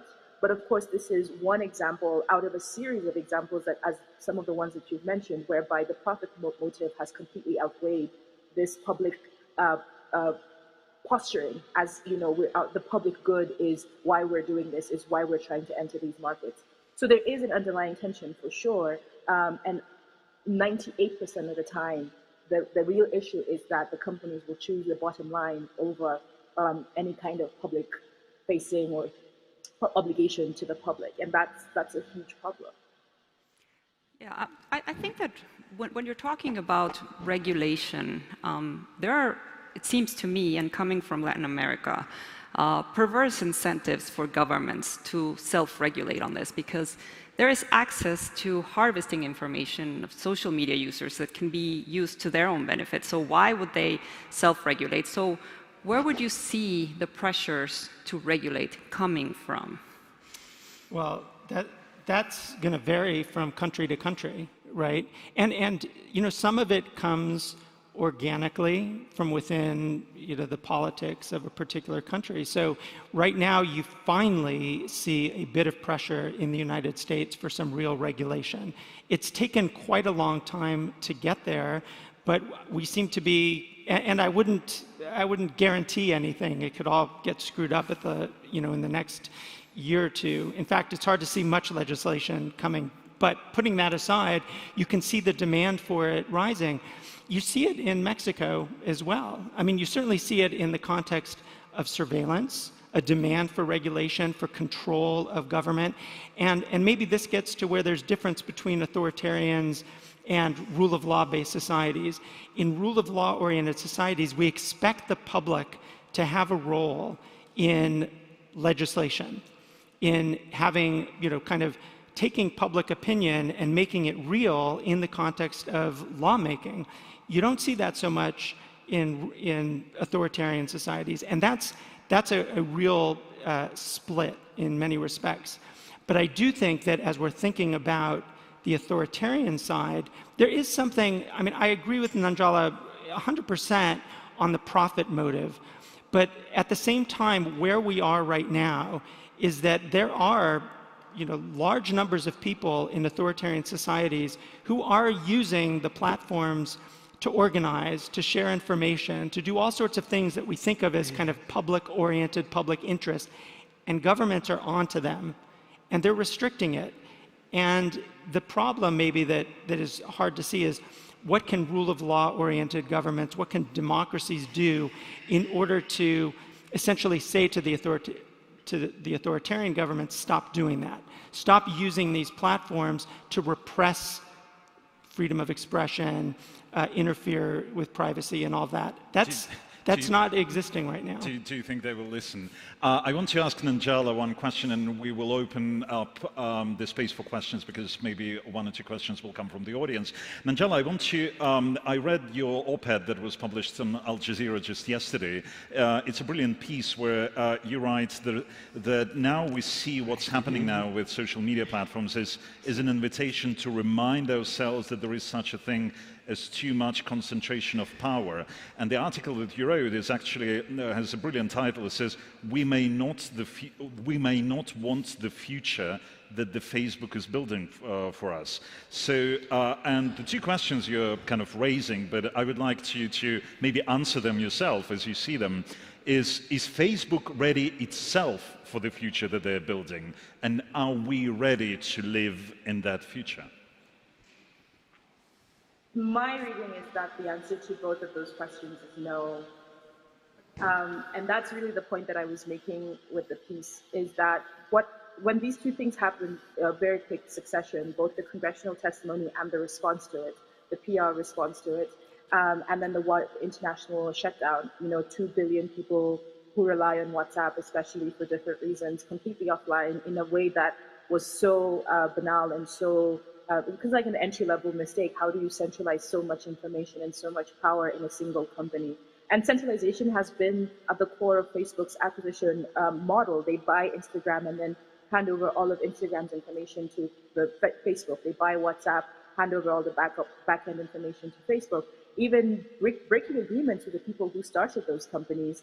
When they sold the companies, they had asked, let's silo off some of this information. And we're seeing that they're concentrating their power within the central company, but not really thinking about, well, what are the social economic consequences of doing that, especially when such a simple shutdown happens. So I don't think that they're ready. And I especially don't think that there is a grappling with the non-financial consequences of building such large multinational corporations, at the core of which is a desire to dismantle a lot of the both state-driven and self-created regulatory framework. So if you think about Facebook's operation in the media space, it's not so much about journalism laws and slander, although there's an element of that. It's that people who practice journalism in most countries, in most free countries, the countries that you would want to aspire to, they have both laws that come from governments, and then they also have laws, regulations that they make on each other. There's like a peer-to-peer journalist regulation mechanisms. If your stated motto is move fast and break things, some of the things that you're breaking are these regulations that journalists, these standards that journalists impose upon each other to be factual, to be accurate, to back everything up, to, all of those things. And so I don't think that they're ready. But more importantly, I think we are not necessarily ready to live in that future, because when we give our information, and David alluded to this, when people put their information on these platforms, they don't intend for them to be monetized, and especially not to be monetized in a way that is harmful to their general political existence. We don't put our information on these sites so that people can run multi-million-dollar influence operations using, the pictures that we posted of our Thanksgiving dinner. And so this is the quandary that I think people are in, is that, and again, this builds on something that David said, what people understand of social networking sites, there is a divergence between that and what the sites are actually doing and what's being built on the back end architecture of the sites. And in that diversion, you have the state interests and states being able to capitalize on that opacity either one way or the other. And for authoritarian regimes, it's kind of been a godsend, because where you have traditional media practitioners like Maria Ressa, who recently won the Nobel Peace Prize, who are able to operate within the pre-existing regulatory framework. People who operate online are not following those rules. And so there's a tension there that arrives because of this diversion between what they say they're doing and what's actually happening in the past. Thanks, Nanjala. I know we're just a bit over the time, but this is a fascinating discussion and the guests. So let's probably take one question from the audience and one question online. So I see one question here.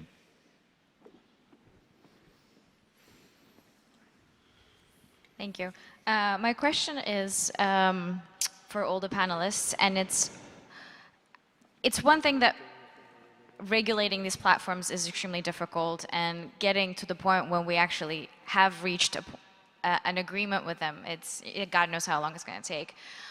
What can we do to get them respond, especially in the case of Facebook, to respond to cases specifically, understand the country context within which they operate? Because one of the challenges that we face as journalists is how little they care about the countries where accounts get shut down or they get hacked, and how long it takes to recover these accounts.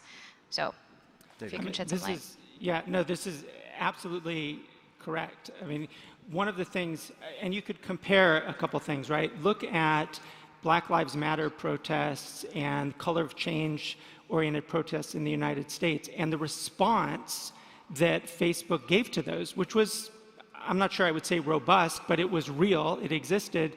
Meanwhile, look around the world at all of the different places where, and it's a Facebook problem, but it's others as well, at all of the places where there are similar kinds of problems, where maybe it's hate speech or disinformation or whatever else, what other harm we might identify is also taking place, and yet the platforms are not responsive. But it's not just the platforms that aren't responsive.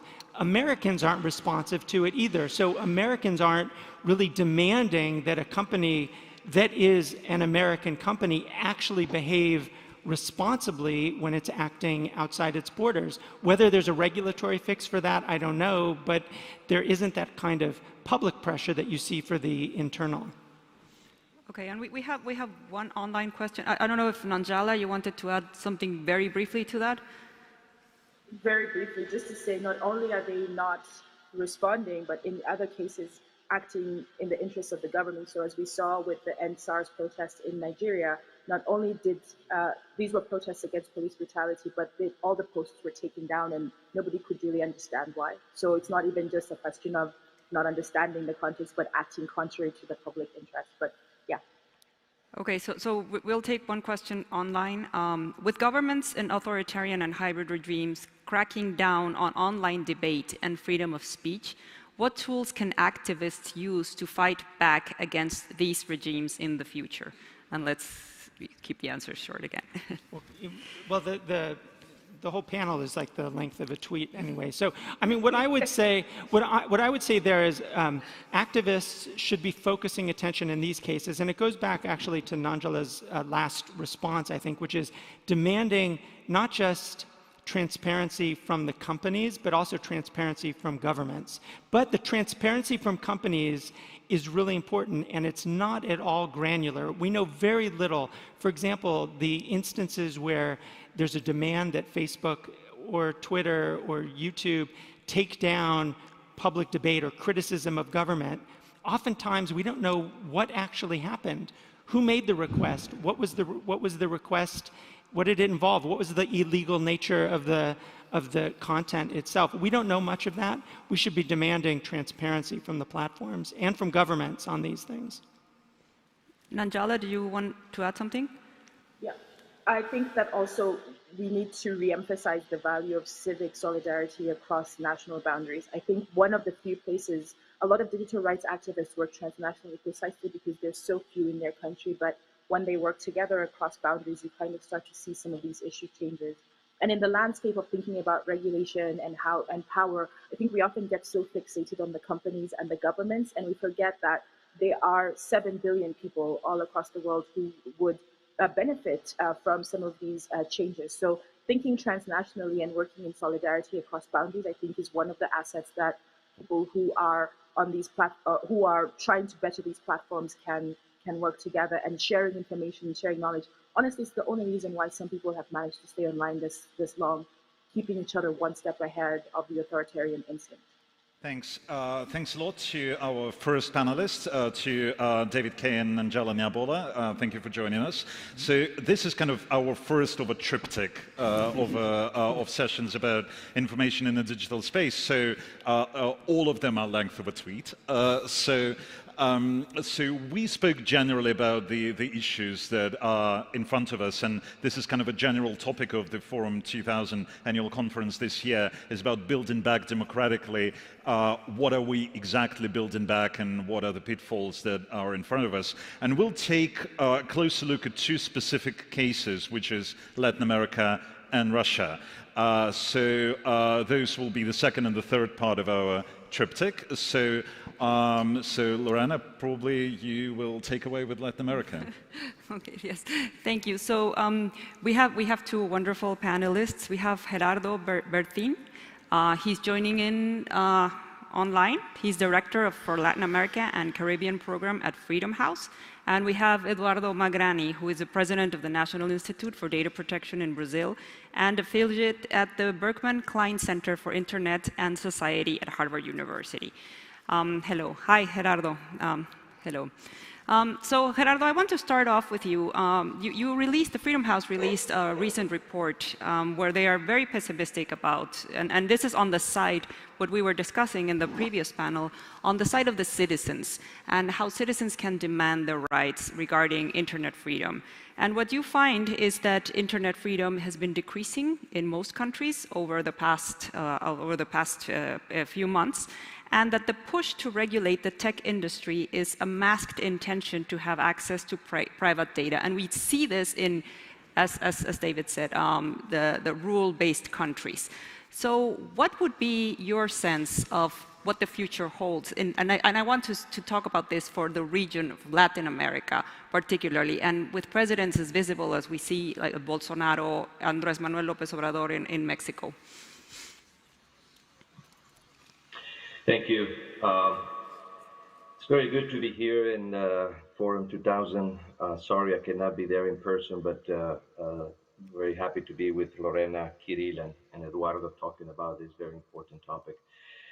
Freedom House released its 11th Freedom of the Net report just 2 weeks ago, and indeed it shows a decline in freedom of internet in many places. Particularly in relation to the three indicators that the report tracks, that is obstacles to access to internet, also the limits on content, as well as the violations on user rights.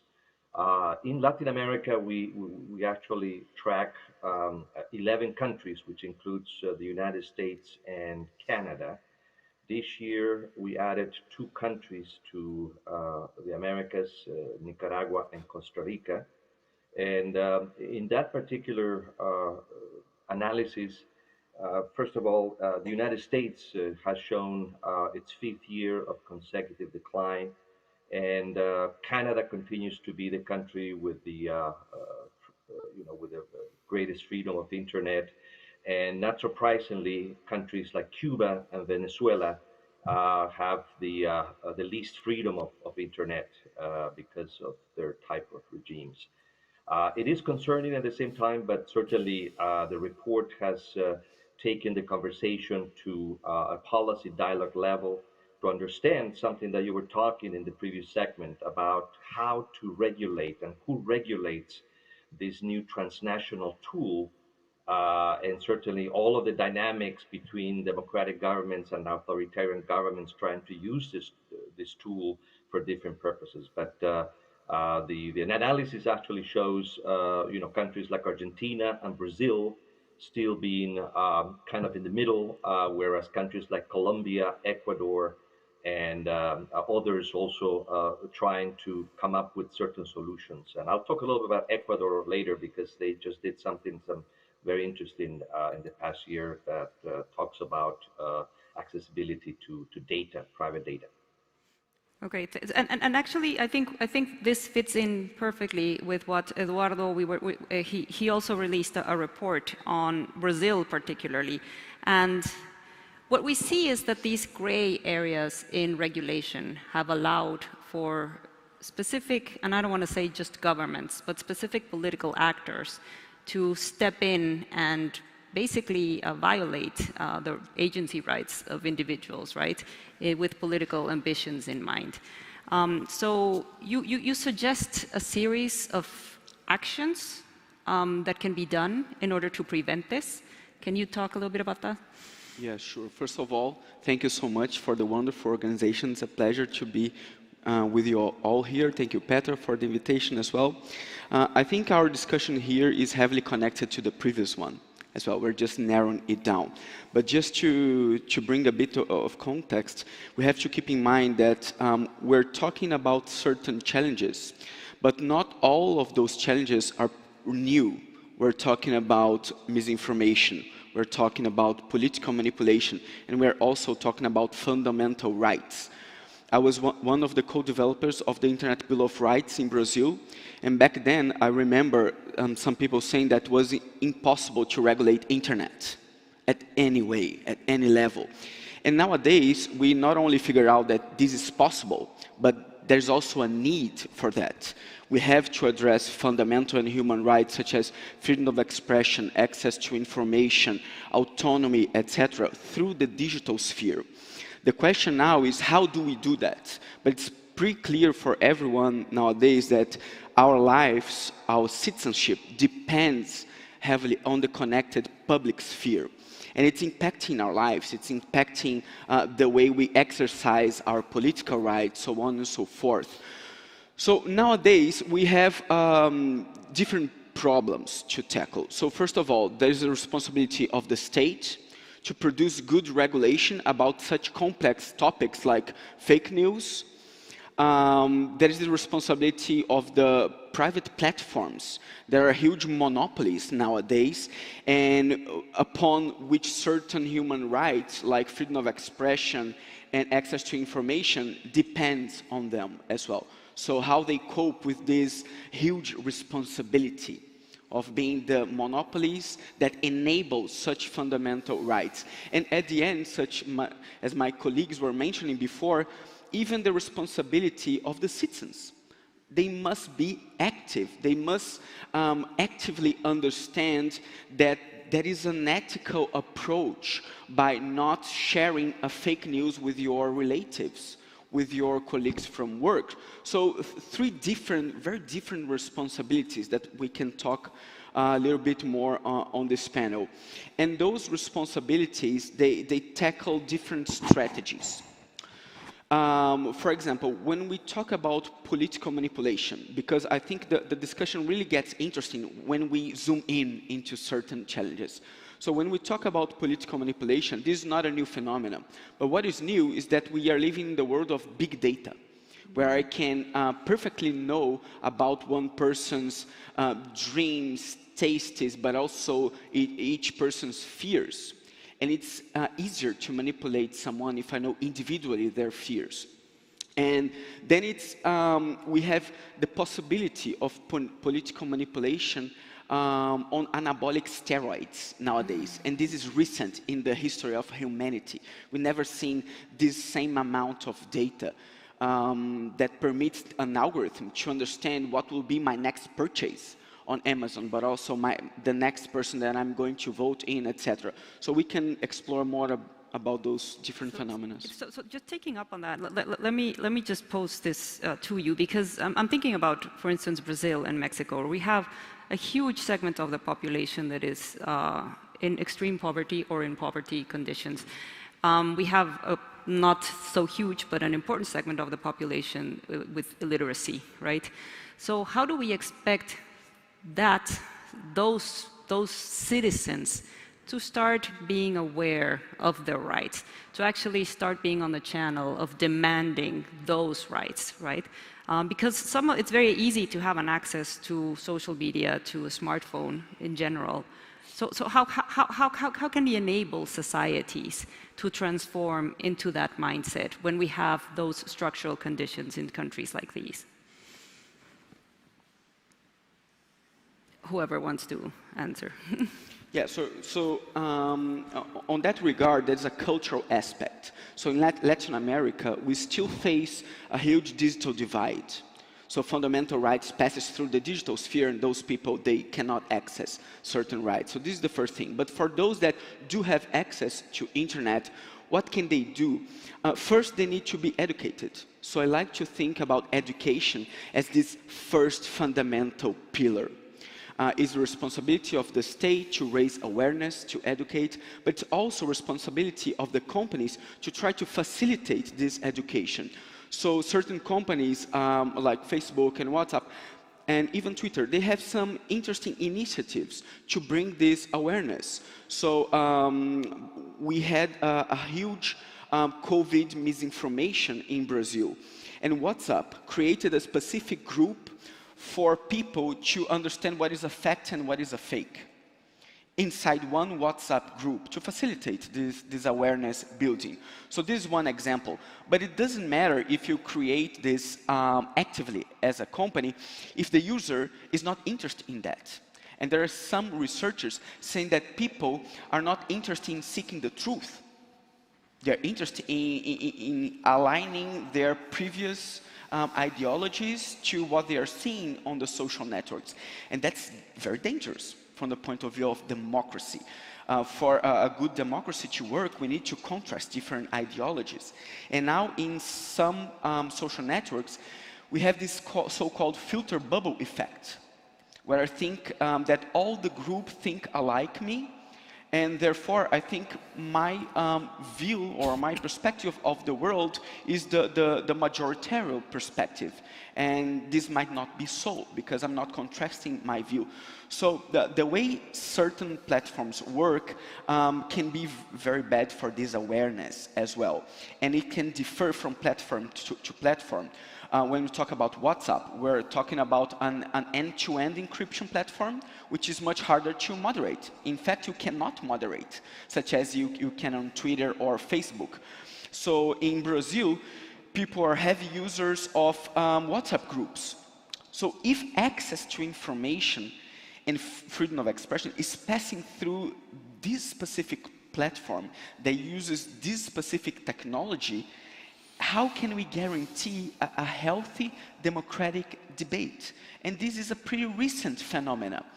When those platforms were built in their design, they didn't have these ambitions of fulfilling fundamental rights. But now they must feel this heavy weight on their shoulders because this is happening. Yeah. And I want to turn now to Gerardo, just very quickly, before we come up with any questions from the audience. Just to follow up on this, so you basically mentioned how advantageous some governments have been regarding trying to use regulation of infodemia or infodemic and fake news in order to advance their political interests. So how do you suggest we go on about tackling this problem in the region, particularly when we see a lot of different populist movements rising? Right. Well, I want to go back a little bit to something that you say and Eduardo, because at the end, it's about power. Who controls communication and information has power. And this is certainly what we're seeing in Latin America and in other places. Second, there is a dimension of inequality and disparities as well. In terms of the digital divide that Eduardo was mentioning, it's very pronounced in Latin America. A large portion of the population is not connected to the internet, and certainly there are quality and cost issues. The internet also in Latin America has not been used for economic empowerment dimensions. I mean, there's a staggering statistic that 50% of the population lacked access to a bank account or a debit card. So in this context, I think, as you were talking in the previous segment, depending on which conditions you're talking about, the issue of misinformation and disinformation will develop. Certainly, it's very different what happens in Costa Rica, for example, which is relatively a free country in all of the political rights and civil liberties according to Freedom House, versus what happens in Cuba, where the government, with a click of on and off, can actually turn the internet that controls 100%, related to when there are protests about basically humanitarian conditions in Cuba. And so this is a little bit the dichotomy that you have where in some countries, like in Costa Rica, they're trying to make the connection to educational, to agricultural development, whereas in countries like Cuba or Nicaragua, for example, I mean, they're controlling the cyberspace to actually come up with their own narrative about basically what they want to show, what they don't want to show to the world in terms of their authoritarianism. So, and Latin America offers a tremendous laboratory of experiences because of its diversity and also because of this interesting other divide that we not talked about, which is the urban and the rural areas in Latin America. Latin America continues to be the most urban region in the world, but when you look at it from the lens of the internet, only 23% of the rural population in Latin America have actually access to internet, and that is really a part of the inequality that has unfortunately followed the region for a number of years now, if not decades. Yeah, and I believe that this has also promoted a fertile ground for particularly some movements that are manipulative and to tend to base their campaigns on disinformation, right? But right now we would like to open up to questions from the audience. I think we're sort of on time, also a very short panel. So we wanted to see if you have any questions. While we're waiting for some, let me jump on something that Eduardo, you just said, when you said that there is a huge disinfo campaign about COVID in Brazil, and also it would be good if people stopped sharing fake news with their relatives. I travel quite frequently to Latin America, and I remember when I was in the midst of the pandemic in Brazil last year, and it was very different from what I saw just last month when I was in Brazil. The tide against Bolsonaro really turned, and you could see that in terms of public opinion, in terms of activism, in terms of all that. Bolsonaro's posture towards COVID and towards everything didn't change. So do you and the disinfo campaign is there. Do you think that people are starting to see through that disinfo campaign and Bolsonaro's populism? So is it this sign that maybe those disinfo campaigns not always work? Second, obviously, as in Latin America, all the populist leaders, and Bolsonaro is one of them, but elsewhere in the region, they really rely on poor electorate, which is the majority. Is that electorate is turning against him, even despite this Bolsonaro playing on most nihilistic populist, I don't know, instincts? But that very poor electorate, sometimes, you know, they're sharing fake news, not because they think that they're fake news and let me share them. They just think that they're real. And how to breach that? Right. So we are more aware about what is going on because there's been more and more investigation about what happened. So law always lags behind. Law is very slow, and regulation is even slower sometimes. So what we're talking here in this panel tackles certain blind spots on regulation. For example, the use of bots in political campaigns, the use of voters' personal data for this purpose. So first of all, I would like to highlight this, how some of the aspects and factors that we're talking about are blind spots in law, in legal regulation. And even though Bolsonaro's campaign was did a heavy use on those techniques, technological mechanisms, those were certain blind spots. But we are facing more and more results of investigations saying that certain things that happened were actually illegal for political manipulation, and also illegal from the point of view of personal data collection, so on and so forth. So people were not aware about what was going on. And there's, again, that pillar of information and education that I mentioned. So certain part of the population do not have this education or this awareness. Some consciousness are built upon tragedies. So what we have in terms of democratic process was a tragedy that had everything to do with the connected public sphere. And now this debate is becoming more mature in Brazil. Also, the electoral court is trying to better regulate what is permitted or not in people's data and the use of bots, etc. So the next elections will definitely have a more mature debate about it. It was a kind of a blind spot back then. And now there is this responsibility of the voters as well, and you also mentioned this, because I like to think on the ethical approach, not only of the politicians that are running campaigns with citizens' data, but also citizens themselves.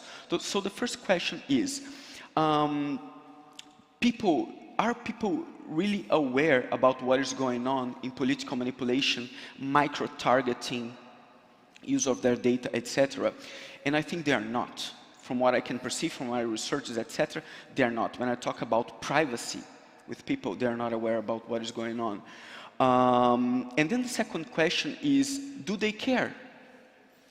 And I'm optimist about it, because I really think they care. They just do not know the risks and damages that can come from this scenario. So if they care, and if they are aware, they can make more political pressure for better regulation, for a better enforcement. So in Brazil, we have a pretty recent general data protection bill that can even help voters' personal data to avoid abusive collection for micro-targeting manipulation purposes. So I think we have another one question from the audience, and I think we have to wrap up this segment to go into the Russia segment, please. Hi, my name is Salome Garcia. I'm from Cuba. And last July 11, there was a social outbreak in Cuba. People took to the streets in every province. And it began in one small town when a group of people came out and they started to live stream this. And because people all over the country could see that people took to the streets in this small town, everyone else took to the streets in the rest of the country. And a few hours later, and outside of Cuba, we all could see that this was happening thanks to the internet. And a few hours later, the appointed president ordered that this would be repressed, and the internet was cut off for 3 days. So I, for example, was unable to communicate with my family for 3 days. Some people constantly use VPN to bypass this practice of the state, which is a systematic practice. This is something that they use. They target people in the press, in the independent press. They target people in the opposition. They're all the time cutting them off from the internet. So my question is, what can the international community, I think first, there's not enough awareness in the international community of this practice. There's not enough outrage, because if this were to happen to any of us here, only have the internet cut off for, I don't know, like half an hour, it would be chaos in the world. So I think first, we should all be looking at this practice that is not only happening in Cuba, it's happening in many other countries where there are authoritarian governments and especially military dictatorships. But also, what can the international community do? What can companies do to support us? There was a lot of people in... Let's move to the speakers, because we're a bit short of time. So we have 30 seconds for the answer. So will any more concern and outrage from the international community actually help? Do you want me to go? I don't, Yeah, Gerard. Please. Yeah. Well, I think so, and that's what we're trying to do basically when we put together these reports and we raise awareness about the different types of trends that we're seeing in the region. Certainly, Cuba, Nicaragua, and Venezuela are the worst offenders of internet freedom in the hemisphere. But you have other cases. You mentioned Brazil. You mentioned Mexico, which are trying to actually regulate and engage with the private companies. And I just want to leave you with a nice experience that Ecuador just had recently. They passed one of the most robust data protection laws in May of this year. It basically creates a new data protection agency, and as Eduardo was talking, will give users the ability not only to access or amend or delete their information stored by companies. So we need to be sure that basically we understand the landscape. It is diverse. It is actually in many cases interesting, and so, but definitely we need to raise more awareness, particularly in bad news, but also in good news, as the one that I just mentioned in the case of Ecuadorians. Thank you very much. So I think I think we have to really go to the next panel. Sorry about that. Yeah, many thanks to Gerardo, Eduardo.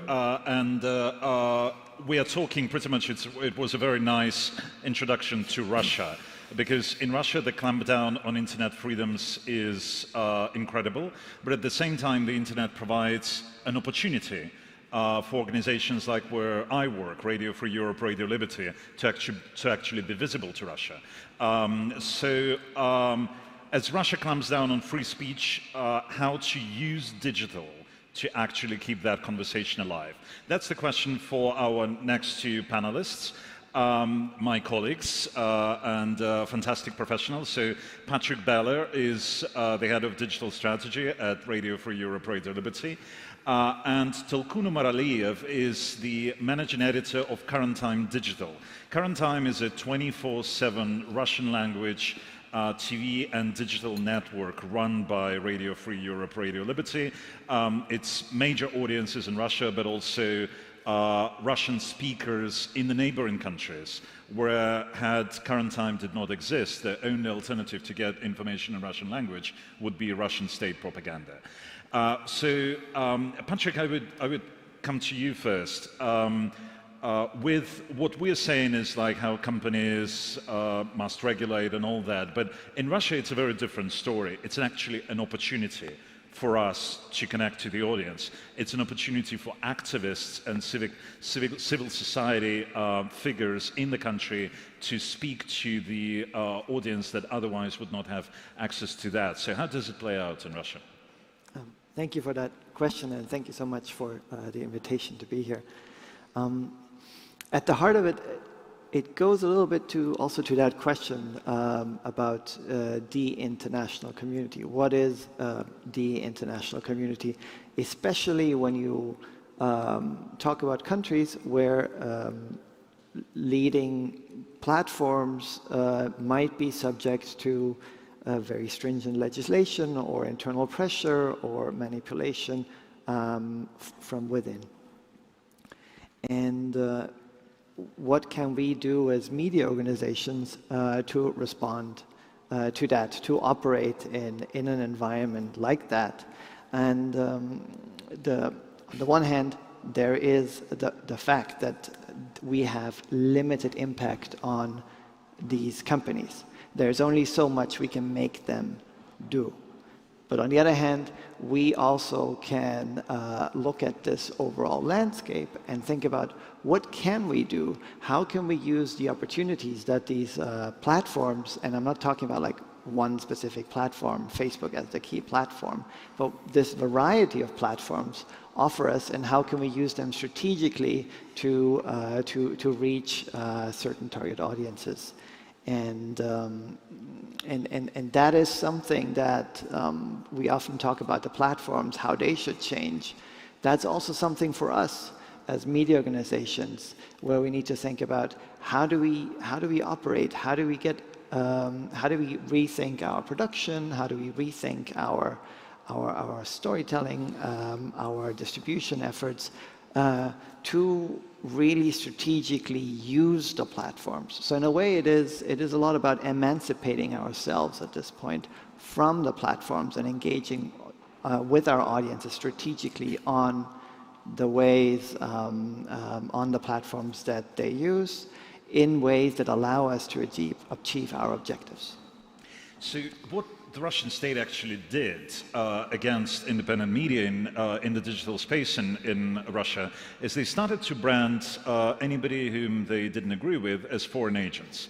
And it sounds small in this country, though, well, foreign agent, it's a big thing in Russia. And it's some of the questions are coming up on Russia as well, and I will throw part of this to Tulkun, but I will just describe to everyone what foreign agent means. If you're declared a foreign agent, that means that any of your digital output should come with onerous labeling, which is insane. You have to put 24 words that you're a foreign agent in the font twice as big as your article, right under the headline. It should, all your tweets, all your comments, all your Instagram videos should start with a preface. All your videos should start with a 15-second pre-roll just saying this, so that will kill your YouTube videos, that will kill your Twitter feed, that will kill everything. And all independent media in Russia, one by one, were labeled as foreign agents. RFRL and Current Time, as one of them, were labeled first. So we had this dubious honor to lead that. And we are one of the only maybe 2 organizations that refuse to label. So we're not labeling our content, and that already we are facing more than $10 million of fines and criminal persecution. We had to move our staff from Moscow to neighboring countries to safeguard their well-being and their safety and ability to connect to the audiences. So this is too extreme. This is something that other authoritarian governments can take notes of in the world, but unfortunately. But Tulkun's Current Time refused to label, while other independent media are labeling and their audiences dropped. Do you think that, what is Russia's eventual goal? Is Russia's eventual goal to shut them all down, to shut us down, or actually to threaten us into accepting that and start self-censorship? Because if you start labeling, then you are as a foreign agent, and then you start thinking twice or even 3 times, okay, what do I publish to not end up even in more of the hot water? So how does Current Time tackle this issue in Russia? Thank you, Kirill. That's a very important question, and it's been the most important for Russian media for the past several weeks, especially.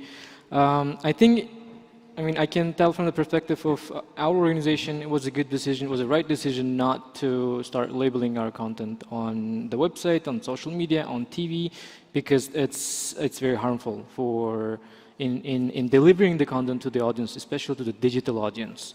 And we saw the proof that we were right later when other independent media organizations in Russia also were labeled as foreign agents, especially TV channel Dozht, TV Rain, when they started putting 15-second, so adding to what Kirill said, these disclaimers, the 24-word-long disclaimers should be in the beginning of every video output you make, you post on your social media channels, and it has to be 15 seconds long and in the beginning of the video. In most of the cases, in most of the platforms, it's just so harmful for the content that people just stop watching you, literally. So we saw it in the example of Dozht, when the viewership of their videos online, especially on Facebook and Instagram, dropped, I think, 10 times. And then within a week, they rolled their decision back and they decided not to label their videos. So it's the answering to your question, what's the reason for the government to do this? It's to stop digital audience from getting content from independent media. That's the only reason. And actually to drive them out of the existence. Some of the media outlets that were labeled foreign agents were already shut down. So yes, we took that pain and we take that risk, and people are extremely brave that they understand that they're under that risk, those reporters that we have still inside Russia and those who were relocated out of Russia. But we may be one of the very few that are left standing. But Patrick, how can we use that to actually connect to the Russian audiences? One of the aspects that there are several aspects to that. Mindful of the time. The key aspect is that we are safe. We are a safe space. We are a media organization that looks a lot at how to secure the consumption of our journalism. So when you read our news, when you we think a lot about how do we make sure that people can provide us information securely, they can provide leak to us, they can comment and let us know when there are issues, but also that we think about new ways of distribution that are more secure and that are a bit less reliant on the traditional kind of publishing model on Facebook and on the platforms, because truth be told, if a like or a reshare gets you into if leads to problems, we need to rethink how we publish, and we're looking a lot at that. I would like to open, because Russia usually elicits a lot of questions from the audience. So if anybody has a question in the audience or offline or online, please raise a hand here or submit the question there. So if I will see you. Until that happens, Tulkun, what is the, what are the main challenges now in the Russian digital space? Because, the threats that they will shut down YouTube or shut down Twitter or shut down everything is still there. And then do you think that those big companies that we've spoken about so much in this panel today will actually be willing to find a compromise with the Russian government to stay there, to get access to that market, and then interests of the independent media outlets would come second? It looks like they've already been finding the consensus, and I think there have been some negotiations we knew that there have been negotiations between Apple and the Russian government and Google and Kremlin, but we didn't know that Telegram would be one of those tech giants that would, also try to find the balance. It is already happening, and it's worrisome, I can tell you for sure. We're closely following it. It didn't, at this moment, that much affect independent media yet, but knowing how Kremlin can push, and they pushed so far that these tech giants removed recently a Navalny smart voting app from their app stores, and Telegram blocked the bot for this app. It could get there. We don't know. We have to be ready for that. The problem for digital media reliant media organizations is that they're in most of the cases heavily reliant from digital tech giants. If it's TV channel, it's mostly YouTube. For example, talk about Telekanal Dozhd, TV Rain. They get lots of revenue from YouTube, and they depend on that, and most of their viewership online comes from there. So if at some point YouTube decides to block them or somehow hinder their the dissemination and distribution of their content, that would be a huge blow for them. And I'm afraid this is already happening. The negotiations are going on. And that's why, before we close down, just one last question to you, Tulkun, is, we've seen that the Russian digital space, this situation literally deteriorated in the past 18 months. And if that trend is to continue, if you can think, offer us your view, how will the Russian digital space look 18 to 24 months from now? Say a year before 2024 presidential election. What are we looking at really here? It's going to be cat and mouse game, that's for sure. The government will be trying to block everything they can. The tech giants, I hope they'll be resisting, but to what extent, we don't know. But my advice for independent media organizations would be to try to diversify the means of digital distribution of their content as much as possible, to be in those platforms that are active among especially the young audience, and to be as native and digital first as possible rather than relying on old formats. So in this sense, you will not be reliant on just one format or on one platform. So if one platform gets blocked, you will be still available on other. So it's going to be a cats and mouse game.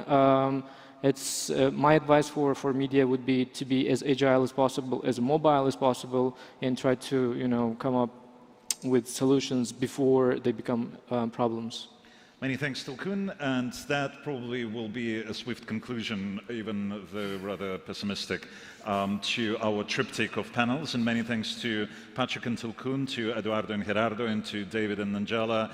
Many thanks to Lorena, and I think it's been a very insightful conversation spanning several continents. Many thanks for being with us here in this room and also online, and we'll take a quick break here at the Forum 2000 before we resume our panel sessions. Many thanks to you and have a lovely day. Bye.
Welcome back.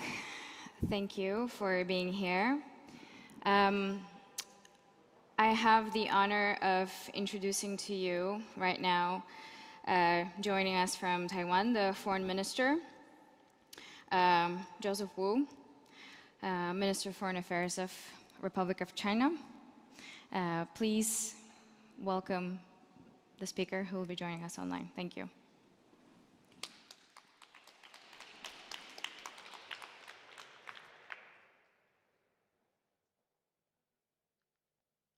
Ladies and gentlemen, greetings from Taiwan. Thank you very much for the invitation, Mr. Jakub Klepel, the Executive Director of the Forum 2000 Foundation.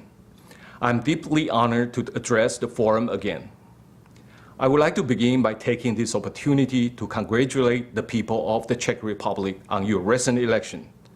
It is always wonderful and exciting to see democracy in action, especially in a country that has captured the hearts of the Taiwanese people. Indeed, the Czech Republic has captured the hearts and minds of the Taiwanese people.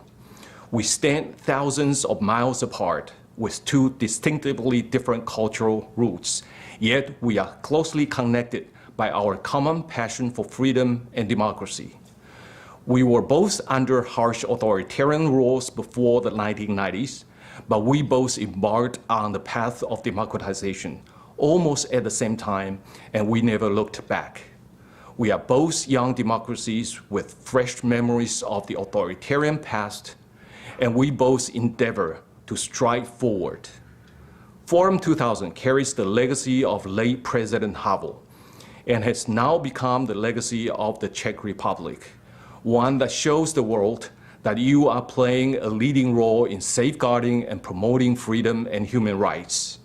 In Taiwan, we also established the Taiwan Foundation for Democracy and the Indo-Pacific Democratic Governance Consultation for the same objective. My dear friends, freedom and democracy has brought us together. No authoritarian force, no matter how strong it may be, can set us apart. When the Taiwanese say that Czech Republic is a friend, we say it from our heart. And we appreciate that many of you have continued to strengthen this special bond based on our shared values. At the height of the pandemic last year, Senate President vis-à-vis visited Taiwan. He carried the torch of his predecessor, late Senate President Kubera, who endured tremendous pain and pressure inflicted by China simply for his determination to visit Taiwan. Sadly, President Kubera passed away before he was able to come. But his spirit continues to inspire many more and will stay with us forever. President vis-à-vis, the heartening "I am a Taiwanese" speech you made in our parliament is still remembered, cherished, and celebrated in Taiwan. There is not a single phrase more powerful to reassure the Taiwanese people that we are not alone in dealing with a giant authoritarian neighbor. Indeed, we are not alone. We have the Czech Republic as our great friend, who is willing to reach out to us time and again and say, yes, we care. I have no other way to express my gratitude on behalf of our people but to say again, thank you, the Czech Republic. We are friends and we are democracies. We support each other enthusiastically, we trade with each other freely, and we contribute however we can wholeheartedly when the other is in need of assistance. Our two countries have shown the spirit of affinity these years, and it will carry us a long way forward. Ladies and gentlemen, our world is still preoccupied with the pandemic. It has altered our way of life and economic activities. The recurring spikes with repeated lockdowns and travel restrictions in many countries have provided a rich ground for authoritarianism to grow. Around the globe, authoritarian leaders preach that democracy is inferior to authoritarianism, and such rhetoric might have already taken a toll. Democracy in the world is in a dangerous trend of recession, as pointed out by Stanford University's renowned scholar, Larry Diamond. Yes, the leading authoritarian state has taken full advantage of the pandemic to exercise its influence by providing vaccines and relief materials, supplemented with heavy doses of disinformation and propaganda. We have also learned a lesson during this period of time that relying on a single source for the supply of critical materials can bear serious consequences. There's a genuine urgency in the worldwide call to restructure the supply chains so that they stay resilient. And most important of all, it has become obvious that supply chains have to be in the hands of trusted partners, not the ones who view trade as a weapon. Taiwan, along with Australia, Canada, and Lithuania have all learned our lessons. It was also during this period of time that a national security law was imposed on Hong Kong, a place used to be seen as a symbol of freedom and openness in East Asia. Not anymore. Those who dare voice dissent in the Hong Kong Legislative Council were disqualified one by one, until none is left in the institution which is supposed to be a bastion of free speech. And the recently formed electoral committee speaks in a monotone with only a repetitive voice of loyalty and obedience to Beijing. Now we know that authoritarianism is perfectly capable of forfeiting the rights many have taken for granted. Situated in East Asia, Taiwan is constantly on alert of the expansion of authoritarianism. After Hong Kong is down, the PLA has intensified its military, especially Air Force, activities near Taiwan. Their daily incursions into our ADIZ, together with infiltration, cyber attack, disinformation, and hybrid warfare, have put our democracy under acute threat. Of course, on authoritarianism, China is not a lone wolf. European friends are frank to us in pointing out that their big neighbor to the east is also engaging in cyber attacks, disinformation campaign, and hybrid warfare, aiming at disrupting their democratic processes. We have seen at times the two major authoritarian states joining hands with their junior partners in East Europe to threaten some of our friends. We noticed the alarming military exercises, hybrid warfare and disinformation campaign, and the influx of refugees have caused problems for some countries in this region.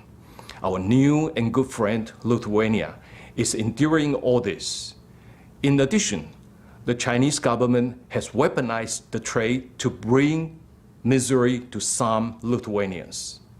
In short, authoritarianism is on the march, and democracy is on the defense. Ladies and gentlemen, the current international situation warrants democracies to respond together and support each other to ward off the threat to our belief in freedom and democracy.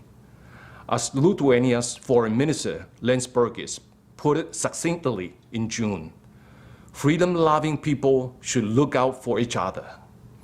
We appreciate the Czech Republic, Slovakia, Lithuania, and Poland, along with Japan and the United States, for providing Taiwan with COVID vaccines for us to protect our people and fight back the Chinese disinformation attacks. Taiwan will do its best to honor this shared spirit of unity and continue to support our friends in Europe too.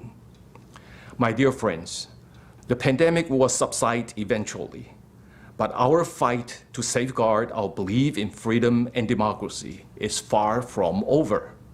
We, the fellow democracies, should stay vigilant and watch out for each other while we endeavor to build back better together. It is especially important for us in East Asia and for you in East Europe to remain united, for we are on the front line of this fight.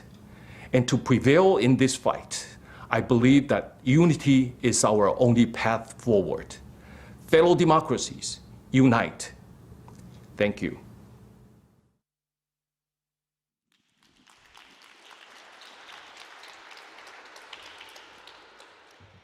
I would like to thank Mr. Wu for this video message, and I would like to welcome our next and final panel, the moderator, Shimon Panek. The floor is yours. Thank you. Thank you. Thank you very much, Arzu. Good late afternoon at the end of the forum. It was a great speech which kind of framed the theme of the all more or less all 2 days, but also of the last closing panel. Unfortunately, we planned to be few of us here, but finally it did not happen, so I'm the only one on the panel, but the rest is joining us online. And let me to frame it by, let's say, worry. I'm an activist, the manager from the non-profit sector, 30 years more or less in the in this team since '89, and the world is really not in a good order. Let's be frank to each other, the things are not getting better. They are more or less still getting worse, and it's it's definitely much worse compared to what we could imagine 20, 30, but even 10 years ago. There are, of course, some hopes. The new hope for transatlantic cooperation. There are hopes of the elections, like the last one in the Czech Republic, which looked 2 months ago very pessimistic. Now it looked much more optimistic, and hopefully it might be a signal for Central Eastern Europe as well. But how come that the pro-democrats, including the politicians, are not able to cooperate more? Because the time, I think, deserve it, and defending of the democracy, freedom, human rights, the values which we share, deserve such a cooperation.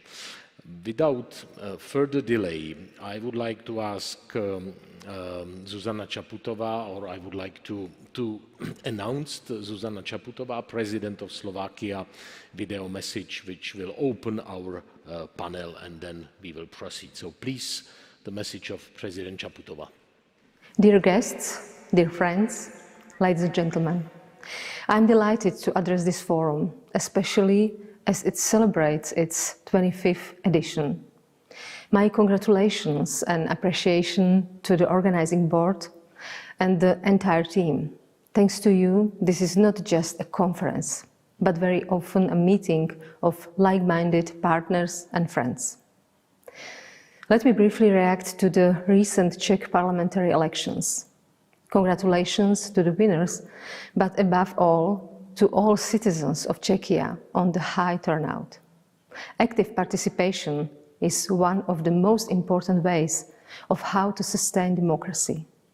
I wish all a smooth and successful process of the new government coalition formation. I wish I could be with you in Prague today. I always keep the city in my heart, and I cherish returning there. Of course, this forum has also a special bond to President Václav Havel's legacy. His words that truth and love must prevail over lies and hatred ring as true today as when he said them more than 30 years ago. Because they capture well the task for our generation of political leaders to seek truth and to oppose lies and hatred, which sometimes seems to overwhelm our public debate. We have to protect and sustain liberal democracy. This is not always a fair fight. The truth is limited by facts, reason, and science, while those using lies and half-truth don't seem to be bothered by them. Their only mission is to plant a seed of doubt and fragmentize.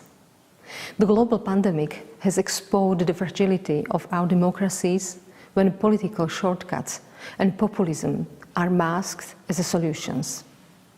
This has made many of us doubt whether we can prevail over lies and hatred, relying on Havel's truth and love alone.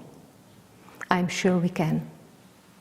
If we want the truth to at least have a chance to beat a lie, it must be communicated with respect and empathy. Our uneven vaccination effort is a good example. We try to defy the loudest anti-vaxxers, but we should pay more attention to a much bigger group of those who just have fear.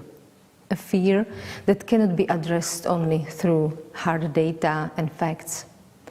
If we don't do so, we will see that what begins as silent fear can easily turn into loud and hardly manageable anger. Likewise, love will only prevail over hatred if we operate within a legal framework where the rule of law principles are followed. Today, the most pressing challenge in this regard is the increasing role of social media in our lives, because they often apply hatred and reinforce the dividing lines across our societies. I'm sure that undermining democracy was never among these platforms' objectives. But this is the reality we are facing. We must address it through fair and effective regulation, because our rights end where someone else's rights begin. This should be equally true in our online and offline worlds. Truth and love will not prevail over hatred unless we start reshaping our social, economic and legislative environment in which our liberal democracies can grow even stronger. Ladies and gentlemen, allow me to conclude with a fitting quote from another great Czechoslovak personality, Tomáš Garrigue Masaryk. If our democracy has its faults, then we must overcome these faults, not overcome democracy. Thank you. Děkuji.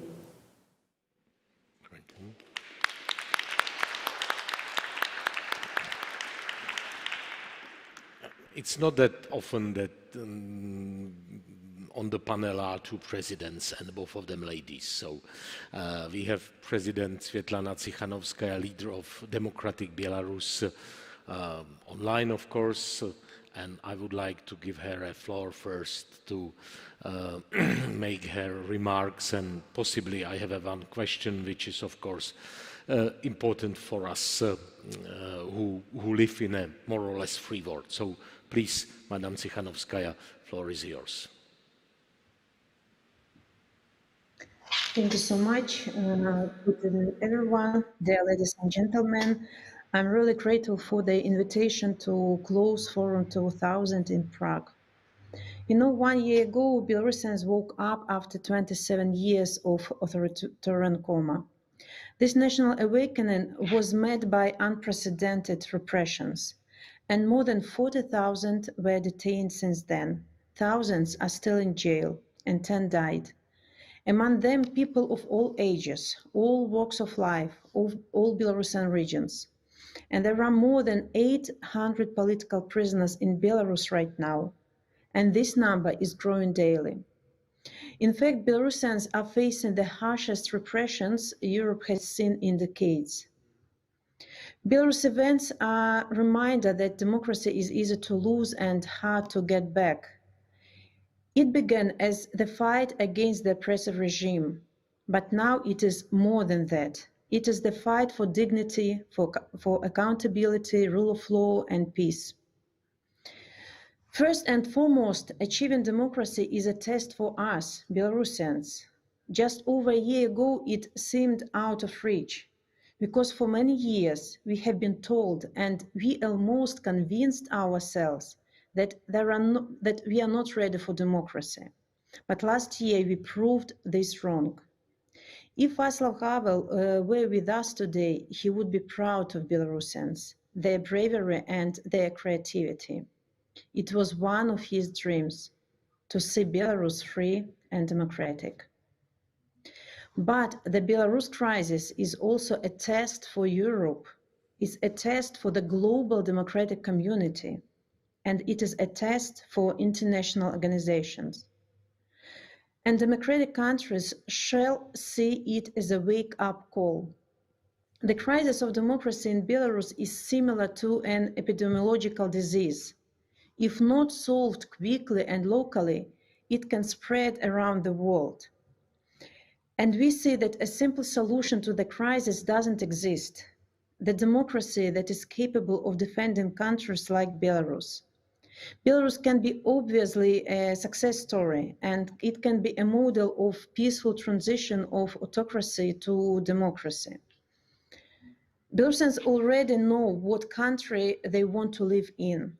A country governed by the rule of law, where people can freely choose their leaders, exercise their rights, and assume responsibility for the well-being of their nation. And I'm convinced that with all the participants of this forum, we share a similar vision for the future of Belarus, and therefore for the future of Europe and the world. Unfortunately, international organizations supposed to solve crises like this in Belarus are too slow and sometimes indecisive. And I see and feel so much international support for free Belarus, and so few instruments to act. Democracies must be able to protect themselves and not allow autocracies such as one in Belarus misuse international rules, manipulate and divide the international community. And it is now beyond just an economic or political crisis. It's also a humanitarian crisis and a crisis of European security. The regime in Belarus is attacking the very core principles and values of Europe and the whole democratic world. We saw it when the regime hijacked the plane flying between the two European Union capitals, when it weaponized migration and tried to arrest athlete Timanovskaya during the Olympic Games in Tokyo. And this is the result of the regime's impunity, stemming from a lack of a strong and joint reaction by the international community. So we should work together to find practical solutions in order to solve Belarusian crisis. Sometimes the world is working reactively, but not proactively. Democratic institutions have good intentions, but they act rather slowly. I heard 2 weeks ago from one European Union minister that Europe has done everything possible to solve the Belarus crisis and nothing worked. But we can't say that. We have our beloved in prisons, and we have a country living in terror. So understanding this fact, we can't just say we did all possible and nothing worked. We continue inventing new forms of resistance. We continue finding creative forms of pressure on the regime and supporting people on the ground. And I ask you to do the same. Look for non-conventional tools to help those who fight for values we all here share. A few days ago, an organization of former law enforcement agents published an audio conversation of the regime's thugs discussing how to add activists on Interpol list. Dictatorships tend to misuse their international mechanisms supposed to build safety and peace in the world. Therefore, I advocate for the exclusion of the Belarus regime from organizations such as Interpol. I believe that democratic countries must also put more pressure on the Belarus regime by imposing sanctions and conducting an international investigation and bringing the regime before an international tribunal. Also, I call to stop cooperation with state-owned companies abusing workers to cut the regime's funding for repressions. This will also strengthen striking committees at large state enterprises, since the strike is the most effective tool of protest on the ground. Let's promote civic participation and strengthen civil society. Every week I have calls with repressed people, journalists and media, doctors, teachers, and so on. It's them who made our national awakening possible.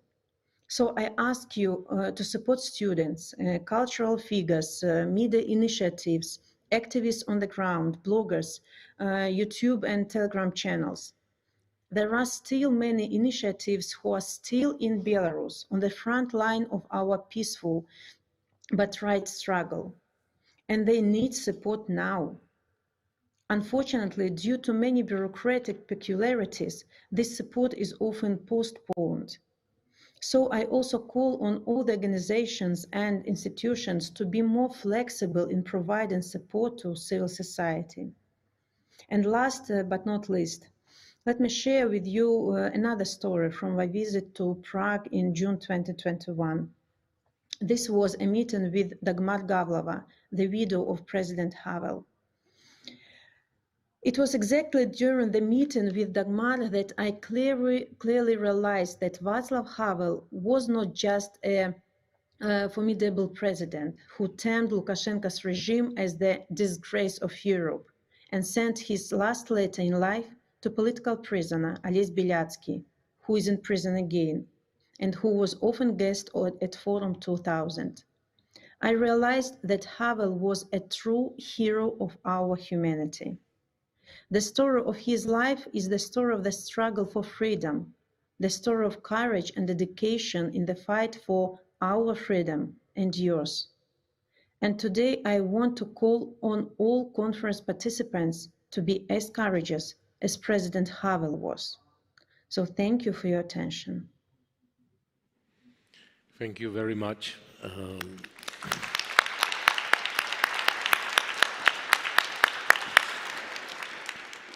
I must say that this was my question, what we can do.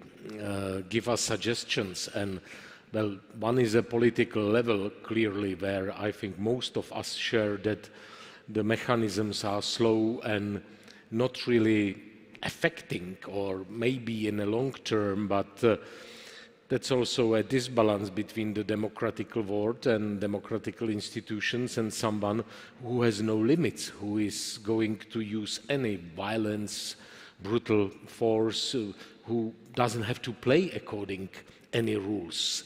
And that's an advantage in at least for a short term in a struggle. But thank you very much for these suggestions. Go to the ground level, support the students, support the initiatives, supports activists.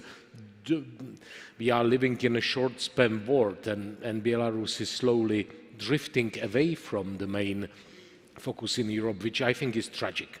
So let's take it as a wake-up call, and Madam Tsikhanovskaya has not much time, so she will leave us in a few minutes probably, but we can turn to the more technical and also philosophical discussion. How come that the world is not in a better shape, but it's not in a very good situation, and we have to rethink how to renew the coalition for the democracy, and where to find the energy to stay even stronger and firmer vis-à-vis the authoritarian tendencies. And I would like to ask Timothy Garton, a thinker, philosopher, journalist, writer, who is following this from an academic point of view for decades, maybe, at least 4 decades, to comment his opinion where we are and where to find the new sources of the inspiration and energy. And yeah, floor is yours. Thank you very much, Shimon. Well, it's a great pleasure to be back at Forum 2000 once again, and at a very hopeful time for the Czech Republic and Central Europe. And can I start by saying that it's a great honor and pleasure to be in this panel with Svetlana Tsikhanovskaya, because I have been studying the history of civil resistance for, as you rightly say, decades. And I think in the whole more than 100-year history of civil resistance since Mahatma Gandhi, the Belarusian protest is one of the most impressive, sustained examples of peaceful civil resistance, with all that inventiveness that Svetlana Tsikhanovskaya was just talking about. And one thing we can do is not to forget about them and to forget about people like Maria Kolesnikova and the many others who are imprisoned in Belarus. To your question, I mean, the first point to make is clearly democracy is under attack, as you rightly said. The Freedom House report suggests that in the last 15 years, global freedom has been in retreat. Freedom House now only counts 82 free countries in the world, of which 42 are in Europe.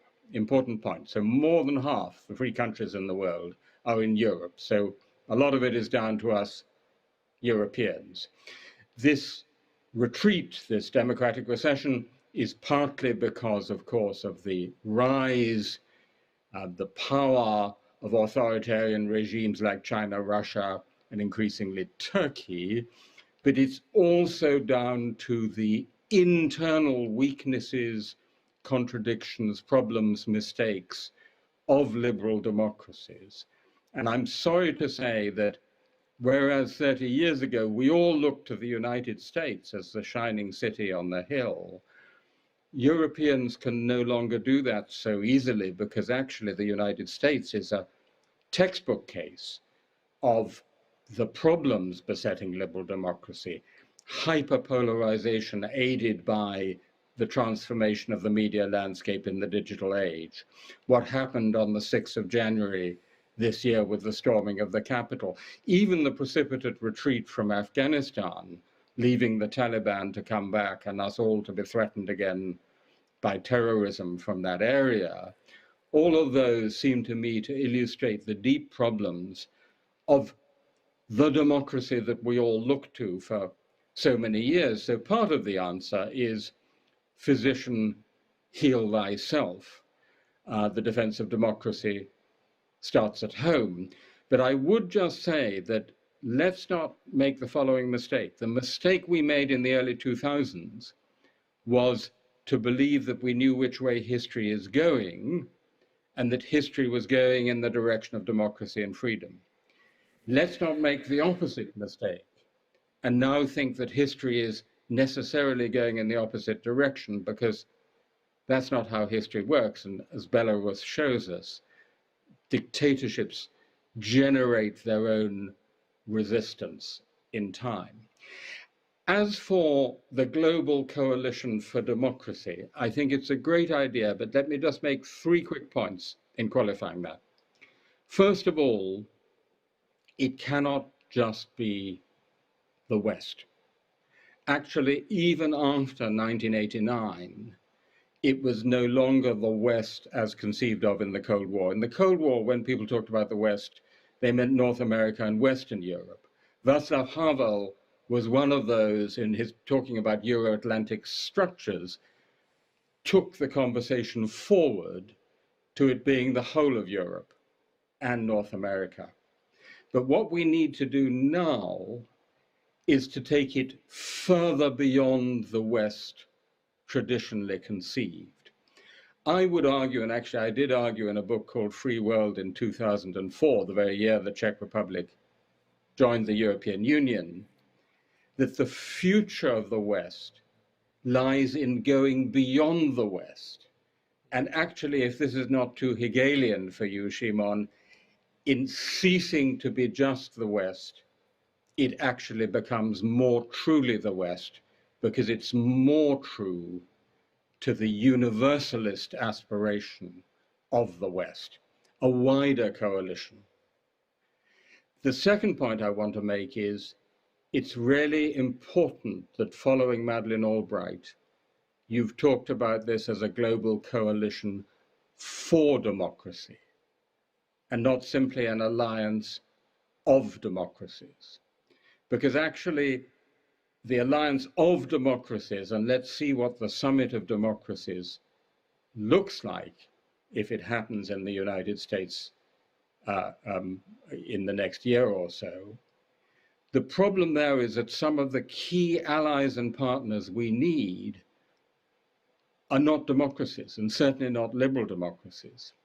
India, for example, which is crucial to countering the aggressive rise of China, is certainly not a liberal democracy anymore. Closer to home, Hungary, in my view, is not a democracy. So I don't think one should construe it as a fixed alliance of democracies. It's a coalition for democracy. And the point here, and this is my third point, the point here is you have to look for the largest available coalition for any given situation. Always starting with North America and Europe, but then going beyond that. So the reason I'm not happy about the so-called AUKUS, new security triangle between the US and the UK and Australia, is not the thing in itself, because in itself it's a very good idea to have a closer relationship, particularly with Australia, in relation to China.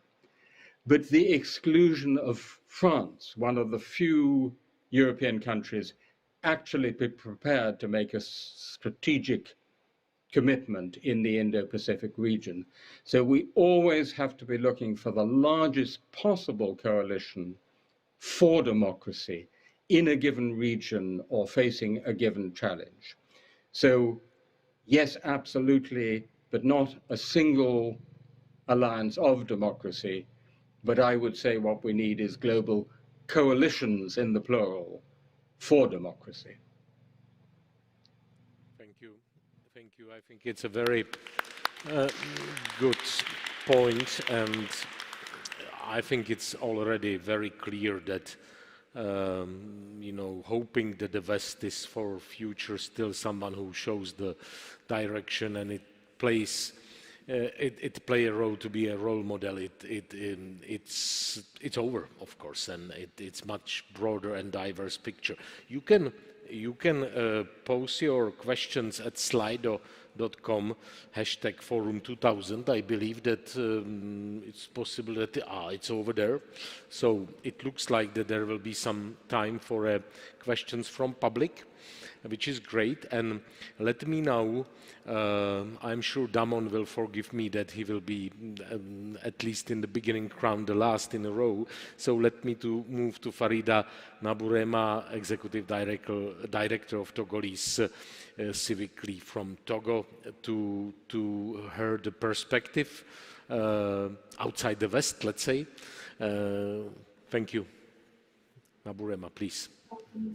Thank you very much for having me, and I would like to thank my fellow panelists and also convey my appreciations and admirations to President-elect of Belarus. I'm Farida, as you already introduced me, from Togo. I am an activist, a human rights defender, and for more than 10 years, I have been at the forefront of leading a civil resistance campaign against the oldest military regime of Africa. And I'm actually glad that you provided a space for those of us who are also resisting authoritarianism outside of the Western world to share our perspective and to also share our experience. Today, I live in exile, like it is the case with thousands of other Togolese citizens who have embarked on a massive campaign since 2017 to demand the end of a 50-year-old regime in Togo. The military-backed Nyasimbe regime is Africa's oldest single-family autocracy, and it has ruled Togo, a small West African nation of 8 million people, for more than 53 years. The massive protest that the Togolese citizens launched in 2017 saw almost 1 million citizens protesting in more than 14 countries across the country, which have been the largest protests ever recorded in the history of our nation. Those protests were a way for the citizens of Togo to express their tiredness with the ongoing military rule of Togo and to demand that their rights be respected. It was a protest that was meant to help citizens demand for once that they have the right to elect their president and they have the right to impose term limits on the government of Togo. The 2017-18 protests in Togo did not result in the change that the people of Togo desired, mostly because young leaders like myself and others and the necessary expertise to cope with the persecution that we endured in the hands of the military regime. Activists, dissidents have been detained. Over 100 continue to be in prison. Many were tortured, and over a dozen have been murdered. While we are unhappy that our protests and revolution did not succeed, I am actually glad and very thrilled that we triumphed in places and ways that previous generation didn't really succeed. We believe in our freedom, and we had the bravery to confront a system that has shown no mercy to dissidents since its inception. I am also grateful that our resistance has garnered the support of activists across the West African region and beyond on the entire continent, which gave us the assurance the feeling and the hope for democracy is shared among citizens, not just in Togo or in West Africa, but on the entire African continent. It is unfortunate that the case of military abuse and dictatorship in our country, Togo, is a direct legacy of colonialism, because the post-World War II and the post-Cold War eras kind of saw Western governments purposely support military regimes in African countries that they believe will help them push their individual. The military regime in Togo, for example, has benefited for more than 5 decades from the direct support of the government of France, just like we are seeing the same thing happening in Chad. In 2005, when Eyadema Singbe died after ruling Togo for 38 years, the then president of France, Jacques Chirac, said he lost a personal friend and France has lost a very close ally. And previously in April 2021, when the dictator of Chad, Idriss Déby, was killed after ruling his country for more than 30 years. His son also did a coup, just like it happened in Togo, but that coup was supported by the president of France, Emmanuel Macron, who personally traveled to Chad to support the coronation of Mahatma Déby, who came to power arbitrarily. Now, this way of supporting dictators and the sons of dictators, replacing them when they die, has created a precedent, and this is happening in many other countries across Africa. In addition to that, we have seen a new wave of African leaders deciding to refuse to live at the end of their 2 terms that the constitution has required of them. We have seen this happening in Côte d'Ivoire recently, where the president took advantage of a loophole in the constitution to run for a 3rd term, even though he wasn't supposed to. The same thing happened in Guinea when the newly disposed president who was removed in a coup just a couple of weeks ago run for a 3rd term, even though the constitution was forbidding him to. He so protested against the president of Togo running for a 4th term, and we're calling for the reinstatement of term limits. But that term limits were reinstated. However, the regime was malicious enough to include in the new constitution that the term limits do not affect the current or past terms of the president. As a result of that, he was able to run for a 4th term in elections in which international observers were completely banned, and even the NDI, National Democracy Institute of the United States, international expert that went in Togo to support national observers and were expelled from the country. So the government of Togo ran elections in which there was no civil society observation and winner of those elections, like it has been the case in the previous elections for many decades. Now, what I have to say is that it is time for Western nations to understand that democracy that they aspire to in their country is the same that the people in mind also aspire to, and they could not, because of geopolitical interests, continue to endorse, support, and fund authoritarian in a country like ours, making it harder for the people of these nations to express themselves and to have the liberty to choose their own leaders that they can hold accountable. Thank you. Thank you. Yeah.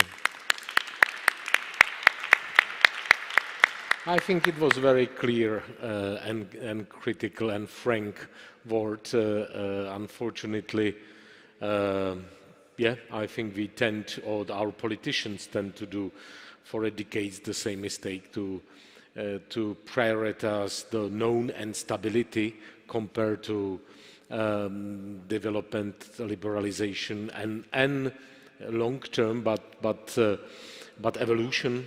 And then when after 40 years or 50, the autocrats are leaving, it's very difficult to of course, build a functioning society, as we can see in many places in the north of Africa during the last 10 years. Damon Wilson is a president of National Endowment for Democracy, one of the biggest institutions, very flexible, creative, I would say up-to-date, institution which is a mainly donor, supporting the civil society activists, freedom fighters, human rights defenders, pro-democracy movements around the globe. I don't know the budget of NED, but it's a couple of $100 million, which for this focused type of support, well, it's for all the globe, but it's almost unique, I would say. So how you and your institution see it? How much is possible to continue support freedom thinking people, the people with the hope that the freedom and basic rights and decency will prevail in countries like Belarus and other more and more sophisticated autocratic or dictatorship-run countries. And also, well, we just talk about Africa. There are similar places in Asia, which I think can speak about the support to people on power through the decades instead of support to principles, which I think it's a typical case of sometimes the Western foreign politics. But how you see it from a level of the donor, how difficult it is to continue such a support, and how important you think it's for the people in Belarus, Togo, Ghana, in Central Asia, in Caribbean, in all other places where you, I presume, are supporting civil society to fight their own battles and struggles for, let's say, better state and better more freedom and rights-based governance. Please. Thank you so much, Shimon. It's such a pleasure to be with you today. I only wish I were there in person. Forum 2000 has been extraordinary partners of NED over time, so I want to give a shout out to Jakob Kleppel. For me, as a young officer working and visiting to meet President Havel before the Prague summit, it just captured what we're talking about, his ability to imagine and inspire, imagine a future and inspire people around that. And a Prague summit that I had the honor to participate in, where we helped secure the freedom of what became 115 million people to Europe's east. And it was a bold move at a time which requires us to think about that tradition of what's required today. So it's a real honor to be on a panel with someone like Svetlana Tsikhanouskaya, someone who, as my first day at NED, I met with to underscore that that is what the future is, how we support those that have the courage and the resilience to stand up. I want to give a shout out to our founding president, Carl Gershman, Chris Walker, Miriam Kornbluth, our NED team that's on the ground there representing us so well. And I guess the focus of this concluding panel is appropriately how to form a global coalition for democracy. And it begins with acknowledging that we get the acuteness of the challenge. You know, Timothy Garton-Ash referred to the 15 years of the democratic recession or an authoritarian resurgence, which has been characterized by a really different authoritarian sharp power, but also this sense of populism in long-established democracies, the questioning of the merit and effectiveness of democracies. Overlaid that with the reality that what we're tackling right now are more complex challenges, from kleptocratic networks that align oligarchs with dictators to technology being perverted against its people. And we've seen the dictators learning from each other. And we've seen this driven by an aggressive Russia and a brash rise of China, just the actions we've seen in Taiwan over the past few days, but also its bullying of Lithuania recently. And yet, this is not a cause for hand-wringing or despair. This is why Forum 2000, this community, exists. This is a call for us to raise our game, to stand by people like Fariba and those who are on the front lines of this fight, who are showing that they're not backing down, they're not giving up, that their demand for freedom is strong, and that resilience is remarkable, as you see on the streets of Belarus and the jungles of Myanmar. And so we know that people are engaged. We know that people are demanding more from their leaders, both in dictatorships and democracies. And so part of getting this right begins with that understanding of what Forum 2000 is about, the essential pillar of democratic unity and solidarity as a starting point, that we have to be united together in a battle of ideas, systemically, protect the norms and institutions that provide the enabling environment for democracy, while we're in common cause in what is a ground game of action, supporting those on the front lines who are struggling for democracy and freedom in their own countries. Because after all, this is about their agency to determine their own future. The Taiwanese Foreign Minister, Professor Wu, Dr. Wu, referred to Minister Landsbergis, who we just hosted here at NED in Washington, that freedom-loving people should look out for each other. And that's the beginning of getting this right. It also, I think, speaks to something that Carl and others have been so eloquent about. It's only appropriate that in a time when democracy feels under stress, that we're not turning to all governments for solutions, that we need to turn to civil society, to democratic leaders, to small d Democrats, to institutions and activists across the world to be on the front lines of this fight. Yes, it helps to have long-established democracies there and unified. I'm from South Carolina. Jim Clyburn, who's my representative, I live right outside his district, he likes to quote Alexis de Tocqueville, that America is not the most enlightened country, but it is one that has the ability to repair its faults. And I think that's what we have to understand, that we can be proud of our work at the NED, we can be confident in the values that unite all of us, but we can be humble in our approach. And it's about that self-correction of democracy, the agency of people to be able to make mistakes and hold their leaders accountable. And so I think part of what I want to see, the initiative, the momentum coming out of a gathering like Forum 2000, is how we have an offense in favor of freedom, where people help imagine that democracy is the future, not the past. And that we begin this with a sober analysis, but it requires learning from those on the front lines. It requires intentionality. That's why I'm a big champion of the International Coalition for Democratic Renewal, so that we together with those who are fighting this fight can provide a North Star, even as we remain laser focused on supporting democracy on the front lines. And so I think it's worth saying as part of this that we need to have a common goal, that we're setting out on an improbable task, but the goal is to end this democratic recession and ultimately to support a new democratic wave. And like President Havel would have had us do, to imagine a bold, different future that is better, and doing so by showing that democracy delivers, and democracy can deliver the best pathway for dignity, individual dignity, liberty, but also prosperity and security. Second, that we stand up to the authoritarians. We help counter these authoritarians. And third, that we stand up for the Democrats. We stand for small d Democrats around the world in a united sense of common cause. And so I think we've got to be sober about the challenge we face, understand the new complexities, but see that as a call to action to raise our game and to go on offense in forming what you call a global coalition for democracy. Shimon, back to you. Yeah, thank you. Thank you very much. There are a few questions. One basically very clearly, respond or connect with your thoughts. Unless democracies deliver at home, there would be always a temptation for politicians to admire seeming efficiency of authoritarian regimes. Do you agree?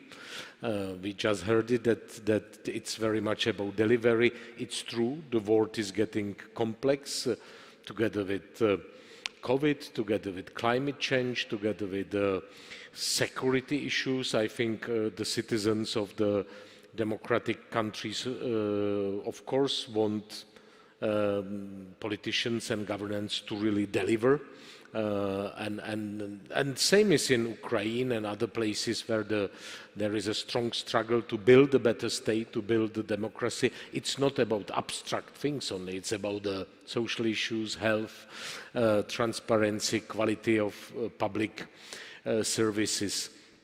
Let me move to another question, which is really a question: which powers, except for the EU and US, can help shape this new coalition for democracy? And I would like to turn to Farida maybe, because she sees probably the world not through the same America or West-centered experience which three of others have at the panel. So Farida, what would be important from your perspective? Which other powers except EU and US are important from your perspective? Seems that we have a connection problem. So let me go to another question, a question for Mr. Ash. what reforms or institutional changes are needed in order to make EU or Europe a more active and influential player in defending human rights worldwide, in Belarus, China, Turkey, and so on? And related, what could be done about Hungary? Thank you very much. They are two very important questions. My view is that the fact that we have a member state of the European Union which is not a democracy is as existential a challenge to the future of the European Union as is Putin's Russia or the Eurozone crisis or Brexit. And we have to be, I mean, the problem with the European Union is that it's extremely rigorous on economic standards and much too flexible on political standards. We have to get more rigorous on the political standards and link it, of course, to the funding. That is the key point in relation to both Hungary and Poland, is linking human rights, rule of law, democracy to the funding flows. Can I take the opportunity to add something else on what's just been said? Because I think Farida has made a really important point specifically for Europe. The besetting sin of Europe is that in practice it tends to put commercial value before ethical and political values. That explains so much of what's been wrong with the EU's approach to Russia. It actually explains so much of what has been wrong with the EU's approach to China. Germany basically has had a foreign trade policy towards China, not a foreign policy towards China. And that actually is what a country like Taiwan, which really needs clarity from us on our determination to defend a self-governing Chinese democracy, that's a real threat to it, is this European commercialism. You know, Lenin never actually said the capitalists will sell us the rope with which we will hang them. But if he had, it would have been pretty wise, because that's one of the big dangers for the capitalist world altogether, but particularly for Europe. Yeah, well, I know that you have to leave us in about 10 minutes, and I will turn to you back still, but because Farida is back on a connection, I will repeat the question: which powers, except for the EU and US, can help shape this new coalition for democracy? Which countries or powers would be important from your perspective to join it, to be visible, to be active, and also to communicate with you and your societies? Thank you very much for your question, and I really apologize for the communication glitch. In terms of the powers that I believe should support this new coalition for democracy worldwide, I think it will only be fair for us to also look at nations that may not always be superpowers, but are, however, doing great and have set a precedent in terms of not only having democratic systems themselves, but also supporting democratic systems in their country. And my recommendation will also be to have a look at countries that are in the global south. Why not? The democracies in the global south are not always perfect, and it will be hard for me to give a simple example because a lot of those democracies are still improving constantly. But it will also be good for us to acknowledge the countries that are doing good, that are improving constantly, and continue to support them in improving so that they can be an example for nations that are still struggling to get there. Yep. You partially mentioned it also in your opening remarks, and it was mentioned also regarding situation in Asia, how crucial is the communication and alliance with South Africa, with India, with, of course, Japan, Australia. And it's, again, surprising because from, I would say, at least the activist point of view or NGO level, the ground level, it looks shocking, while why the cooperation and the closeness is not already bigger and more effective.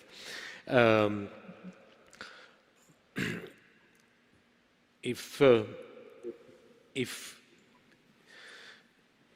I would like to phrase it in a more, a little bit, let's say, provocative way, but is it kind of a time for Europe to understand that we also should be a leader in a pro-democratic activities, not just one who is talking about that, but who is able to really strongly, firmly to stay and to put it frank, isn't it time that basically US, because of, and there is a one question around that, can you comment on the causes of people moving away from democracy, this and this, to reign by businesses?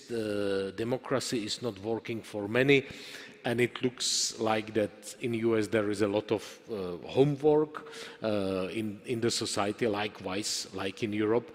So what would be your take on that, Damon? What we can do, or how important is that Europe will really speed up a process in terms to be stronger, not only in democracy, but in the world politics, because it is about world order and geopolitics partially as well, because the weight matter, and Europe, unfortunately, being very big in terms of economy and number of people, and the weight is not speaking by unified voice often. But yeah, please. Shimon, maybe there are a couple of points in there that I want to unpack. One about the United States, one about Europe, and one about the actors required to form this coalition. First on the United States, I'm from the American South. I grew up in Charleston, South Carolina, the city that started our Civil War. I actually grew up on the island that shot the first shot at the Civil War.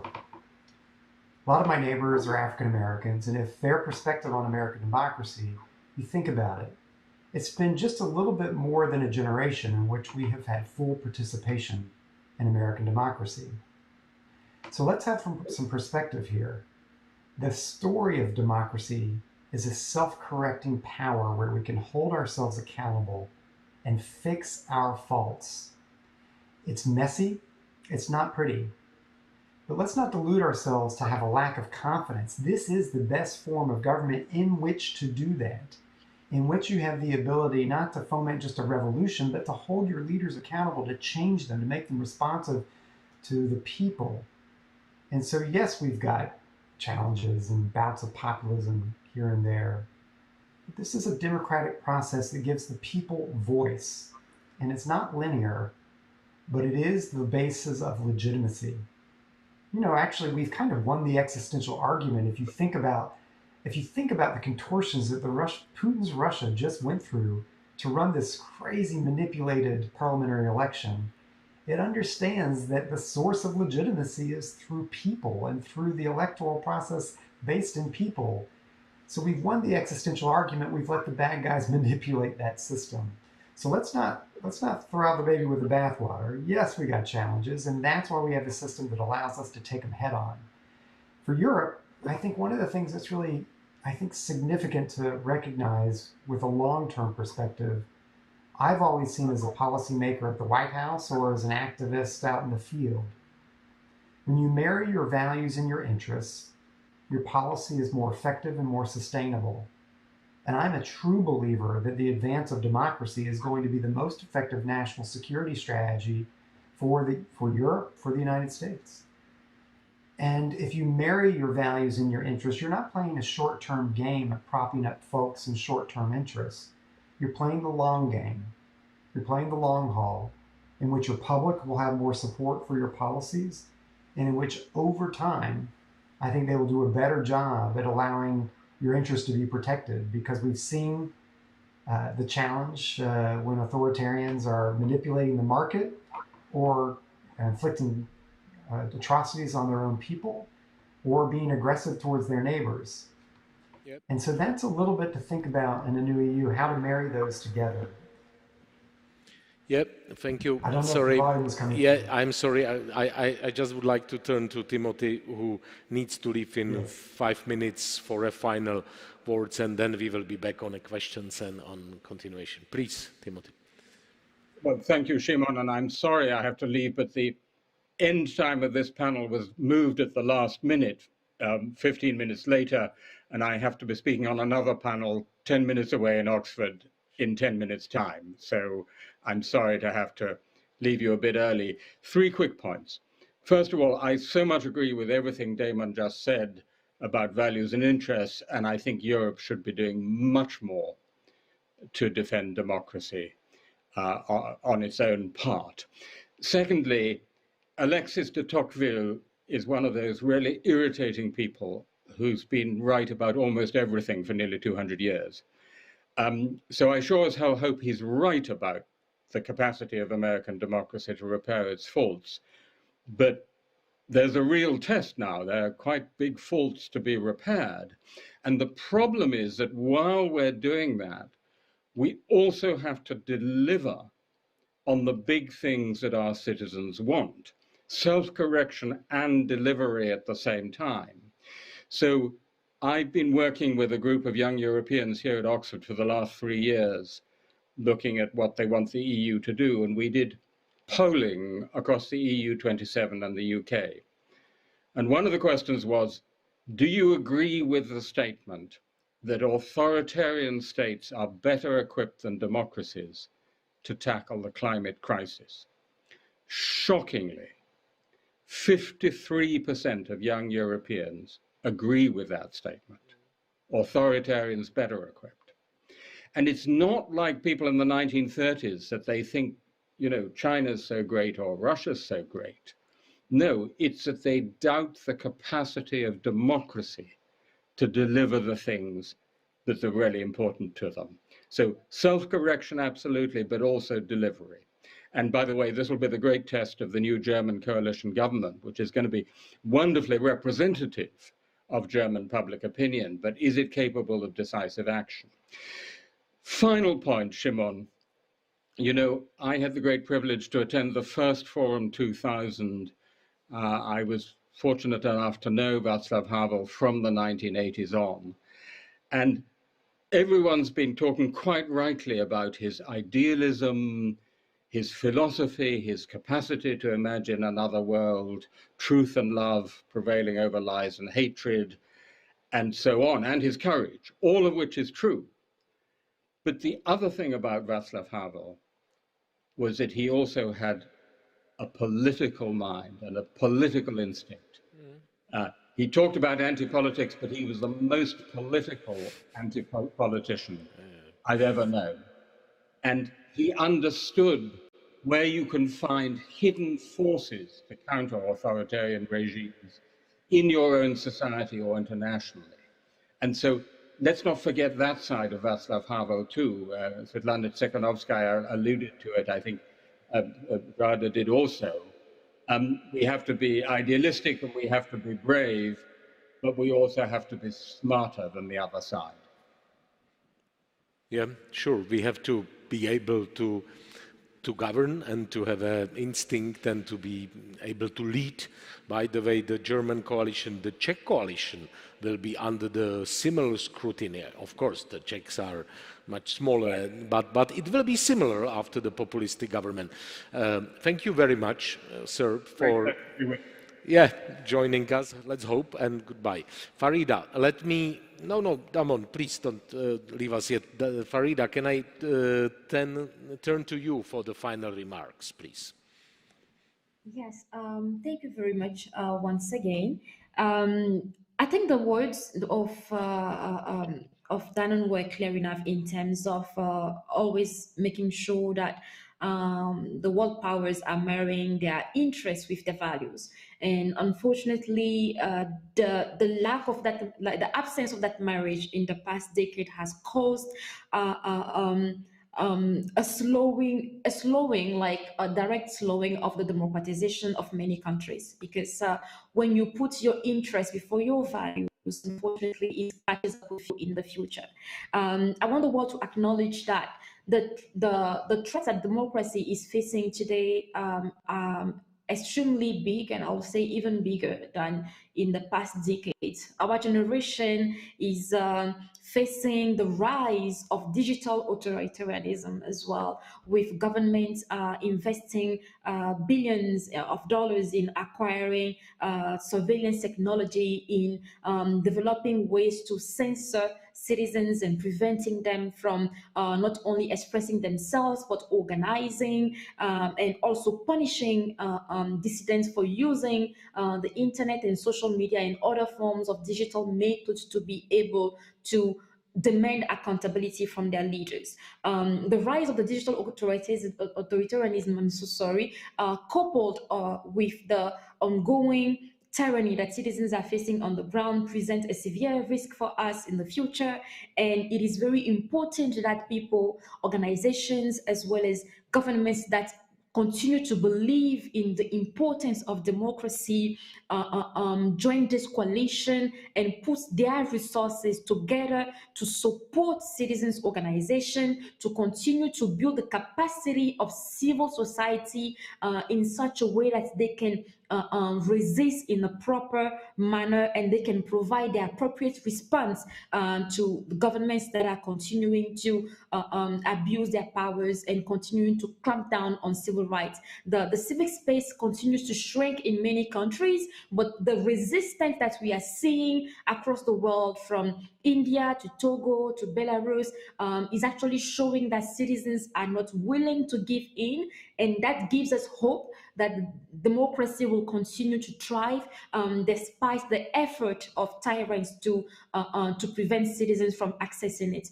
So my call for those who are participating to this forum or those who are watching virtually is to continue to help raise awareness on the struggle that citizens are leading across the world, and find ways to support these citizens who are fighting to sustain democracy or to achieve democracy, like it is the case for us in Togo. Thank you. Thank you. Well, I find it basically very encouraging and almost like wake-up call that we sometimes tend to think what we can do and why it's so difficult and democracy doesn't deliver, and then there are hundreds of millions of people who stand up again and again, and they risk their lives, and they look to the functioning democracies and hope to get the support, basically. So it's great that even the Czech government has a small program supporting democracy and human rights, which is nice. But NED is one of the, premiums in that. And I would like to ask Damon for the last few remarks. What is the vision, or what is the kind of a thinking about the new types of support, because the things are changing technologically. In some thinking, there are people who speak about returning back to human connection and talking in a bathroom with a water tap on, and some other people speak, no, we should be technologically even better and more advanced than those who surveil us, and there is ages between that, basically. So how you think about continuation of the civil society, how you in of course non-free countries, and how you see us as on a side of pro-democracy activism and work, what we can do to persuade our politicians to be more courageous and to, let's say, maybe risk some more things, to be able to swallow some costs, because supporting democracy, it's not costless, especially if it's option for trade, and I fully agree that sometimes it's not winning. Please, floor is yours. Thank you, Shimon. First of all, I think all you need to do is listen to Fariba Thank you for your courageous work in Togo, Fariba. Listen to Svetlana and what she has done to inspire the people of Belarus. You know, this isn't, we're not looking for it here. We need to see the agency of actors and individuals on the front lines today and to stand by that, to nurture that, to be it in for the long term, to be persistent and consistent with a sense of understanding that it's not our times to pick, it's not ours to do, it's their fight, it's theirs. And it's our role as freedom-loving people to stand with them, both to have the right to assist and to provide material support at times, but I think more importantly to provide the moral support, the sense of democratic solidarity and democratic unity. And so I think part of this coalition, part of this strategy, part of how does democracy get off its back foot, is to be focused on and inspired by those who are not giving up. They're leading the fight, and we have the easy work to support them. They have the hard work to lead it. And if they're going to do that, we owe it to them to be there. And I think that's just the premise of how we start this. Second, I think, Shimon, you know, yes, we want established governments, long-established democracies to play a more decisive role. And I think they will. I think they are.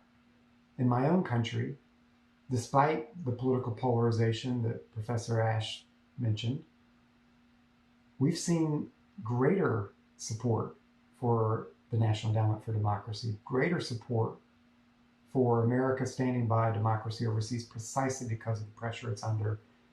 And I think that's a remarkable testament to the nature of the established democracies.